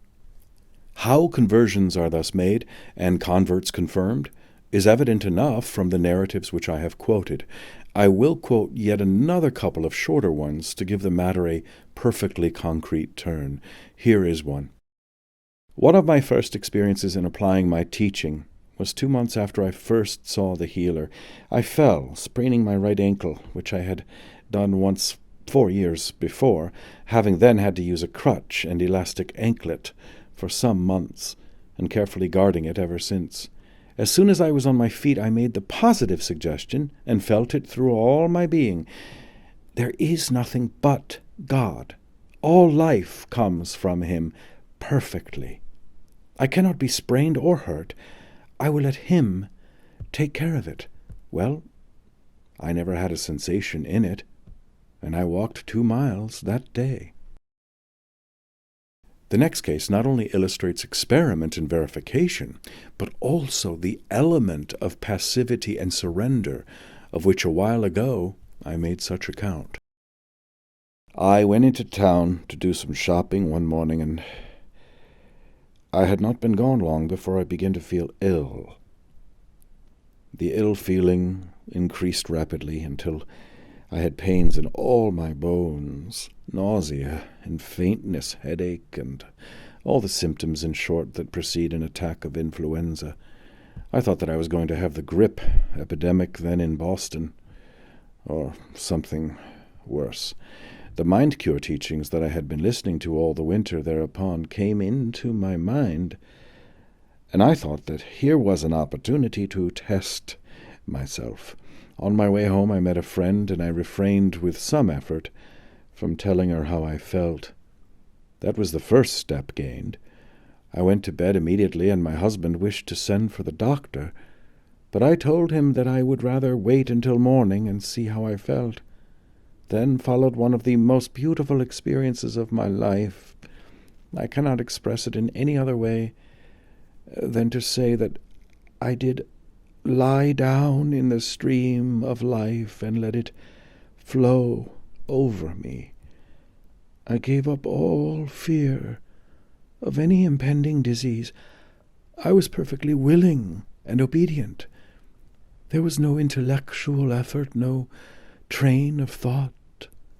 My dominant idea was, "Behold the handmaid of the Lord, be it unto me even as thou wilt," and a perfect confidence that all would be well, that all was well. The creative life was flowing into me every instant, and I felt myself allied with the infinite, in harmony and full of the peace that passeth understanding. There was no place in my mind for a jarring body. I had no consciousness of time or space or persons, but only of love and happiness and faith.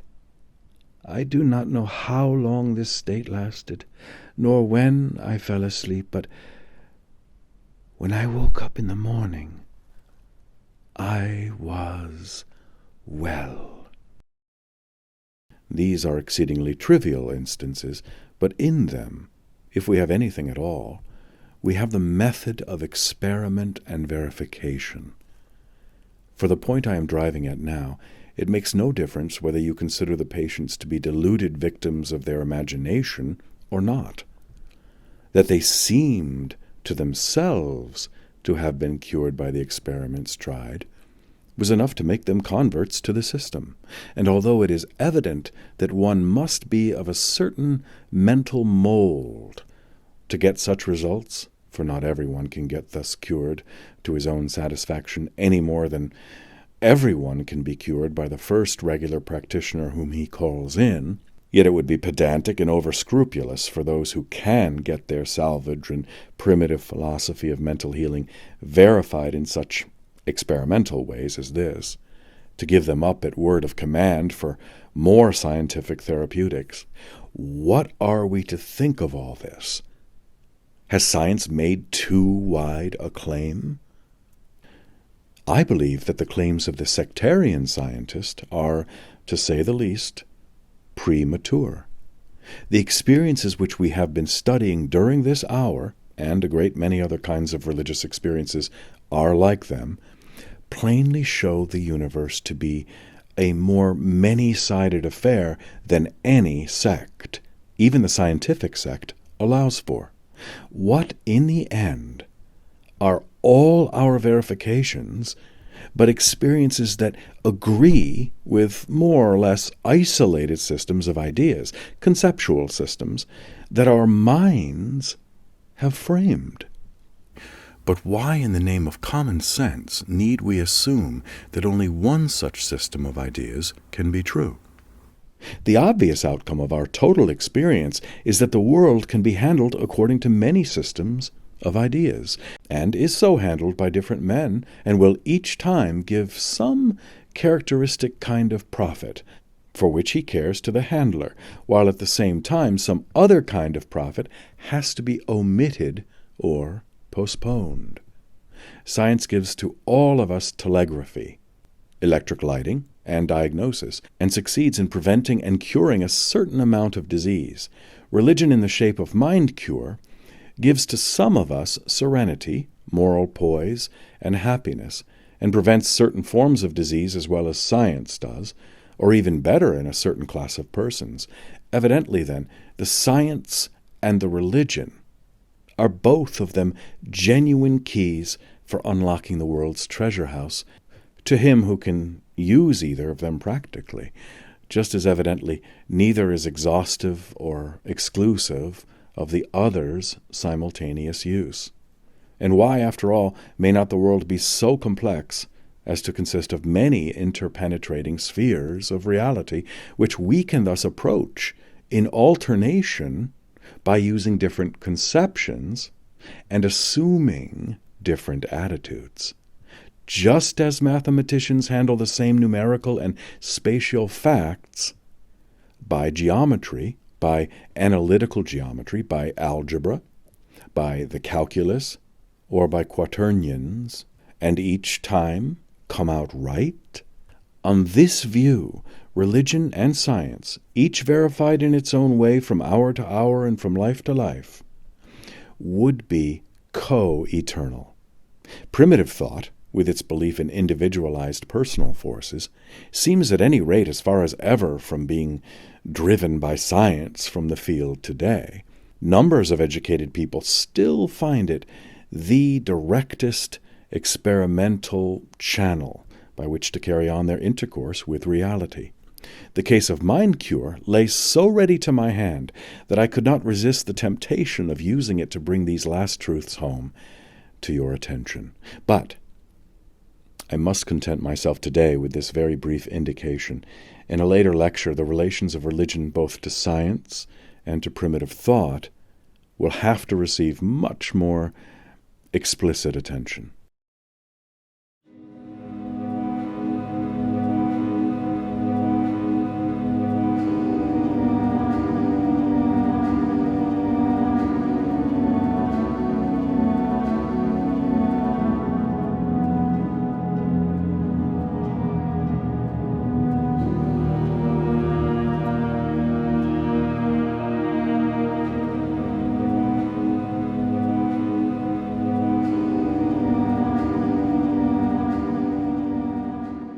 Lectures 6 and 7, The Sick Soul.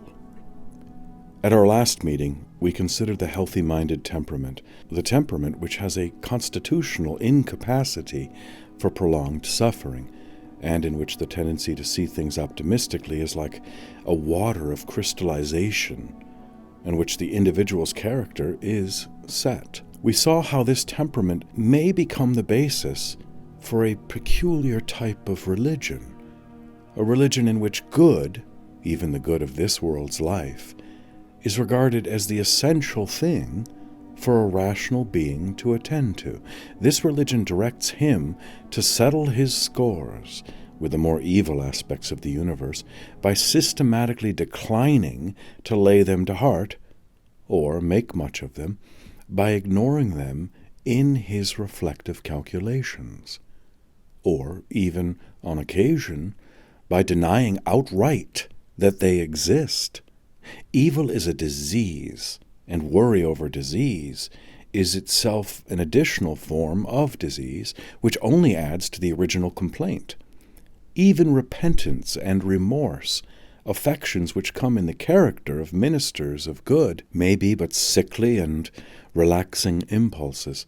The best repentance is to up and act for righteousness, and forget that you ever had relations with sin. Spinoza's philosophy has this sort of healthy-mindedness woven into the heart of it, and this has been one secret of its fascination.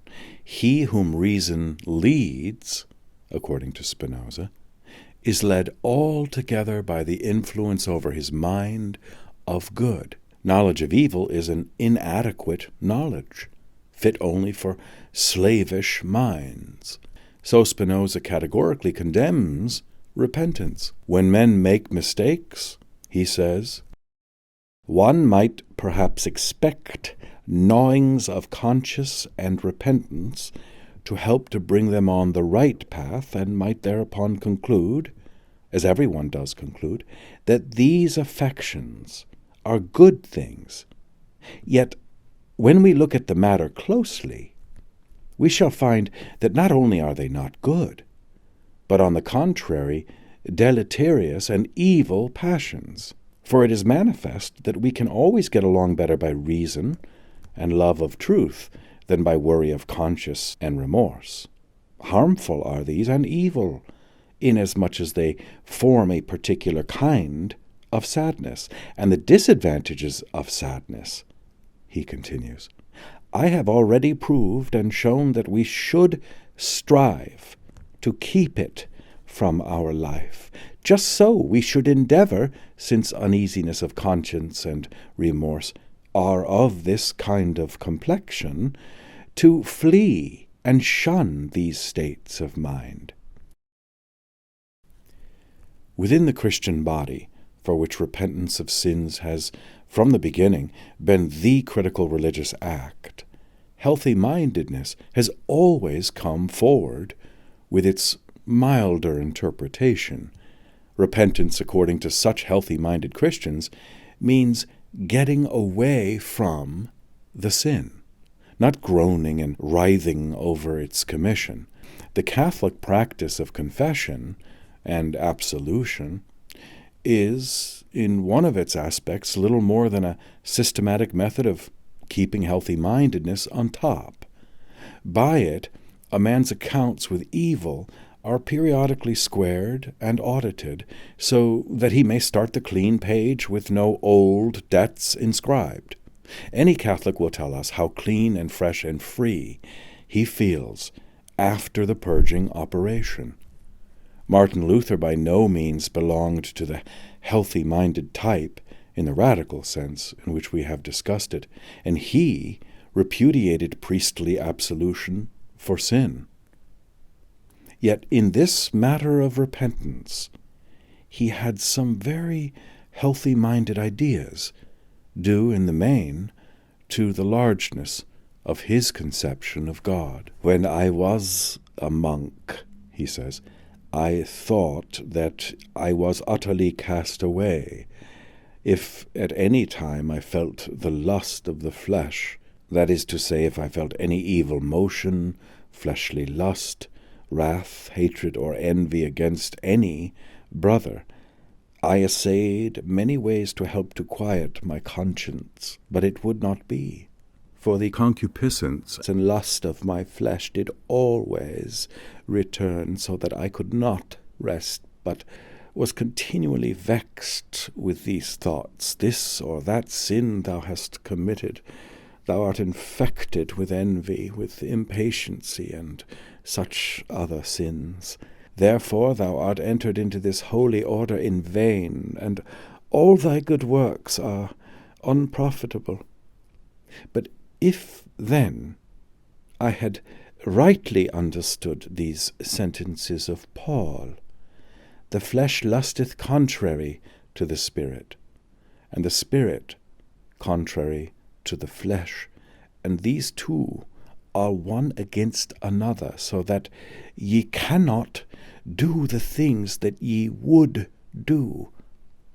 I should not have so miserably tormented myself, but should have thought and said to myself, as now commonly I do, Martin, thou shalt not utterly be without sin, for thou hast flesh. Thou shalt therefore feel the battle thereof. I remember that Staupitz was wont to say, I have vowed unto God above 1,000 times that I would become a better man, but I never performed that which I vowed.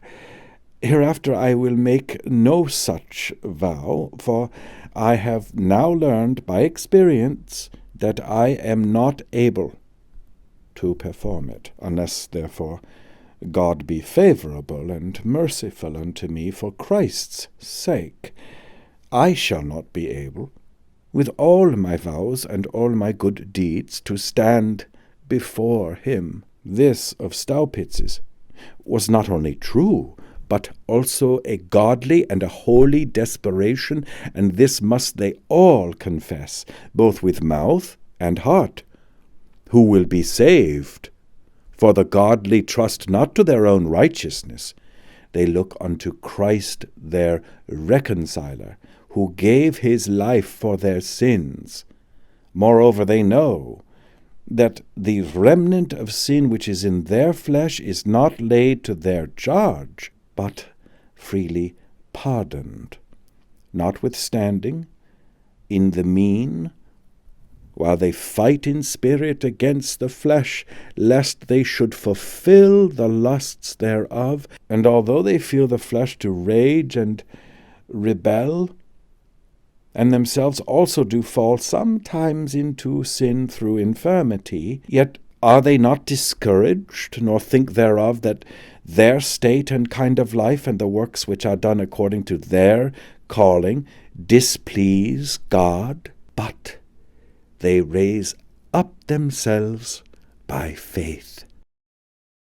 One of the heresies for which the Jesuits got that spiritual genius, Molinos, the founder of Quietism, So abominably condemned was his healthy-minded opinion of repentance. When thou fallest into a fault, in what matter soever it be, do not trouble nor afflict thyself for it, for they are effects of our frail nature, stained by original sin. The common enemy will make thee believe, as soon as thou failest into any fault, that thou walkest in error, and therefore art out of God and his favour, and herewith would he make thee distrust of the divine grace, telling thee of thy misery and making a giant of it, and putting it into thy head that every day thy soul grows worse instead of better, whilst it so often repeats these failings. O blessed soul, open thine eyes and shut the gate against these diabolical suggestions, knowing thy misery and trusting in the mercy divine. Would not he be a mere fool, who, running at tournament with others and falling in the best of the career, should lie weeping on the ground, and afflicting himself with discourses upon his fall? Man, they would tell him, lose no time. Get up, and take the course again, for he that rises again quickly and continues his race is as if he had never fallen. If thou seest thyself fallen once and 1,000 times, thou oughtest to make use of the remedy which I have given thee, that is, a loving confidence in the divine mercy. These are the weapons with which thou must fight, and conquer cowardice and vain thoughts. This is the means thou oughtest to use, not to lose time, not to disturb thyself and reap no good. Now, in contrast with such healthy-minded views as these, if we treat them as a way of deliberately minimizing evil, stands a radically opposite view, a way of maximizing evil, if you please so to call it, based on the persuasion that the evil aspects of our life are of its very essence, and that the world's meaning most comes home to us when we lay them most to heart. We have now to address ourselves to this more morbid way of looking at the situation, but as I closed our last hour with a general philosophical reflection on the healthy-minded way of taking life, I should like at this point to make another philosophical reflection upon it before turning to that heavier task. You will excuse the brief delay. If we admit that evil is an essential part of our being, and the key to our interpretation of our life, we load ourselves down with a difficulty that has always proved burdensome in philosophies of religion.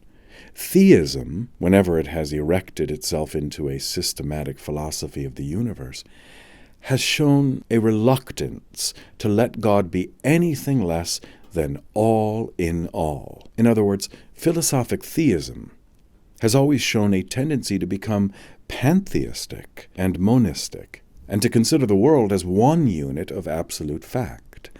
And this has been at variance with popular or practical theism, which latter has ever been more or less frankly pluralistic, not to say polytheistic, and shown itself perfectly well satisfied with a universe composed of many original principles, provided we be only allowed to believe that the divine principle remains supreme, and that the others are subordinate.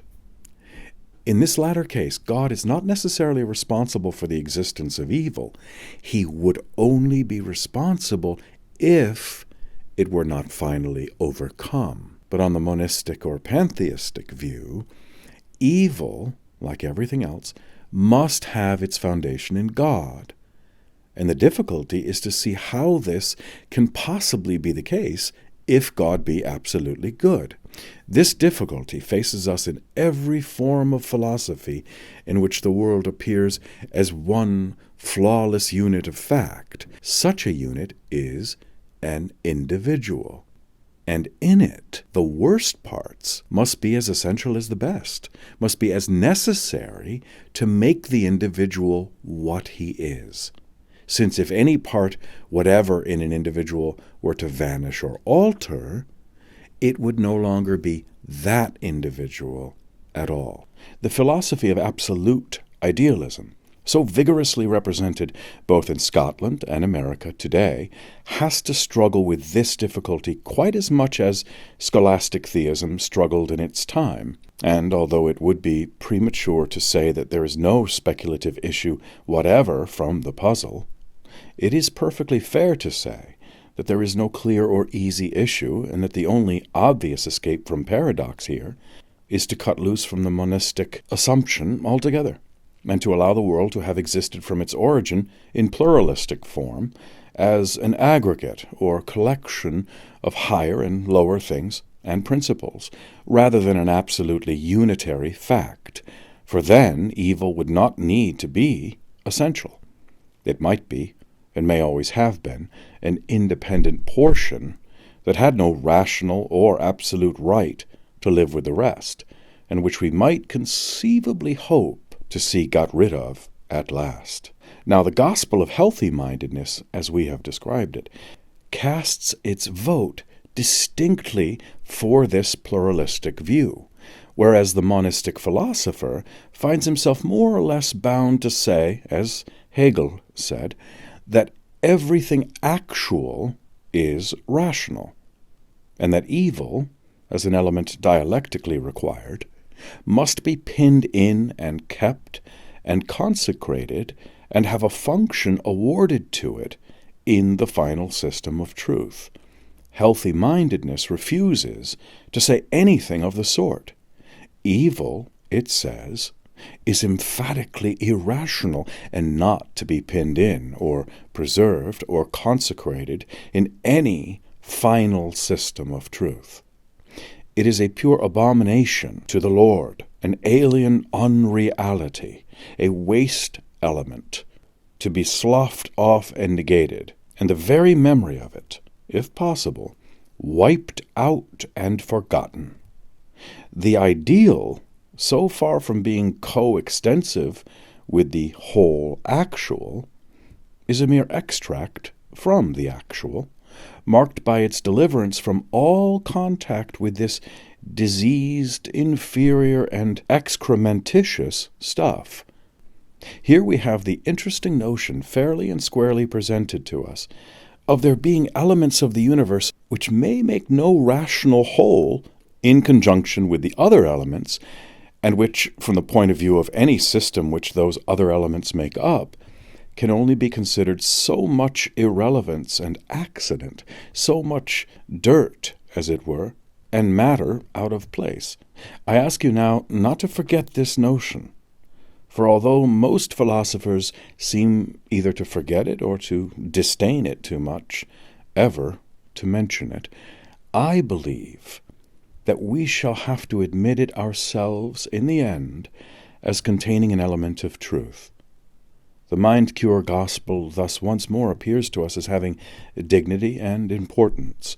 We have seen it to be a genuine religion and no mere silly appeal to imagination to cure disease. We have seen its method of experimental verification to be not unlike the method of all science. And now here we find mind cure as the champion of a perfectly definite conception of the metaphysical structure of the world. I hope that, in view of all this, you will not regret my having pressed it upon your attention at such length.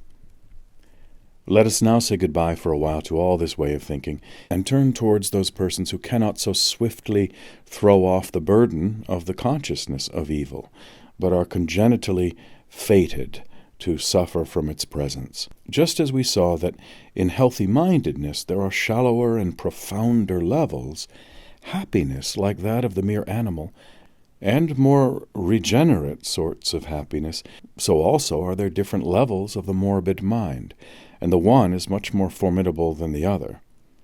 There are people for whom evil means only a maladjustment with things, a wrong correspondence of one's life with the environment. Such evil as this is curable, in principle at least, upon the natural plane, for merely by modifying either the self or the things, or both at once, the two terms may be made to fit, and all go merry as a marriage bell again.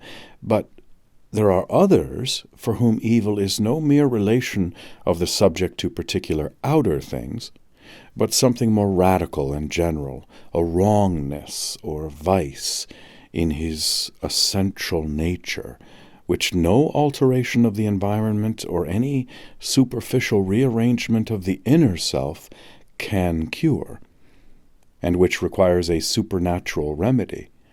On the whole, the Latin races have leaned more towards the former way of looking upon evil, as made up of ills and sins in the plural, removable in detail, while the Germanic races have tended rather to think of sin in the singular, and with a capital S, as of something ineradicably ingrained in our natural subjectivity, and never to be removed by any superficial piecemeal operations.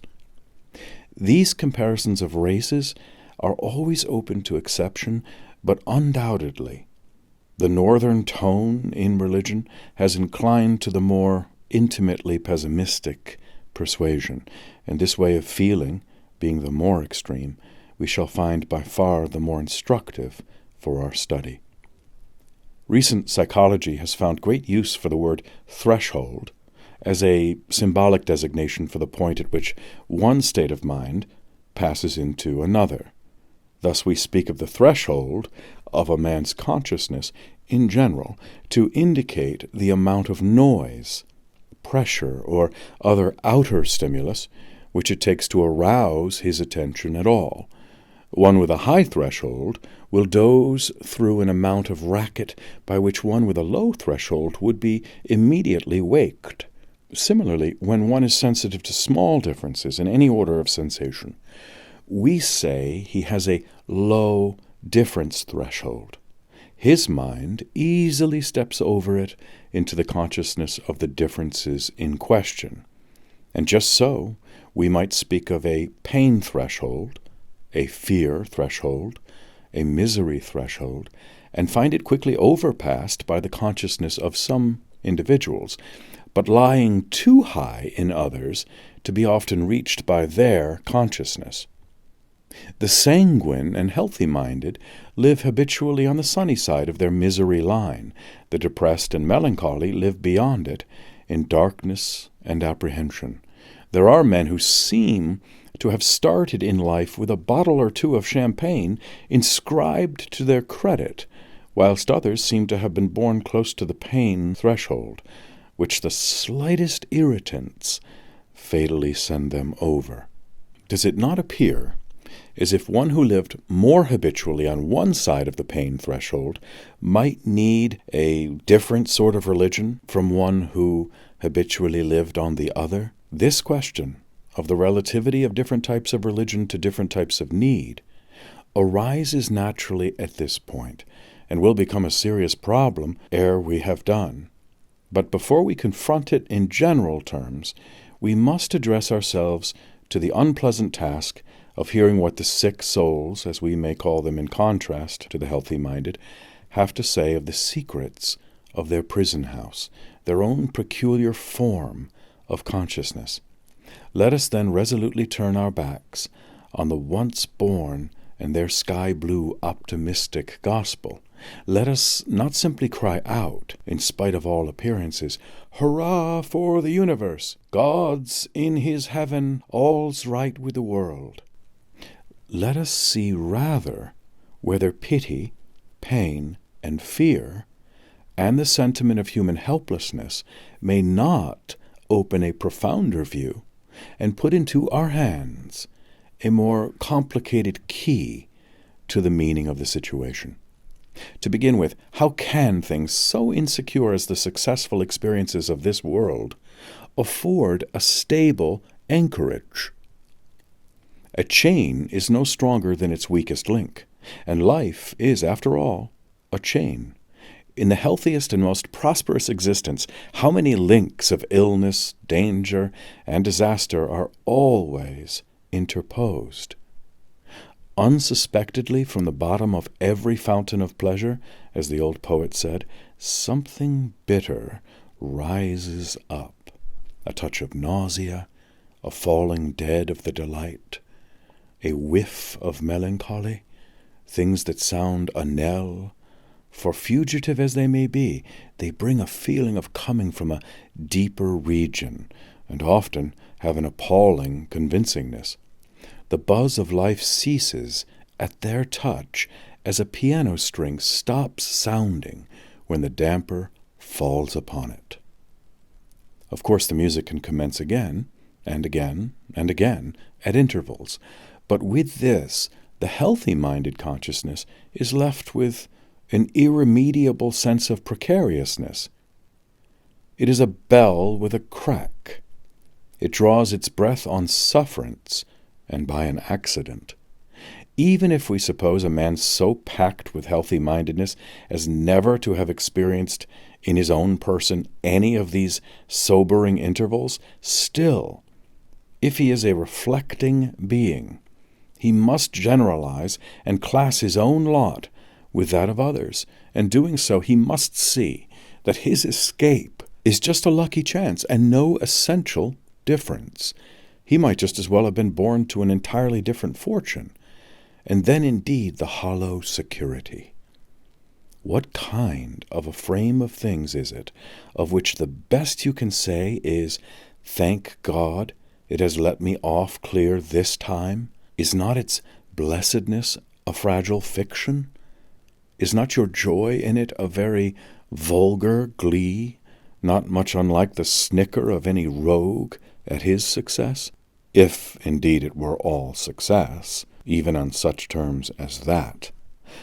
But take the happiest man, the one most envied by the world, and in 9 cases out of 10, his inmost consciousness is one of failure.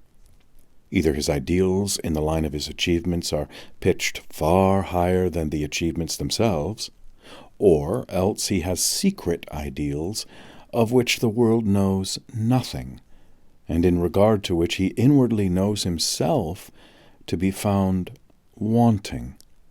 When such a conquering optimist as Goethe can express himself in this wise, how must it be with less successful men? "I will say nothing," writes Goethe in 1824, "against the course of my existence, but at bottom it has been nothing but pain and burden, and I can affirm that during the whole of my 75 years I have not had 4 weeks of genuine well-being. It is but the perpetual rolling of a rock that must be raised up again forever." What single-handed man was ever on the whole as successful as Luther? Yet when he had grown old, he looked back on his life as if it were an absolute failure. "I am utterly weary of life. I pray the Lord will come forthwith and carry me hence. Let him come, above all, with his last judgment. I will stretch out my neck, the thunder will burst forth, and I shall be at rest." And having a necklace of white agates in his hand at the time, he added, "O God, grant that it may come without delay. I would readily eat up this necklace today for the judgment to come tomorrow." The Electress Dowager, one day when Luther was dining with her, said to him, "Doctor, I wish you may live 40 years to come." "Madam," replied he, "rather than live 40 years more, I would give up my chance of paradise." Failure, then failure. So the world stamps us at every turn. We strew it with our blunders, our misdeeds, our lost opportunities, with all the memorials of our inadequacy to our vocation. And with what a damning emphasis does it then blot us out. No easy fine, no mere apology or moral expiation will satisfy the world's demands, but every pound of flesh exacted is soaked with all its blood. These subtlest forms of suffering known to man are connected with the poisonous humiliations incidental to these results. And they are pivotal human experiences. A process so ubiquitous and everlasting is evidently an integral part of life. There is indeed one element in human destiny, Robert Louis Stevenson writes, that not blindness itself can controvert. Whatever else we are intended to do, we are not intended to succeed. Failure is the fate allotted. And our nature being thus rooted in failure, is it any wonder that theologians should have held it to be essential and thought that only through the personal experience of humiliation, which it engenders, the deeper sense of life's significance is reached?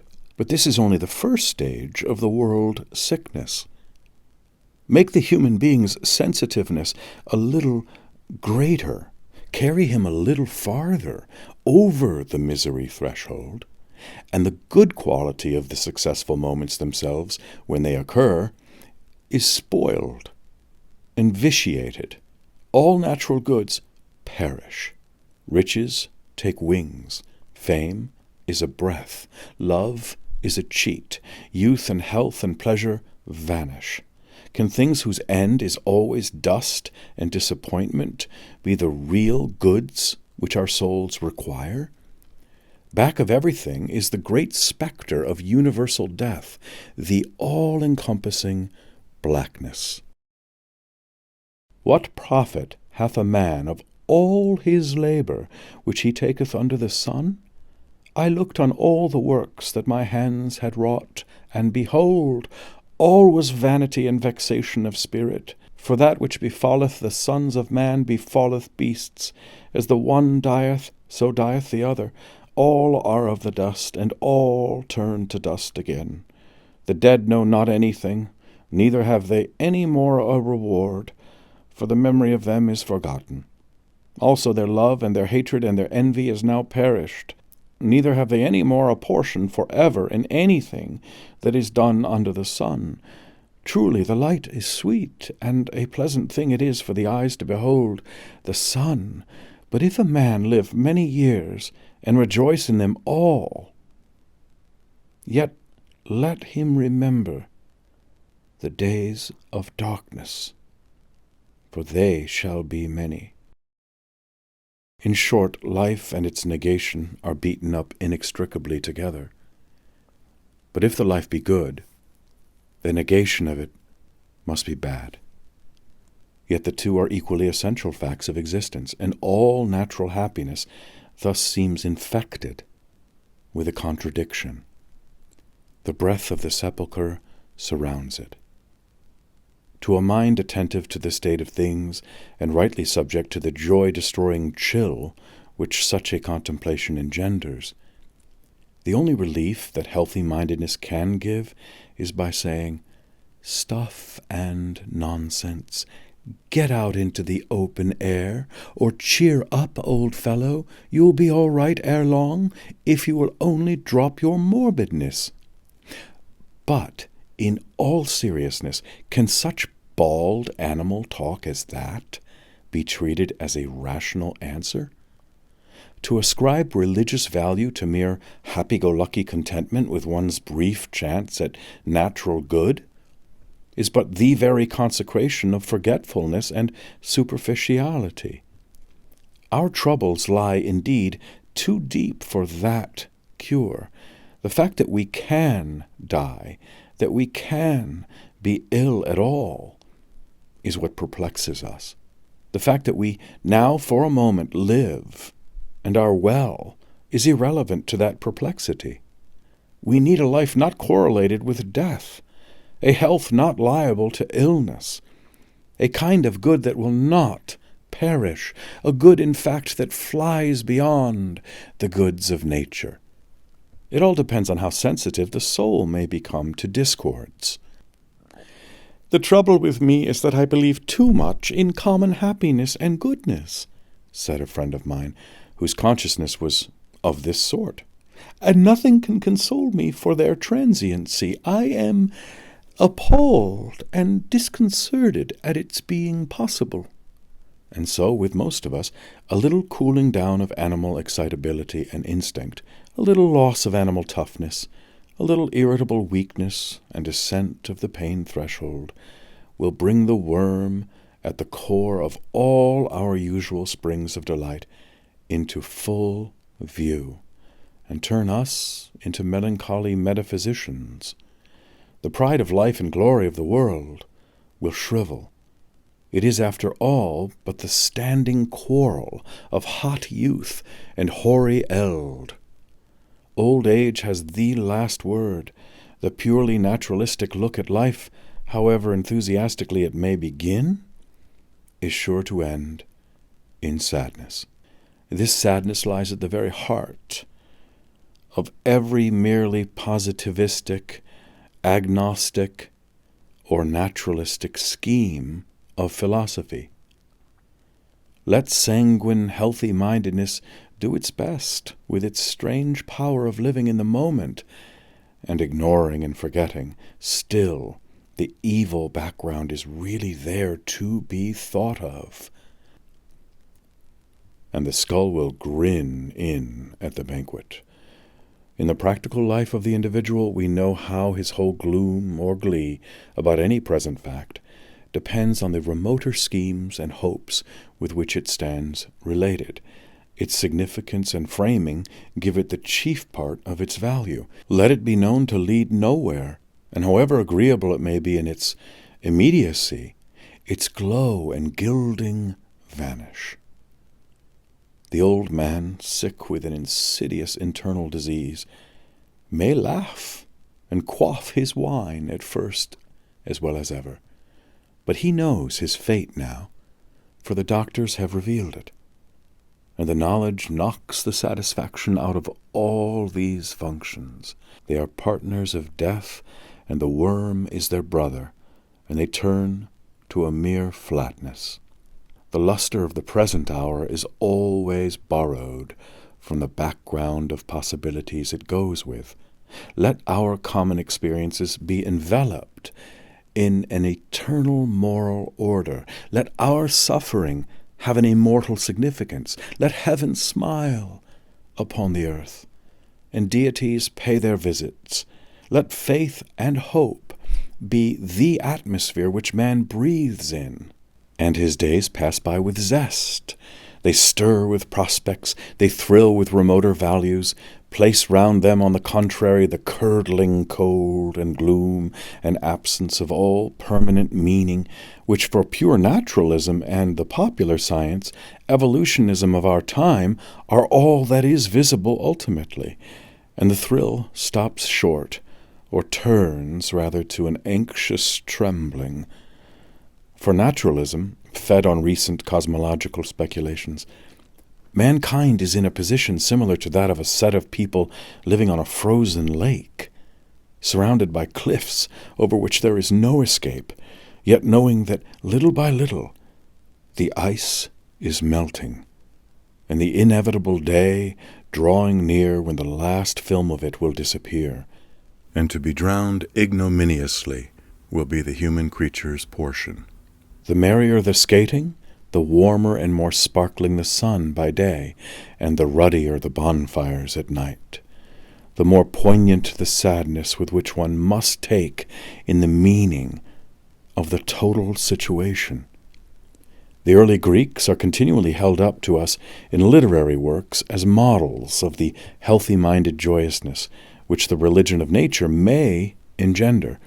There was indeed much joyousness among the Greeks, Homer's flow of enthusiasm for most things that the sun shines upon is steady.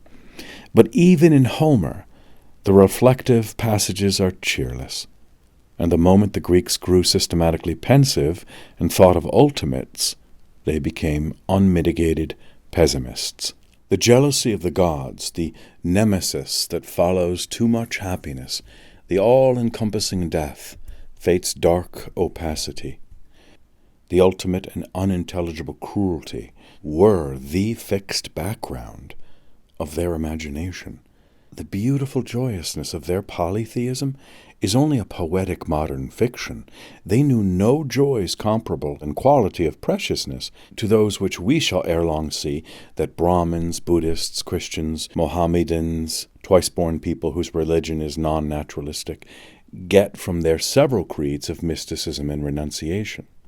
Stoic insensibility and Epicurean resignation were the farthest advance which the Greek mind made in that direction. The Epicurean said, "Seek not to be happy, but rather to escape unhappiness. Strong happiness is always linked with pain. Therefore, hug the safe shore and do not tempt the deeper raptures. Avoid disappointment by expecting little and by aiming low. And above all, do not fret." The Stoic said, "The only genuine good that life can yield a man is the free possession of his own soul. All other goods are lies." Each of these philosophies is in its degree a philosophy of despair in nature's boons. Trustful self-abandonment to the joys that freely offer has entirely departed from both Epicurean and Stoic, and what each proposes is a way of rescue from the resultant dust and ashes state of mind. The Epicurean still awaits results from economy of indulgence and damping of desire. The Stoic hopes for no results and gives up natural good altogether. There is dignity in both these forms of resignation. They represent distinct stages in the sobering process which man's primitive intoxication with sense happiness is sure to undergo.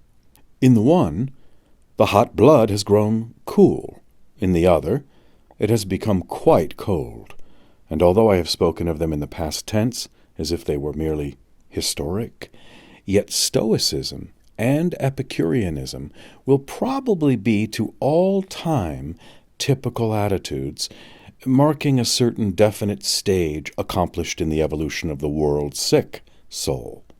They mark the conclusion of what we call the once-born period, and represent the highest flights of what twice-born religion would call the purely natural man. Epicureanism, which can only by great courtesy be called a religion, showing his refinement, and Stoicism exhibiting his moral will. They leave the world in the shape of an unreconciled contradiction and seek no higher unity. Compared with the complex ecstasies which the supernaturally regenerated Christian may enjoy, or the Oriental pantheist indulge in, their receipts for equanimity are expedients which seem almost crude in their simplicity. Please observe, however, that I am not yet pretending finally to judge any of these attitudes. I am only describing their variety. The securest way to the rapturous sorts of happiness of which the twice-born make report has, as an historic matter of fact, been through a more radical pessimism than anything that we have yet considered. We have seen how the luster and enchantment may be rubbed off from the goods of nature. But there is a pitch of unhappiness so great that the goods of nature may be entirely forgotten, and all sentiment of their existence vanish from the mental field. For this extremity of pessimism to be reached, something more is needed than observation of life and reflection upon death. The individual must in his own person become the prey of a pathological melancholy. As the healthy-minded enthusiast succeeds in ignoring evil's very existence, so the subject of melancholy is forced, in spite of himself, to ignore that of all good, whatever. For him, it may no longer have the least reality. Such sensitiveness and susceptibility to mental pain is a rare occurrence where the nervous constitution is entirely normal. One seldom finds it in a healthy subject, even where he is the victim of the most atrocious cruelties of outward fortune. So we note here the neurotic constitution, of which I said so much in my first lecture, making its active entrance on our scene, and destined to play a part in much that follows. Since these experiences of melancholy are in the first instance absolutely private and individual, I can now help myself out with the personal documents. Painful indeed they will be to listen to, and there is almost an indecency in handling them in public. Yet they lie right in the middle of our path. And if we are to touch the psychology of religion at all seriously, we must be willing to forget conventionalities and dive below the smooth and lying official conversational surface. One can distinguish many kinds of pathological depression. Sometimes it is mere passive joylessness and dreariness, discouragement, dejection, lack of taste and zest and spring. Professor Ribot has proposed the name anhedonia to designate this condition. The state of anhedonia, if I may coin a new word to pair off with analgesia, he writes, has been very little studied, but it exists. A young girl was smitten with a liver disease, which for some time altered her constitution. She felt no longer any affection for her father and mother. She would have played with her doll, but it was impossible to find the least pleasure in the act. The same things which formerly convulsed her with laughter entirely failed to interest her now. Esquirol observed the case of a very intelligent magistrate who was also a prey to hepatic disease. Every emotion appeared dead within him. He manifested neither perversion nor violence, but complete absence of emotional reaction. If he went to the theatre, which he did out of habit, he could find no pleasure there. The thought of his house, of his home, of his wife, and of his absent children moved him as little, he said, as a theorem of Euclid. Prolonged seasickness will in most persons produce a temporary condition of anhedonia. Every good, terrestrial or celestial, is imagined only to be turned from with disgust. A temporary condition of this sort, connected with the religious evolution of a singularly lofty character, both intellectual and moral, is well described by the Catholic philosopher Father Gratry in his autobiographical recollections. In consequence of mental isolation and excessive study at the Polytechnic School, young Gratry fell into a state of nervous exhaustion with symptoms which he thus describes. I had such a universal terror that I woke at night with a start, thinking that the Pantheon was tumbling on the Polytechnic School, or that the school was in flames, or that the Seine was pouring into the catacombs, and that Paris was being swallowed up. And when these impressions were past, all day long, without respite, I suffered an incurable and intolerable desolation, verging on despair. I thought myself, in fact, rejected by God, lost, damned. I felt something like the suffering of hell. Before that I had never even thought of hell. My mind had never turned in that direction. Neither discourses nor reflections had impressed me in that way. I took no account of hell. Now and all at once I suffered in a measure what is suffered there. But what was perhaps still more dreadful is that every idea of heaven was taken away from me. I could no longer conceive of anything of the sort. Heaven did not seem to me worth going to. It was like a vacuum, a mythological Elysium, an abode of shadows less real than the earth. I could conceive no joy. no pleasure in inhabiting it. Happiness, joy, light, affection, love, all these words were now devoid of sense. Without doubt I could still have talked of all these things, but I had become incapable of feeling anything in them, of understanding anything about them, of hoping anything from them, or of believing them to exist. There was my great and inconsolable grief. I neither perceived nor conceived any longer the existence of happiness or perfection, an abstract heaven over a naked rock. Such was my present abode for eternity. So much for melancholy in the sense of incapacity for joyous feeling. A much worse form of it is positive and active anguish, a sort of psychical neuralgia, wholly unknown to healthy life.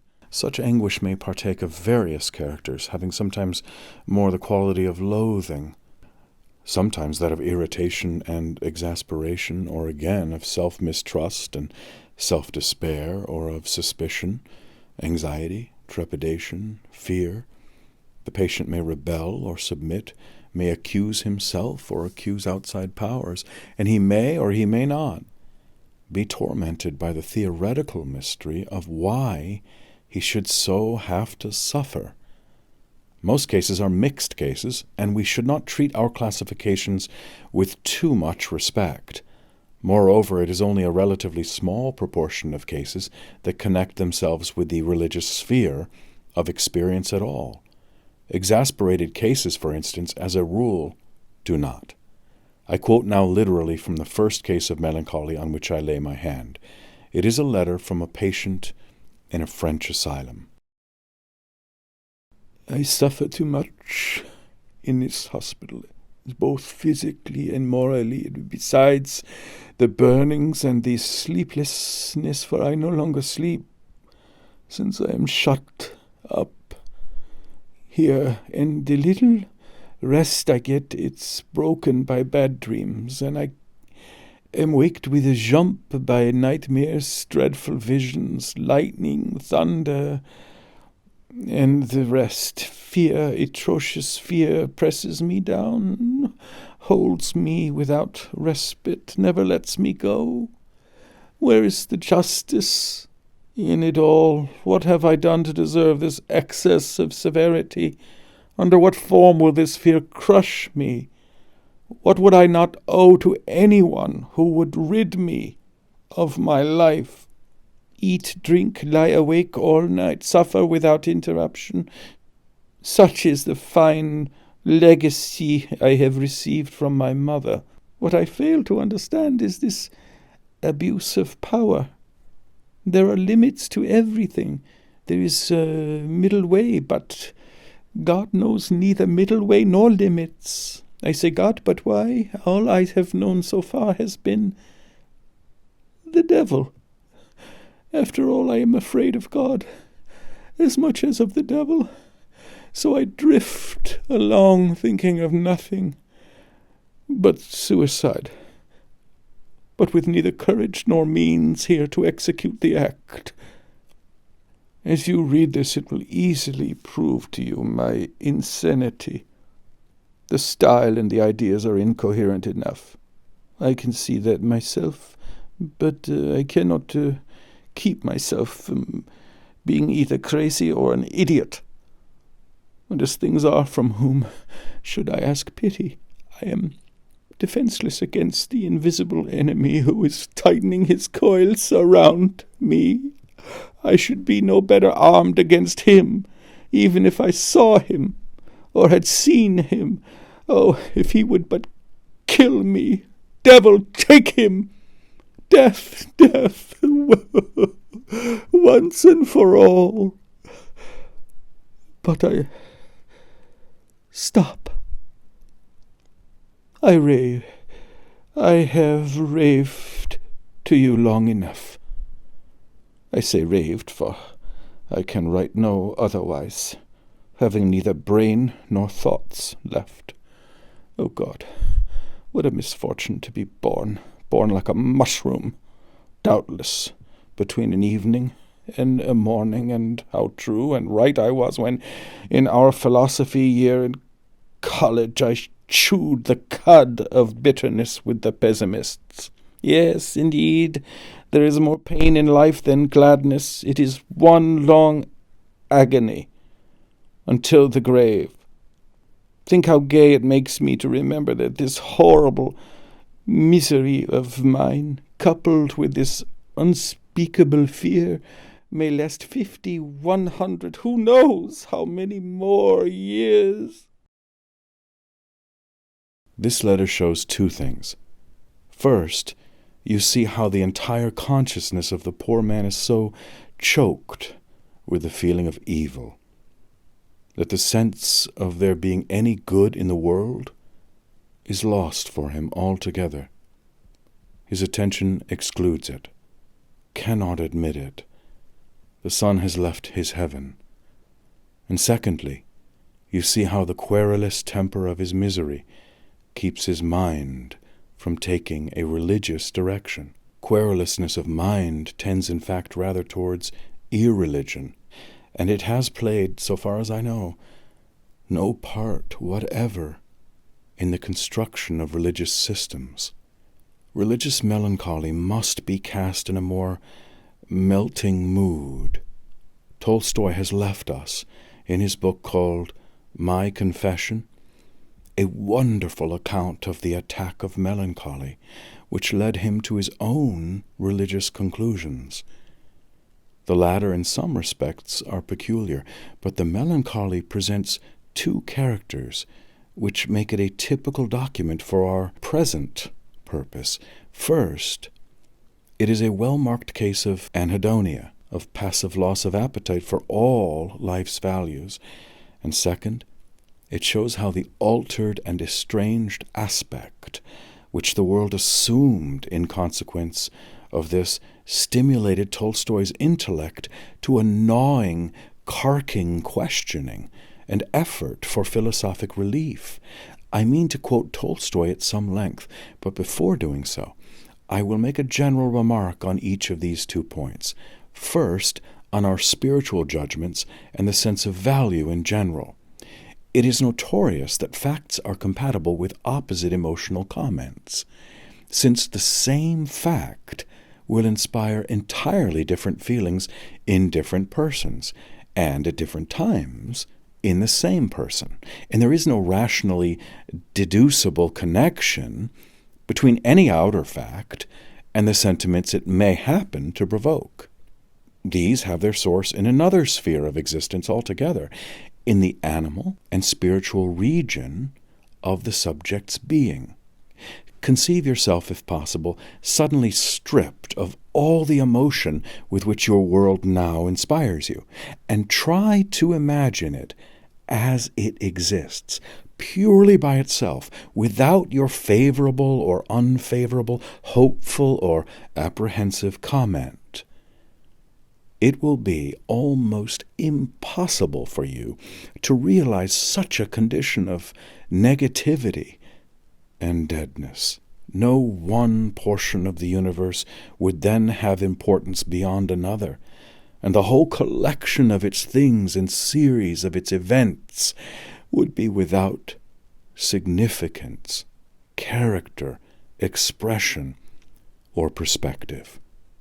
Whatever of value, interest, or meaning our respective worlds may appear endued with are thus pure gifts of the spectator's mind.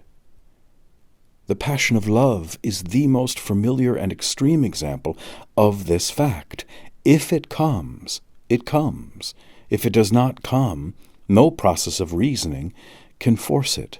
Yet it transforms the value of the creature loved as utterly as the sunrise transforms Mont Blanc from a corpse-like gray to a rosy enchantment.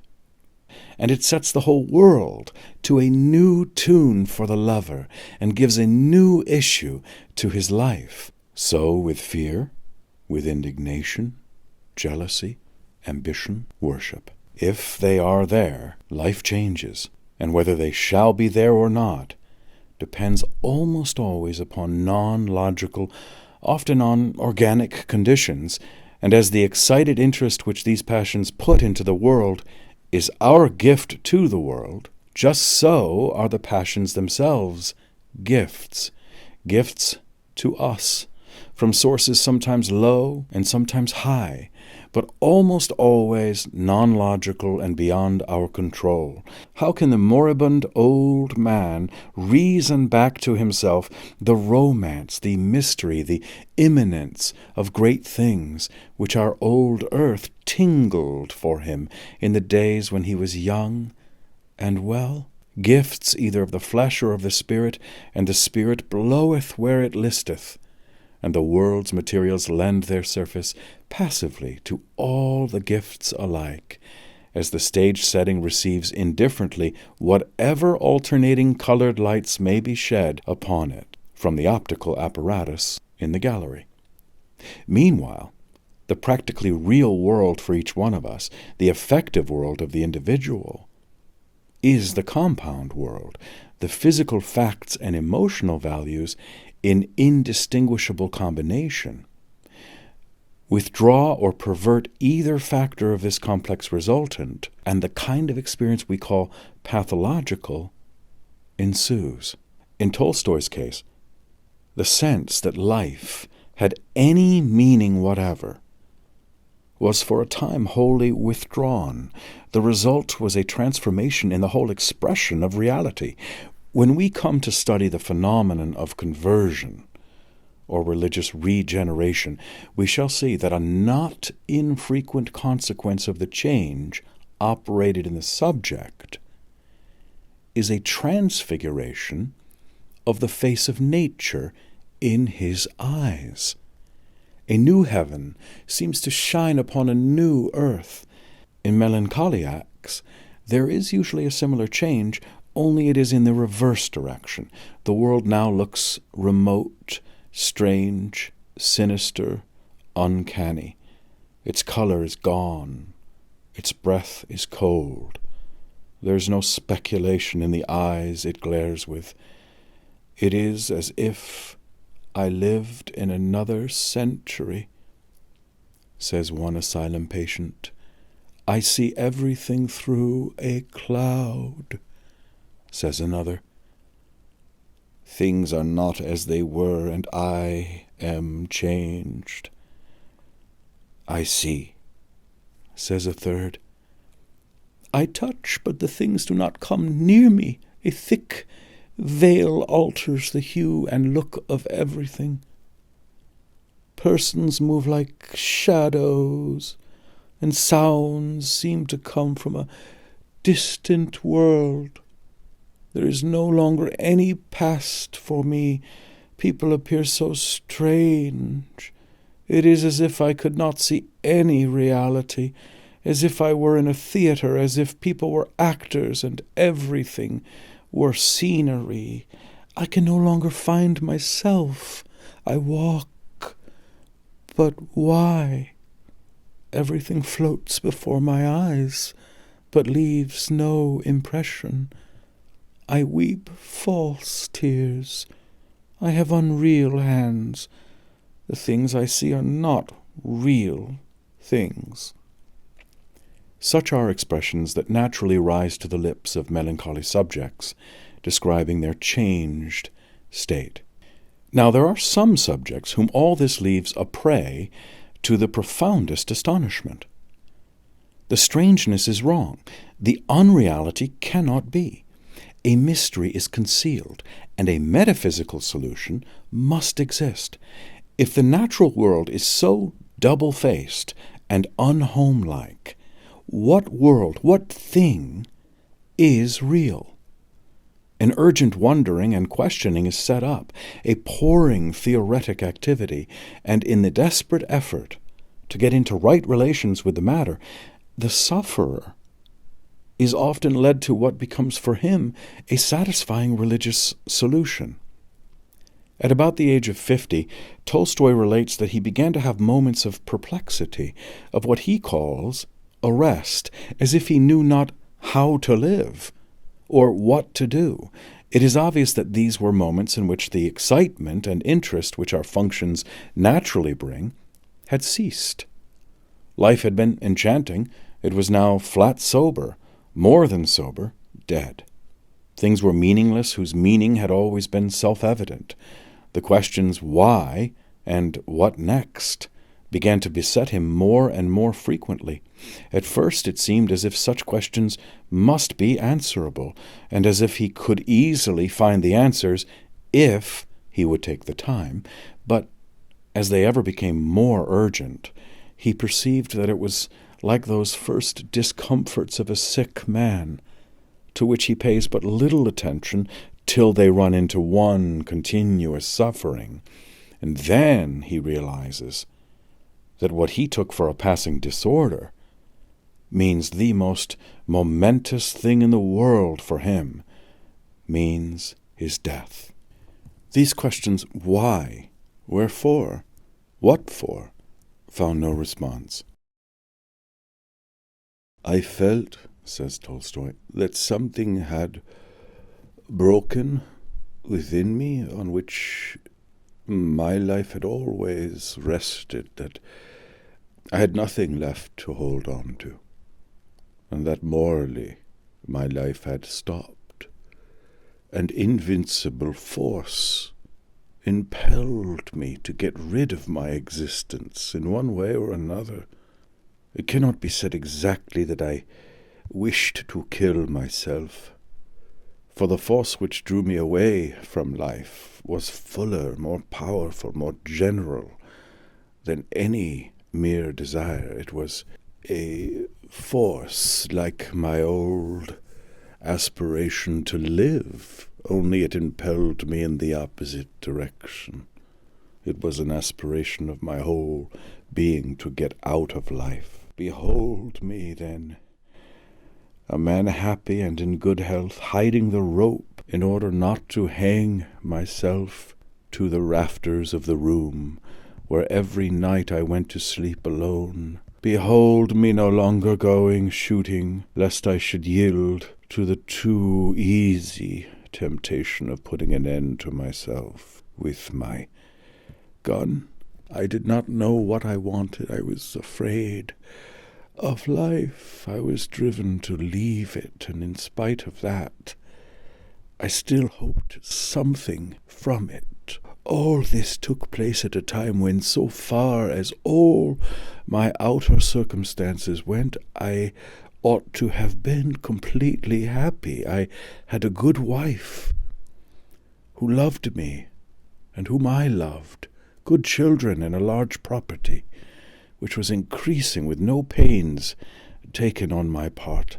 I was more respected by my kinsfolk and acquaintance than I had ever been. I was loaded with praise by strangers, and without exaggeration, I could believe my name already famous. Moreover, I was neither insane nor ill. On the contrary, I possessed a physical and mental strength which I have rarely met in persons of my age. I could mow as well as the peasants.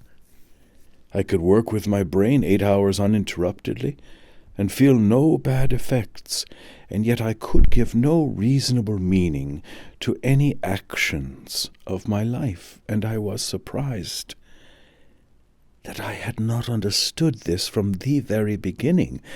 My state of mind was as if some wicked and stupid jest was being played upon me by someone. One can live only so long as one is intoxicated, drunk with life. But when one grows sober, one cannot fail to see that it is all a stupid cheat. What is truest about it is that there is nothing even funny or silly in it. It is cruel and stupid, purely and simply. The oriental fable of the traveller surprised in the desert by a wild beast is very old. Seeking to save himself from the fierce animal, the traveller jumps into a well with no water in it.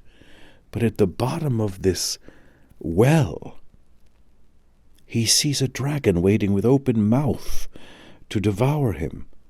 and the unhappy man, not daring to go out, lest he should be the prey of the beast, not daring to jump to the bottom lest he should be devoured by the dragon, clings to the branches of a wild bush which grows out of one of the cracks of the well. His hands weaken, and he feels that he must soon give way to certain fate, but still he clings, and sees 2 mice, one white, the other black, evenly moving round the bush to which he hangs, and gnawing off its roots. The traveller sees this, and knows that he must inevitably perish, but while thus hanging, he looks about him and finds on the leaves of the bush some drops of honey. These he reaches with his tongue and licks them off with rapture. Thus I hang upon the boughs of life, knowing that the inevitable dragon of death is waiting ready to tear me, and I cannot comprehend why I am thus made a martyr. I try to suck the honey which formerly consoled me, but the honey pleases me no longer, and day and night the white mouse and the black mouse gnaw the branch to which I cling. I can see but one thing, the inevitable dragon and the mice. I cannot turn my gaze away from them. This is no fable, but the literal incontestable truth which everyone may understand. What will be the outcome of what I do today, of what I shall do tomorrow? What will be the outcome of all my life? Why should I live? Why should I do anything? Is there in life any purpose which the inevitable death which awaits me does not undo and destroy? These questions are the simplest in the world.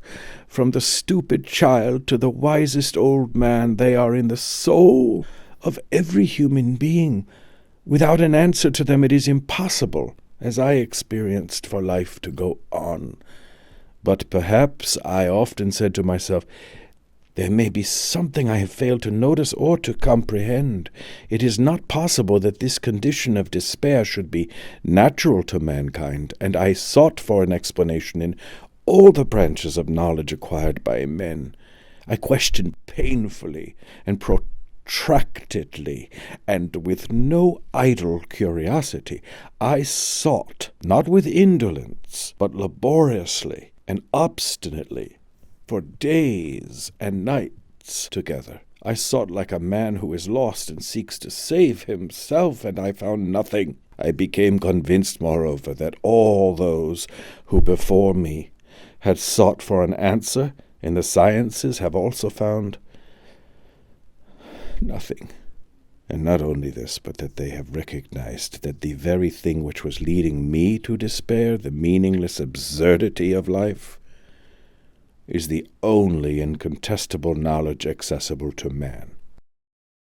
To prove this point, Tolstoy quotes the Buddha, Solomon, and Schopenhauer, and he finds only 4 ways in which men of his own class and society are accustomed to meet the situation: either mere animal blindness, sucking the honey without seeing the dragon or the mice, and from such a way, he says, I can learn nothing after what I now know, or reflective Epicureanism, snatching what it can while the day lasts, which is only a more deliberate sort of stupefaction than the first, or manly suicide, or seeing the mice and dragon and yet weakly and plaintively clinging to the bush of life. Suicide was naturally the consistent course dictated by the logical intellect.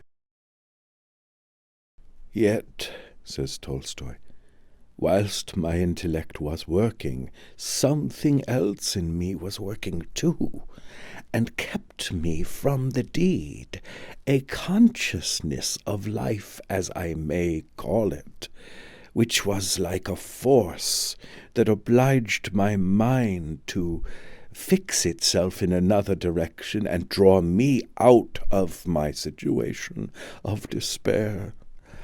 During the whole course of this year, when I almost unceasingly kept asking myself how to end the business, whether by the rope or by the bullet, during all that time, alongside of all those movements of my ideas and observations, my heart kept languishing with another pining emotion.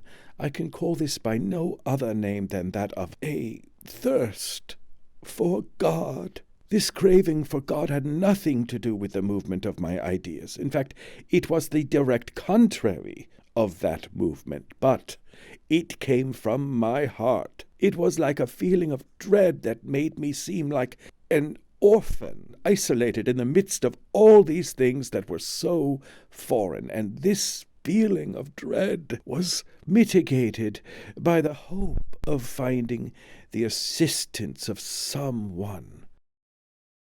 Of the process, intellectual as well as emotional, which, starting from this idea of God, led to Tolstoy's recovery, I will say nothing in this lecture, reserving it for a later hour.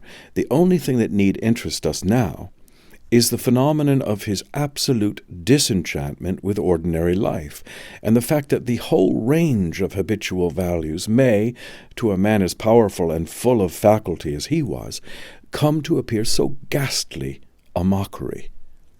When disillusionment has gone as far as this, there is seldom a restitutio ad integrum. One has tasted of the fruit of the tree, and the happiness of Eden never comes again. The happiness that comes, when any does come, and often enough it fails to return in an acute form, though its form is sometimes very acute, is not the simple ignorance of ill, but something vastly more complex, including natural evil as one of its elements, but finding natural evil no such stumbling block, and terror because it now sees it swallowed up in supernatural good. The process is one of redemption, not of mere reversion to natural health. And the sufferer, when saved, is saved by what seems to him a second birth, a deeper kind of conscious being than he could enjoy before. We find a somewhat different type of religious melancholy enshrined in literature in John Bunyan's autobiography. Tolstoy's preoccupations were largely objective, for the purpose and meaning of life in general was what so troubled him.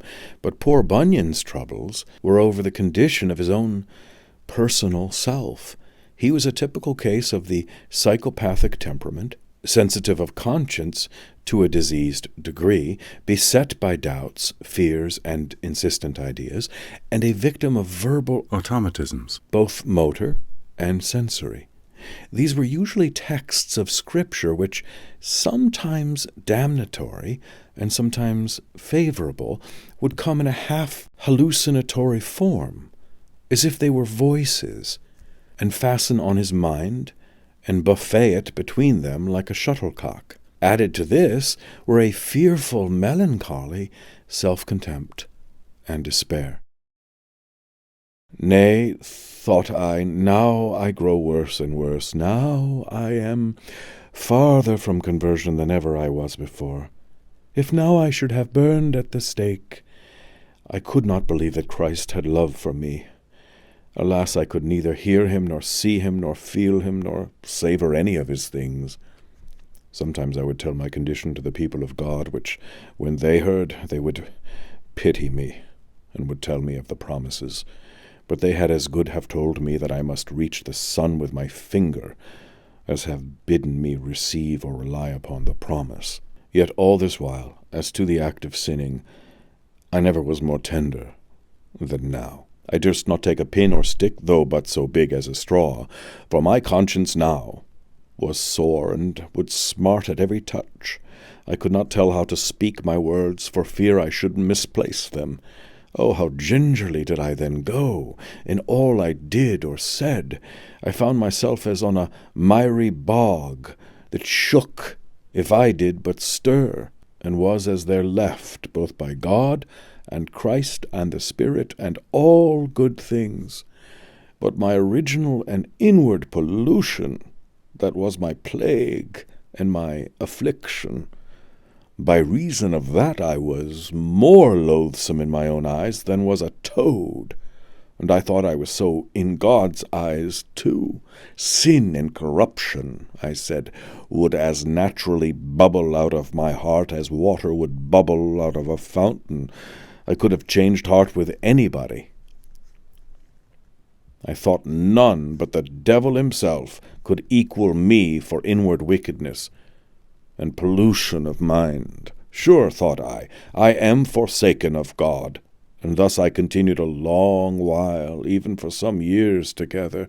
And now I was sorry that God had made me a man. The beasts, birds, fishes, etc., I blessed their condition, for they had not a sinful nature. They were not obnoxious to the wrath of God. They were not to go to hell fire after death. I could therefore have rejoiced, had my condition been as any of theirs.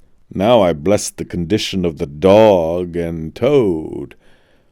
Yea, gladly would I have been in the condition of the dog or horse, for I knew they had no soul to perish under the everlasting weight of hell or sin, as mine was like to do. Nay, and though I saw this, felt this, and was broken to pieces with it, yet that which added to my sorrow was that I could not find with all my soul that I did desire deliverance. My heart was at times exceedingly hard. If I would have given 1,000 pounds for a tear, I could not shed one, no, nor sometimes scarce desire to shed one. I was both a burthen and a terror to myself, nor did I ever so know as now what it was to be weary of my life, and yet afraid to die. How gladly would I have been anything but myself, anything but a man, and in any condition but my own. Poor patient Bunyan, like Tolstoy, saw the light again, but we must also postpone that part of his story to another hour. In a later lecture, I will also give the end of the experience of Henry Alline, a devoted evangelist who worked in Nova Scotia 100 years ago, and who thus vividly describes the high water mark of the religious melancholy which formed its beginning. The type was not unlike Bunyan's.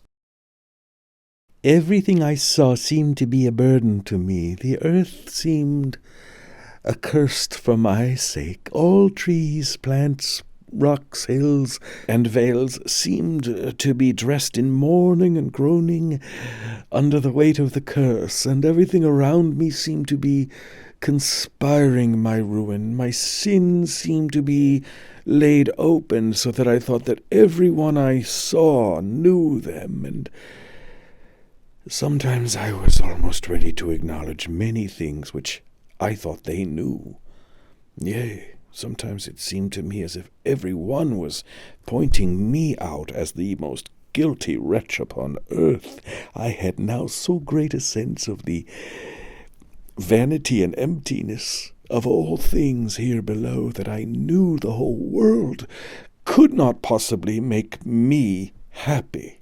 No, nor the whole system of creation. When I waked in the morning, the first thought would be, oh, my wretched soul, what shall I do? Where shall I go? And when I lay down, would say, I shall be perhaps in hell before morning. I would many times look on the beasts with envy, wishing with all my heart I was in their place, that I might have no soul to lose. And when I have seen birds flying over my head, I have often thought within myself, oh, that I could fly away from my danger and distress. Oh, how happy should I be if I were in their place. Envy of the placid beasts seems to be a very widespread affection in this type of sadness. The worst kind of melancholy is that which takes the form of panic fear. Here's an excellent example for permission to print, which I have to thank the sufferer. The original is in French, and though the subject was evidently in a bad nervous condition at the time of which he writes, his case has otherwise the merit of extreme simplicity. I translate freely. whilst in this state of philosophic pessimism and general depression of spirits about my prospects, I went one evening into a dressing room in the twilight to procure some article that was there, when suddenly there fell upon me without any warning, just as if it came out of the darkness, a horrible fear of my own existence.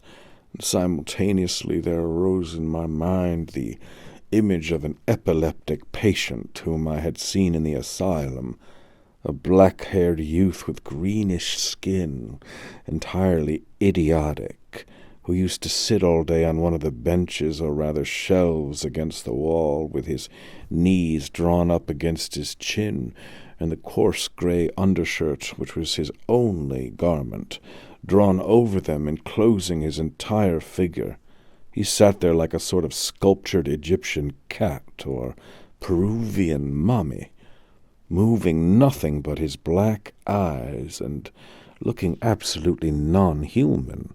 This image and my fear entered into a species of combination with each other. That shape am I felt, potentially. Nothing that I possess can defend me against that fate, if the hour for it should strike for me, as it struck for him. There was such a horror of him, and such a perception of my own merely momentary discrepancy from him, that it was as if something hitherto solid within my breast gave way entirely, and I became a mass of quivering fear. After this the universe was changed for me altogether. I awoke morning after morning with a horrible dread at the pit of my stomach, and with a sense of the insecurity of life that I never knew before, and that I have never felt since. It was like a revelation, and although the immediate feelings passed away, the experience has made me sympathetic with the morbid feelings of others ever since it gradually faded, but for months I was unable to go out into the dark alone.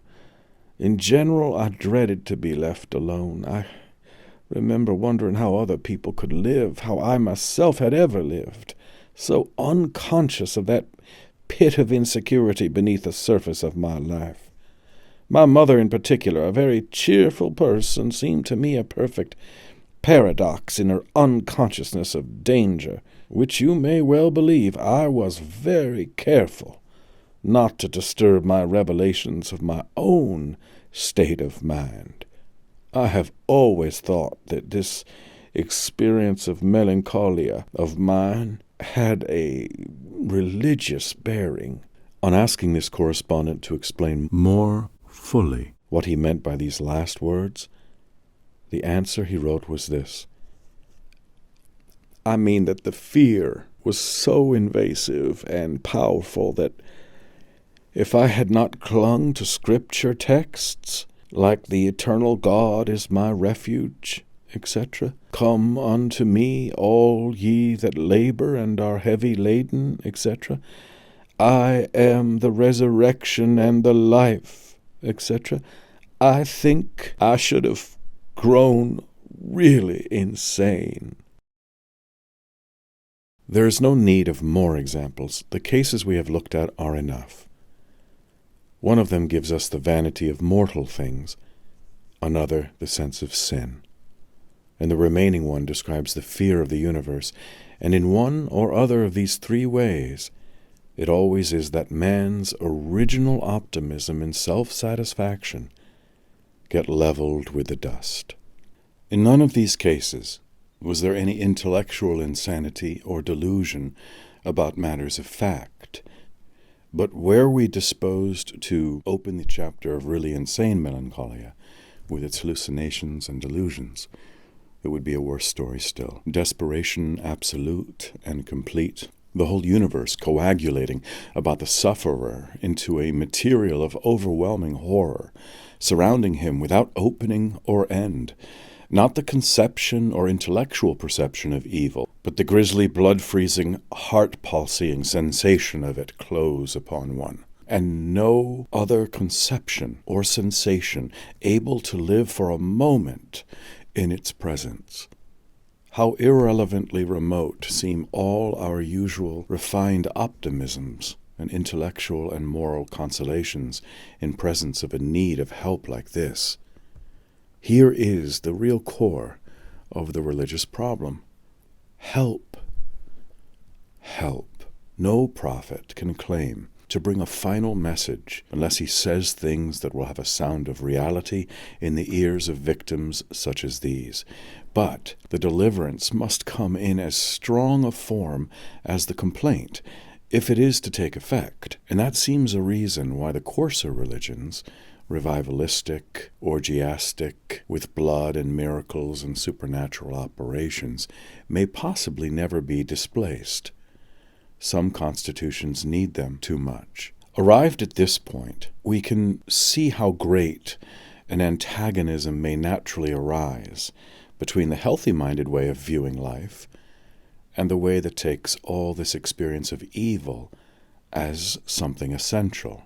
To this latter way, the morbid-minded way, as we might call it, healthy-mindedness, pure and simple, seems unspeakably blind and shallow. To the healthy-minded way, on the other hand, the way of the sick soul seems unmanly and diseased. With their grubbing in rat holes instead of living in the light, with their manufacture of fears and preoccupation with every unwholesome kind of misery, there is something almost obscene about these children of wrath and cravers of a second birth. If religious intolerance and hanging and burning could again become the order of the day, there is little doubt that, however it may have been in the past, the healthy-minded would at present show themselves the less indulgent party of the two. In our own attitude, not yet abandoned, of impartial onlookers, what are we to say of this quarrel? It seems to me that we are bound to say that morbid-mindedness ranges over the wider scale of experience, and that its survey is the one that overlaps. The method of averting one's attention from evil and living simply in the light of good is splendid, as long as it will work. It will work with many persons. It will work far more generally than most of us are ready to suppose.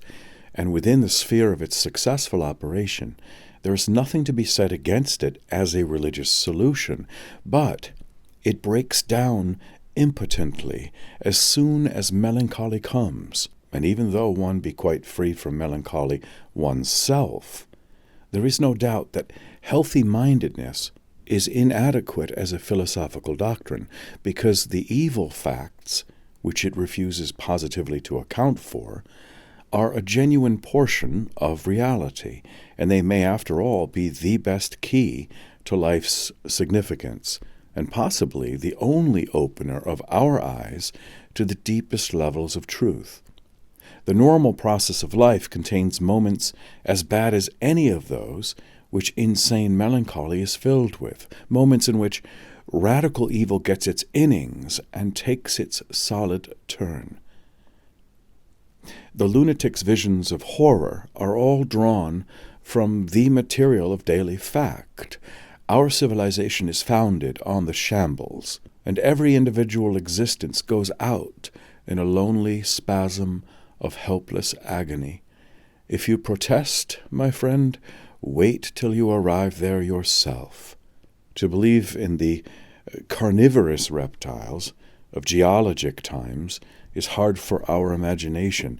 They seem too much like mere museum specimens, yet there is no tooth in any one of those museum skulls that did not daily through long years of the foretime hold fast to the body struggling in despair of some fated living victim. Yet there is no tooth in any one of those museum skulls that did not daily through long years of the foretime hold fast to the body struggling in despair of some fated living victim.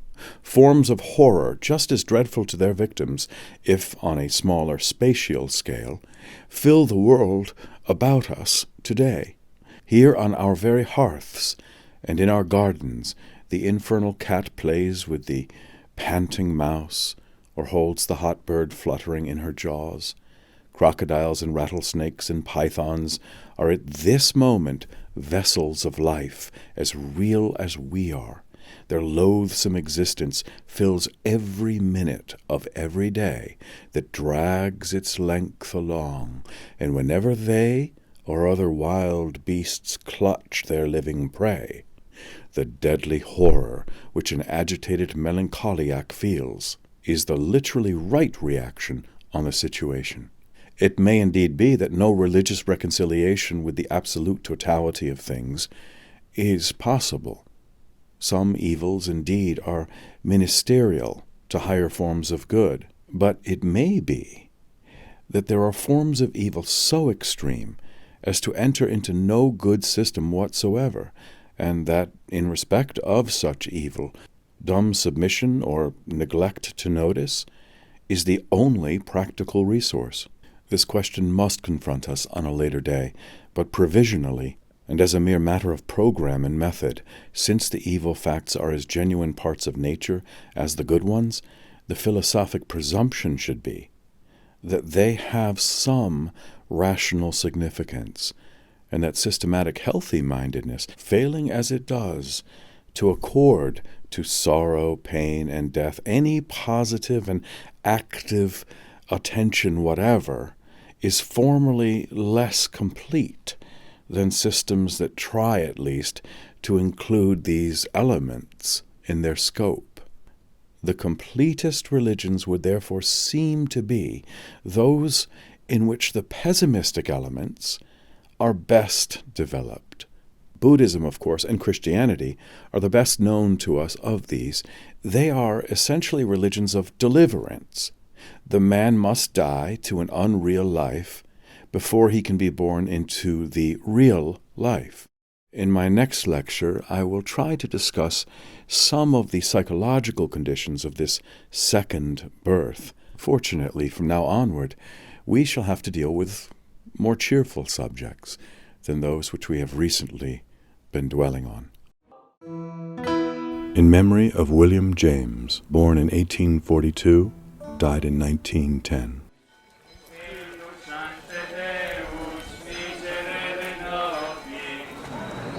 Dios te salve María, llena eres de gracia, el Señor es contigo, bendita tú. حي على الفلاح.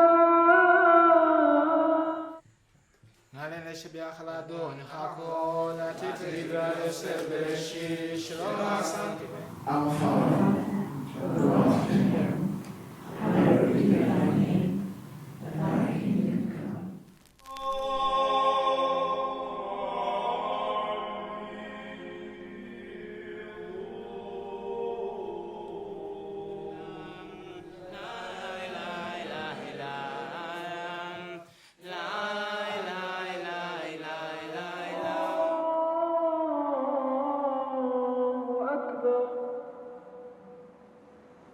أشهد أن لا